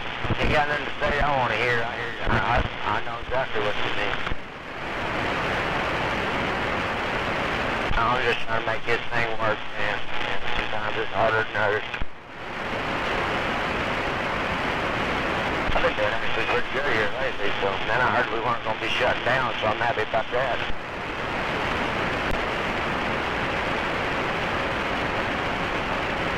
But that's also the third, fourth time I've heard something, so I ain't counting my chicken shit.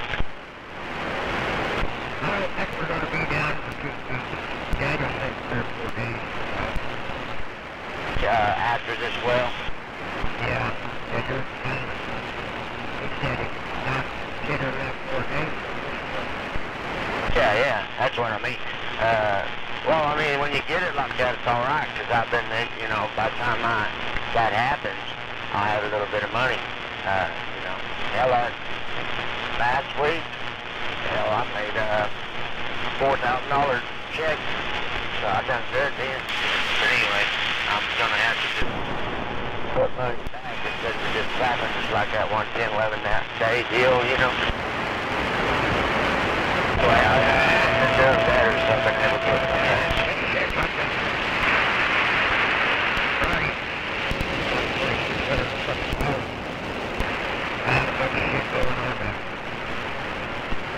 Yeah, I didn't see very much, but yeah, I think I got 16 or 17 loads.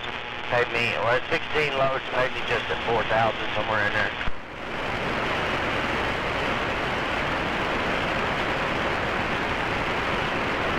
Yeah, we hear you, man.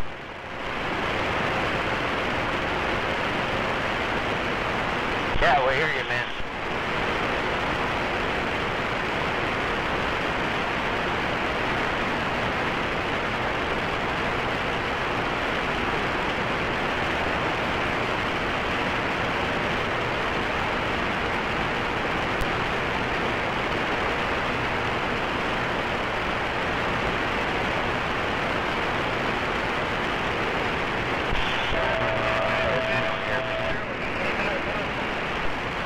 out Mill Creek yet.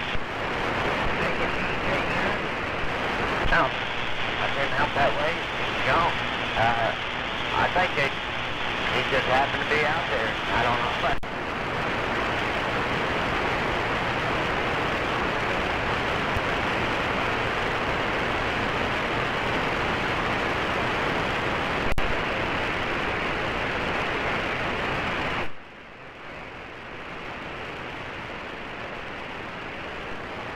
Well, I was talking to Kelsey yesterday on the phone, and he said that he left Mill Creek and he got into Winniewood over there, and he said he noticed that highway patrol had got him behind him over there at Prairie View. He come into Winniewood, and he watched this local cop drop off in front of him. When they got in front of him, they pulled him over. This fucking dude told him that he run over to the hood of his car over there at Salford.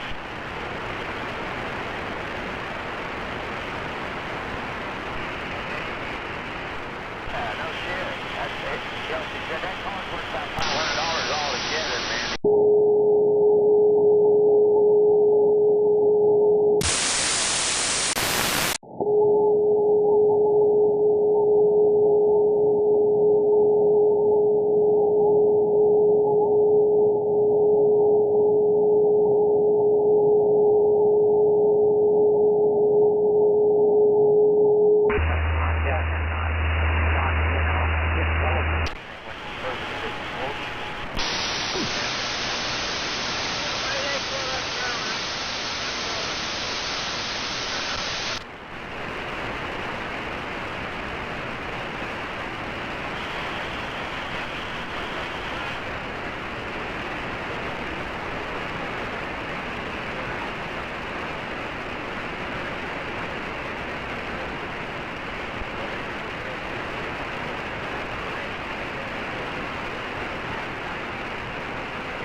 Roger, right on. Come on.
Yeah, I don't hear that fucking ticking and shit now.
No, Daddy Bay. Come on.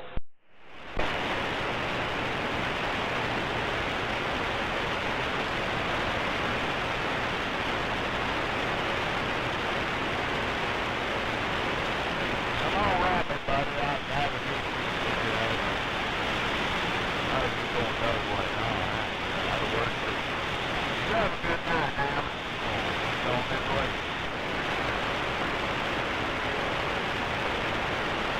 You probably got a good night. Have a good night.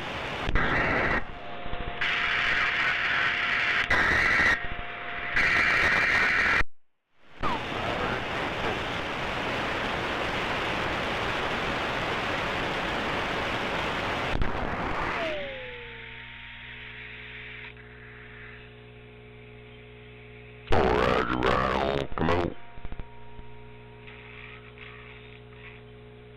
Damn it.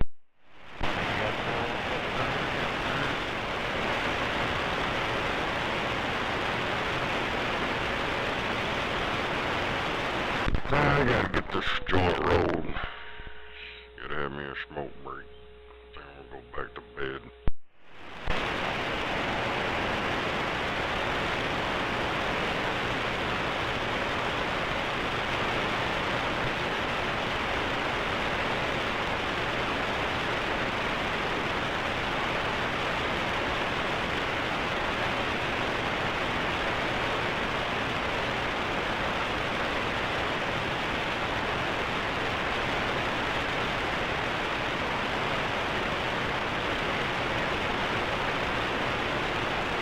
Figured that racist motherfucker be out here.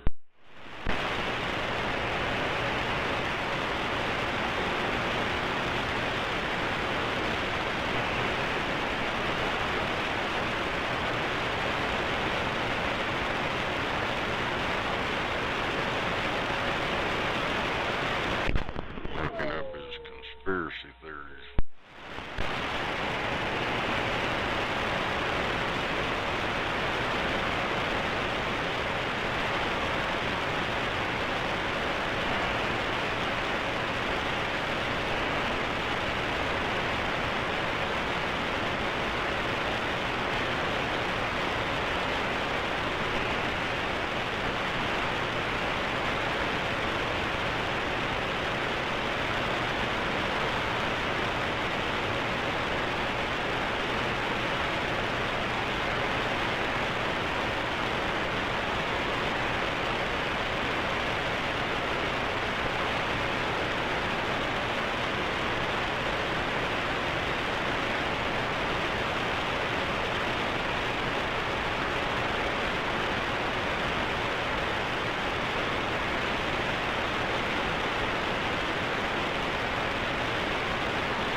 Oh, that better.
Hell yeah, come on.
I guess that's it.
3D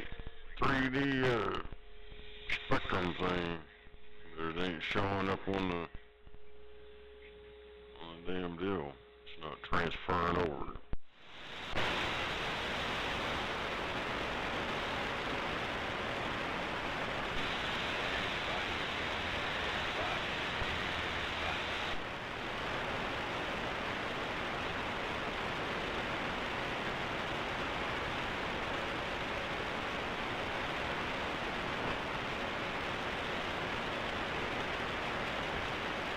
Well, I'm not looking at 10:30 hours cold.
I was football, I'll be getting out for a piece of church by right now.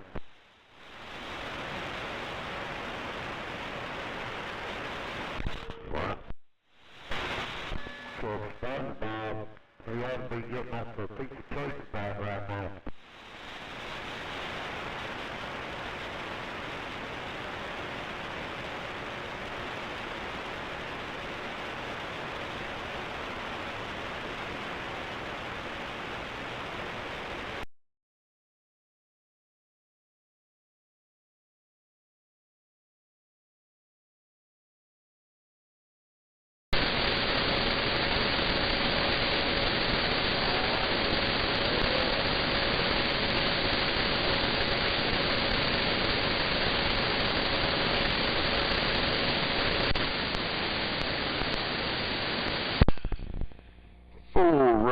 Right on.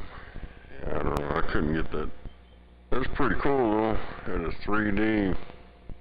You know how that waterfall is. But this was in 3D. You could put it at an angle and watch it at different angles. Hell yeah.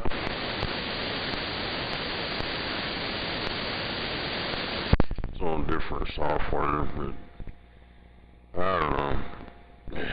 I can't get none of that other bullshit to work. The software I'm using, that I've been using, is the only one I can get that sounds clear and all that shit. All that other stuff, I don't know.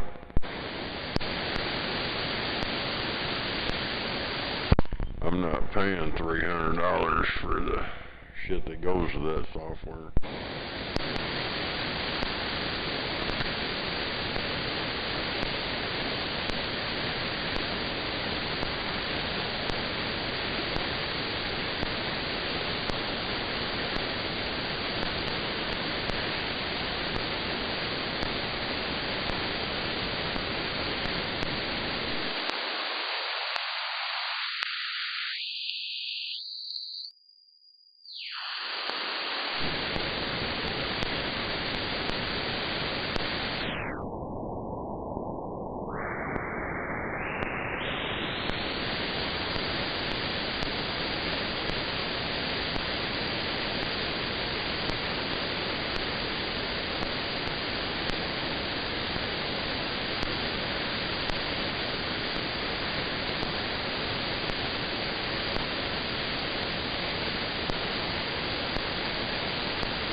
like that racist motherfucker over here coughing.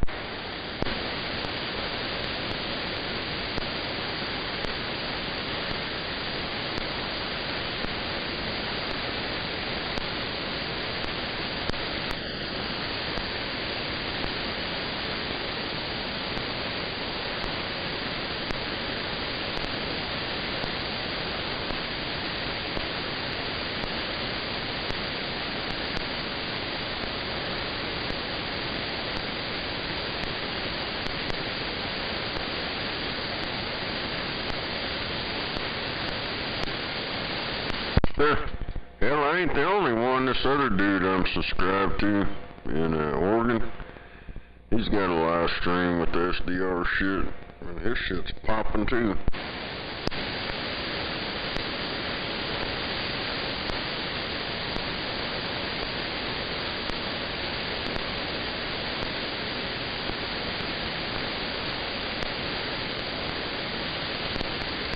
Fucking aliens making contact.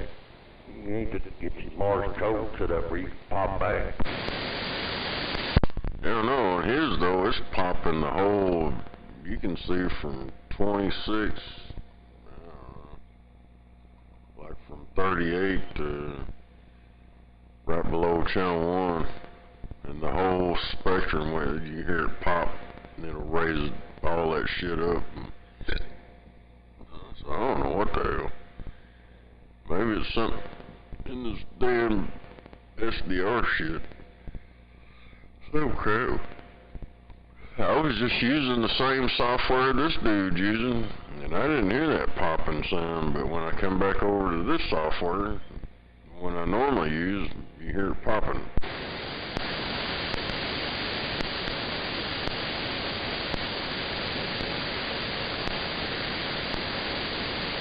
Yeah, when I hear it over here, that popping noise, it'll be on down there all the channels.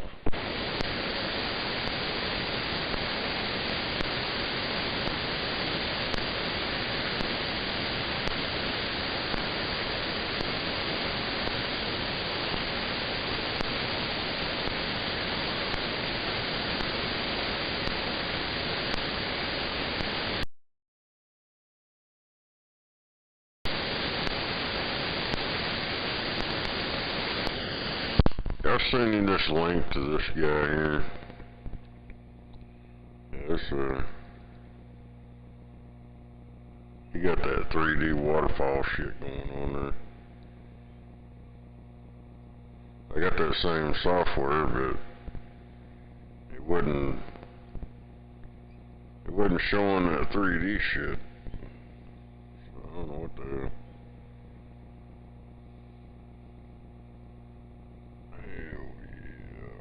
Hell yeah. Hell yeah. Yeah, I seen it. Well, yeah. Yeah, listen to this shit. And you hear it pop, pop, pop. His does it more than mine does.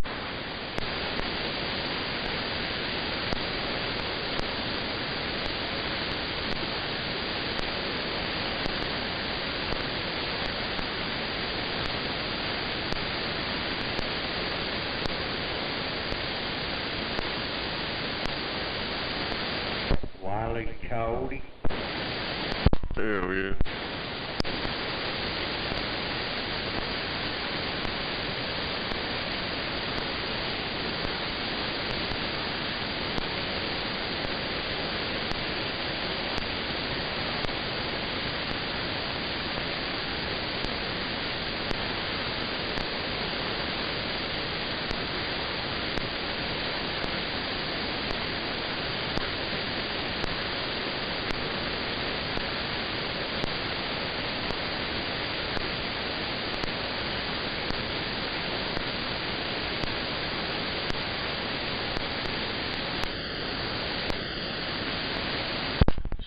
His shit's doing it too, but his does it like the whole spectrum.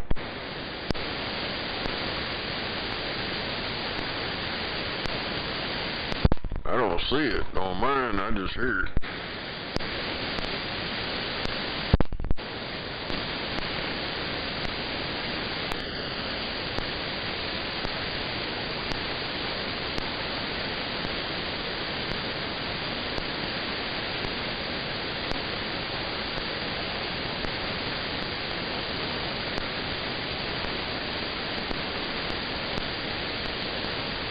Oh, you guys talking about that, like, rhythmic clicking? What? You guys talking about that clicking noise? Yeah. Is he running 20? Yeah. 205. It's, yeah, I don't know if we can turn up there, maybe get on it, but I don't think we got any skip going.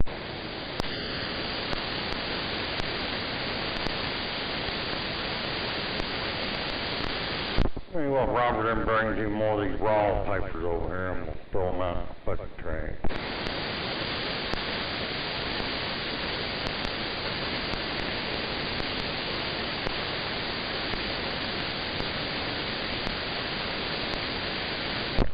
Same have the regular fucking zigzags, the orange ones.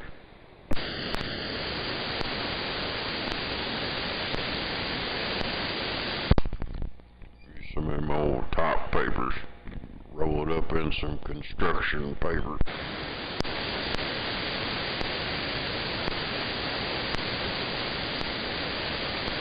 Just don't use that crepe paper, lips will turn green.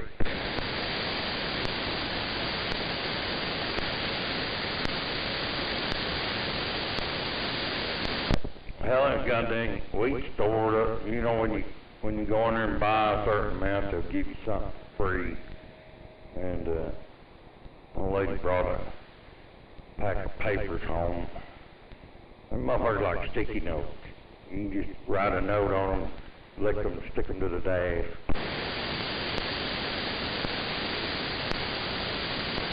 You know, I ain't used, since I've been buying these zigzags by the box, I just buy the whole fucking box. That's what I've been using. I can't use all that other bullshit, it's too thick. That's what I'm talking about. I like them blue packs, damn near almost clear. Yeah, they want to charge more for that. You're getting less paper, but they want to charge you more. Well, it's a special paper. Yeah, the ones I'm getting, that blue, I think it's like right next, yeah, I think it's right next to it. I think that the thinner is that one that was in that silver shit, chrome, whatever it was.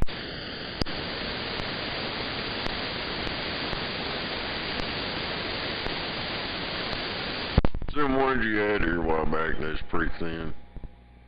I think they cost so much because the packaging had that chrome on there.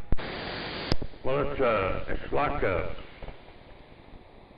what do they call it, chrome, like a prism or something. I don't, yeah, you're paying for that pretty package. But the papers are better.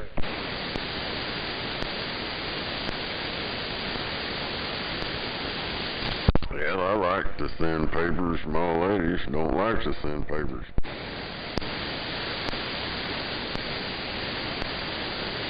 I just, you know, like I said, I don't have a problem with the old-fashioned zigzag. You know, they burn good. These goddamn things I got here, I mean, as soon as you take drag off of it, it's out. Get that fire safety weed. Smoking the same shit I brought over to you yesterday. Yeah. I had to keep lighting it. It's like fire, that's what I was talking about, that fire safety weed. Hell yeah, fucking lemon skunk.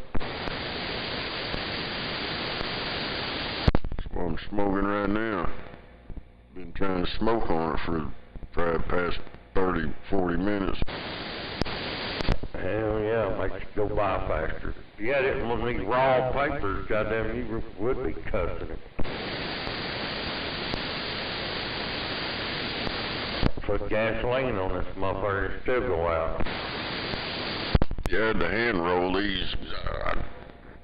done rolled one in that roller. God damn, my word's too tight.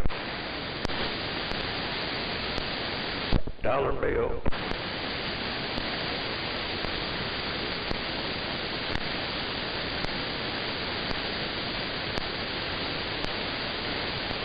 You know, that dollar bill's got a lot of weed residue on it.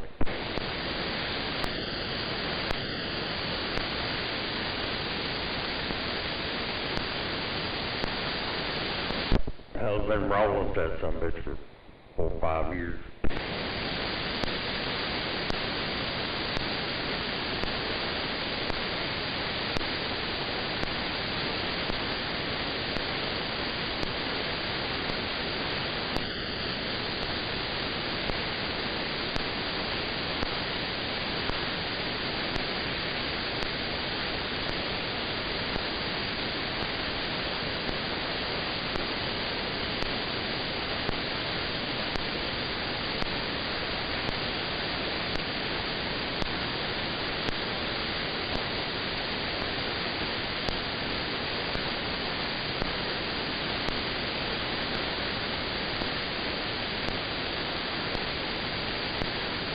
Billion years from now, they'll find that dollar bill and somebody will smoke it. It'll be like prehistoric bud. You know what I mean?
Yeah, should get my Chinese spy computers today.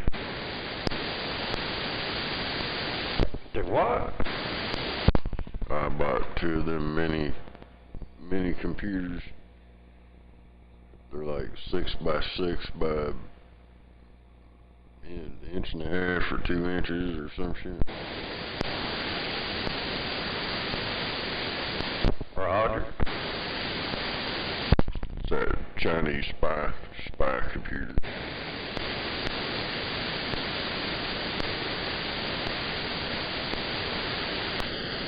Well, I've heard you be paranoid or something like that around. Yeah, it's mounted on the wall or on the back of your TV. It ain't got no screen, it's just a box you gotta plug all your shit into it.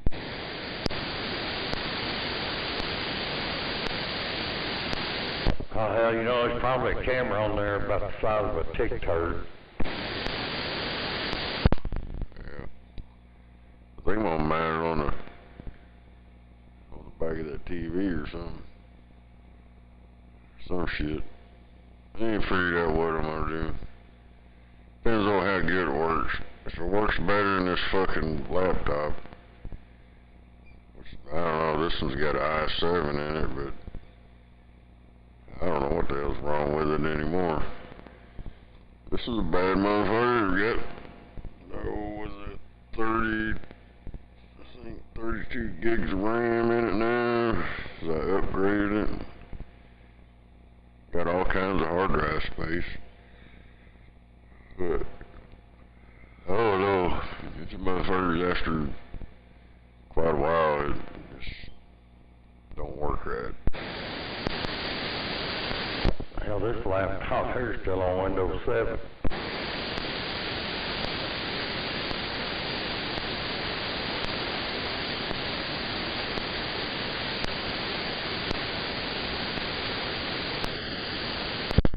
does what I want it to do. You know, I don't do any billing or any kind of ordering shit or nothing off this computer. It's just my radio bleeper and YouTube. You know what I mean? That's all I do on this son. It's my research, look for something. Oh yeah, I got 32 gigs of RAM installed. About 2 of them 16 gig sticks.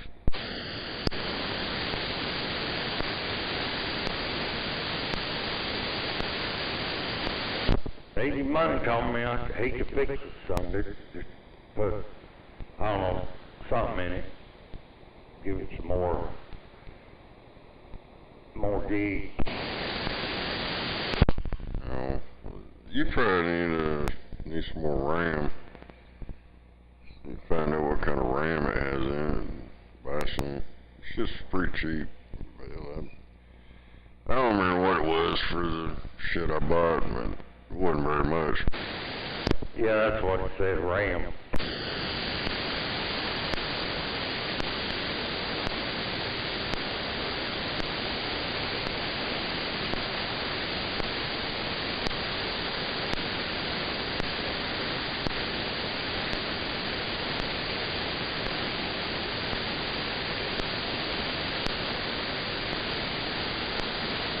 Radio bleeper.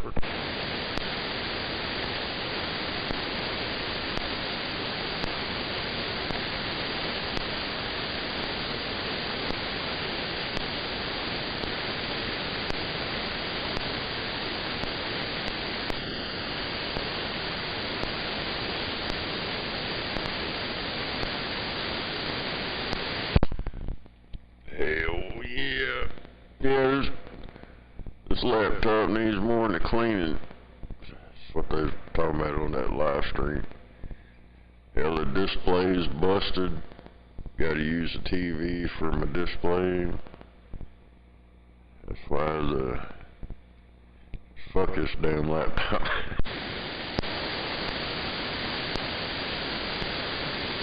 Yeah, to get another screen for this laptop, you buy another laptop. Well, you want them great big old brand new ones.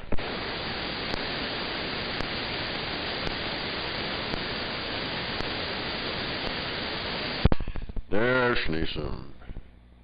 I've been looking at them mini PCs, the ones I bought. I've been looking at them for a while. I was kind of hesitant at first, but they've been around for a while now. But I don't know, I'll find out. It's fucking like $500 buying 2 of them and 2 wireless keyboards and some mouse, whatever. That's a lot of money to buy some Chinese crap.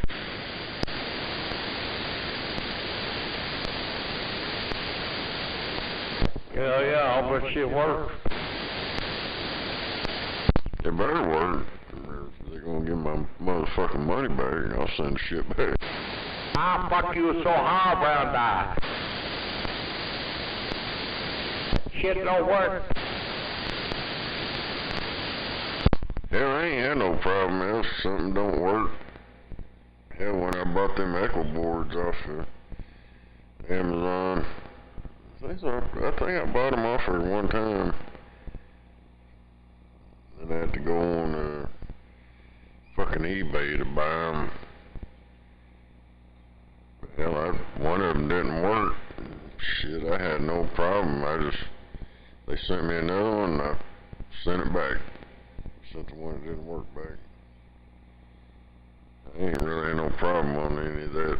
Amazon too. Hell, you might as well buy that shit direct from China. Cut out the middleman. Hell yeah. Well, that's like that HG deal.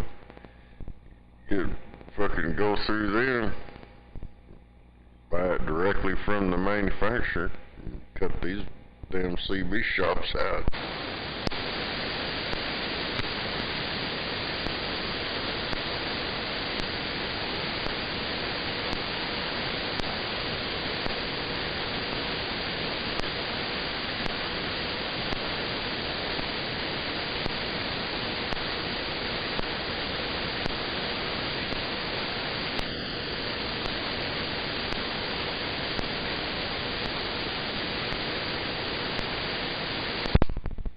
Yeah, I don't know about no AliExpress.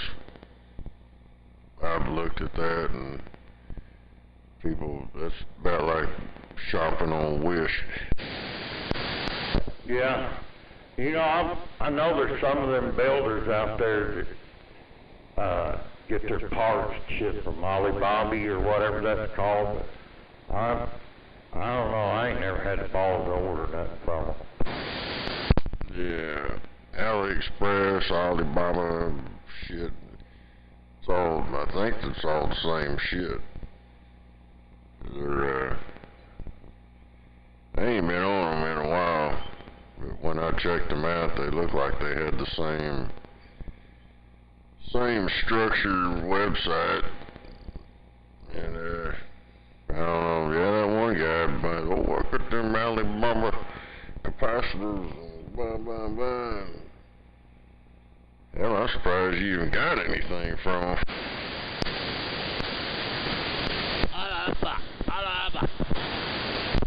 I know Fat Cat said a couple of times that he got some of his pills from there, but I mean, you have to wonder why you would reply like that sometimes. You know, they're either good to deal with or they're not.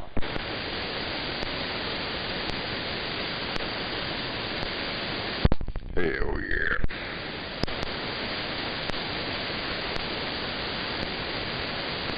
I'll just keep going to the same place I always go to. You know, they treat you right, and after you've called them 14 times, they'll even remember you by your first name.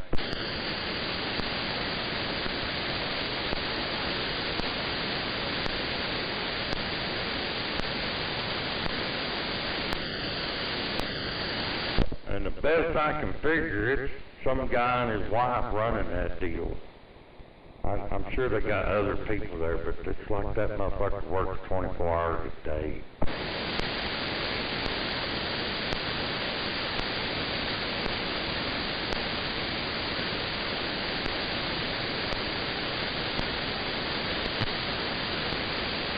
Go get your ticket. Man, it's like a truck driver. They work 24 hours a fucking day. Hell yeah.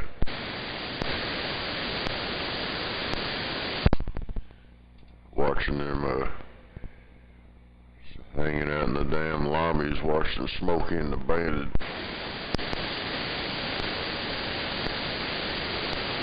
Hell, there's some of them out there doing that Smokey and Bandit shit. I see them off in the ditch all the time.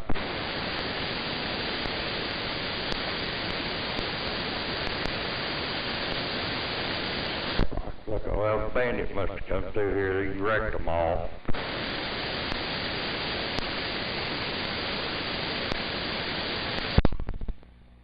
Ain't no doubt about it. Hell, I've got all kinds of stuff off that Temu. Couple with a Spectrum or oscilloscope, one of them little oscilloscopes that you can buy to put together. I got one that's already put together. And a component tester. It all works. But just gotta look what you, dude, they got guitar pedals, they got everything on there. Fucking all kinds of shit. Clothes. Get you a suppressor on there. Get all kind of bullshit on there. It's all that test equipment. Calibrated. Hell yeah. It's by the same Chinese guy in the back room that calibrates hard drive shit. I was gonna say, it's gotta be calibrated.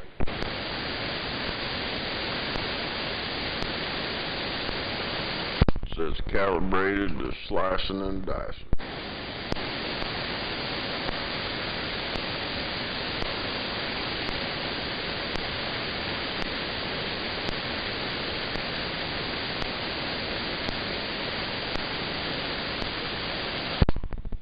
Hell yeah. Now on that Temu, I'm talking to them guys on that live stream, I ain't in the mood to be typing all this shit. on that Temu, you can play their little stupid games they have on there, and you get discounts and all kind of crap, man. I fuck with it quite a bit. I haven't here lately, but you can get $100 credit, all kind of shit by playing their little dumbass games.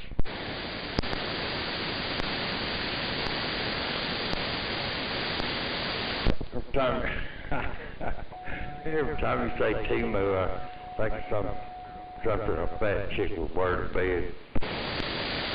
Hell yeah, Moo Temu.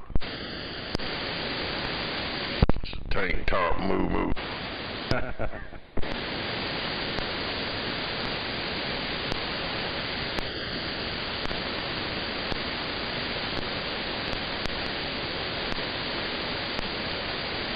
Lord, I apologize to all you big girls out there.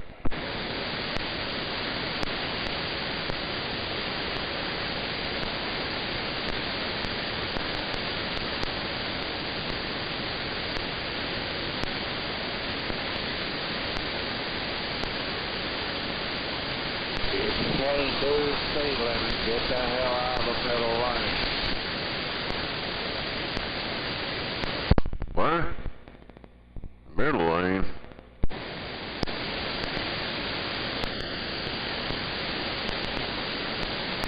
Well, technically here in town, you know, until you get outside of town where it goes back to 2 lanes, that middle lane is the right lane, because all the other lanes are on ramps and exits.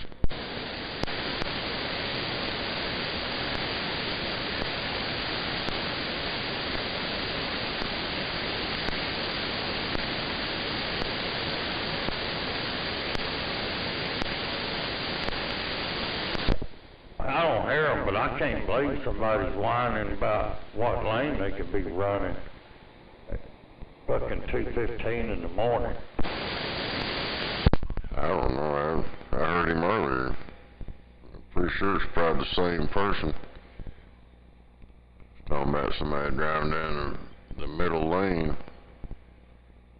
Well, if you know how that shit's laid out, the middle lane is the right lane of a 2-lane highway. But here in town, you got all them other lanes. That's not the actual highway, that's their exit ramps and on-ramp shit.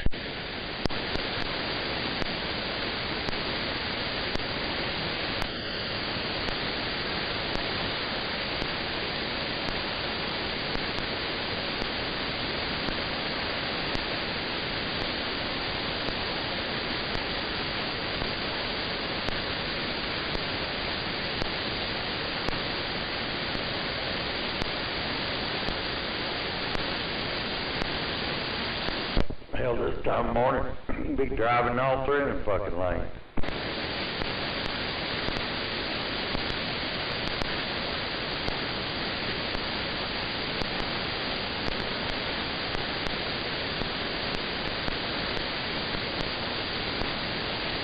You ever see these guys, they block I-40 down there about where all that Superbird or whatever the fuck it is over I-40. They block that so much off and they sit out there and do donuts and shit. Damn it.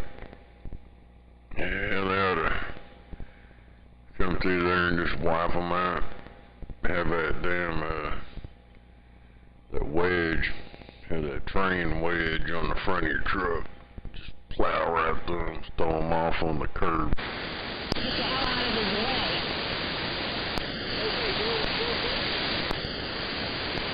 Oh, hell, they're just expressing their rights.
store to towel in? Yeah, I was a while ago, but I was trying to smoke that fucking joint. Took too long. Hell yeah, I'm about to run out of paper over here anyway, so I'm probably gonna shut her down too.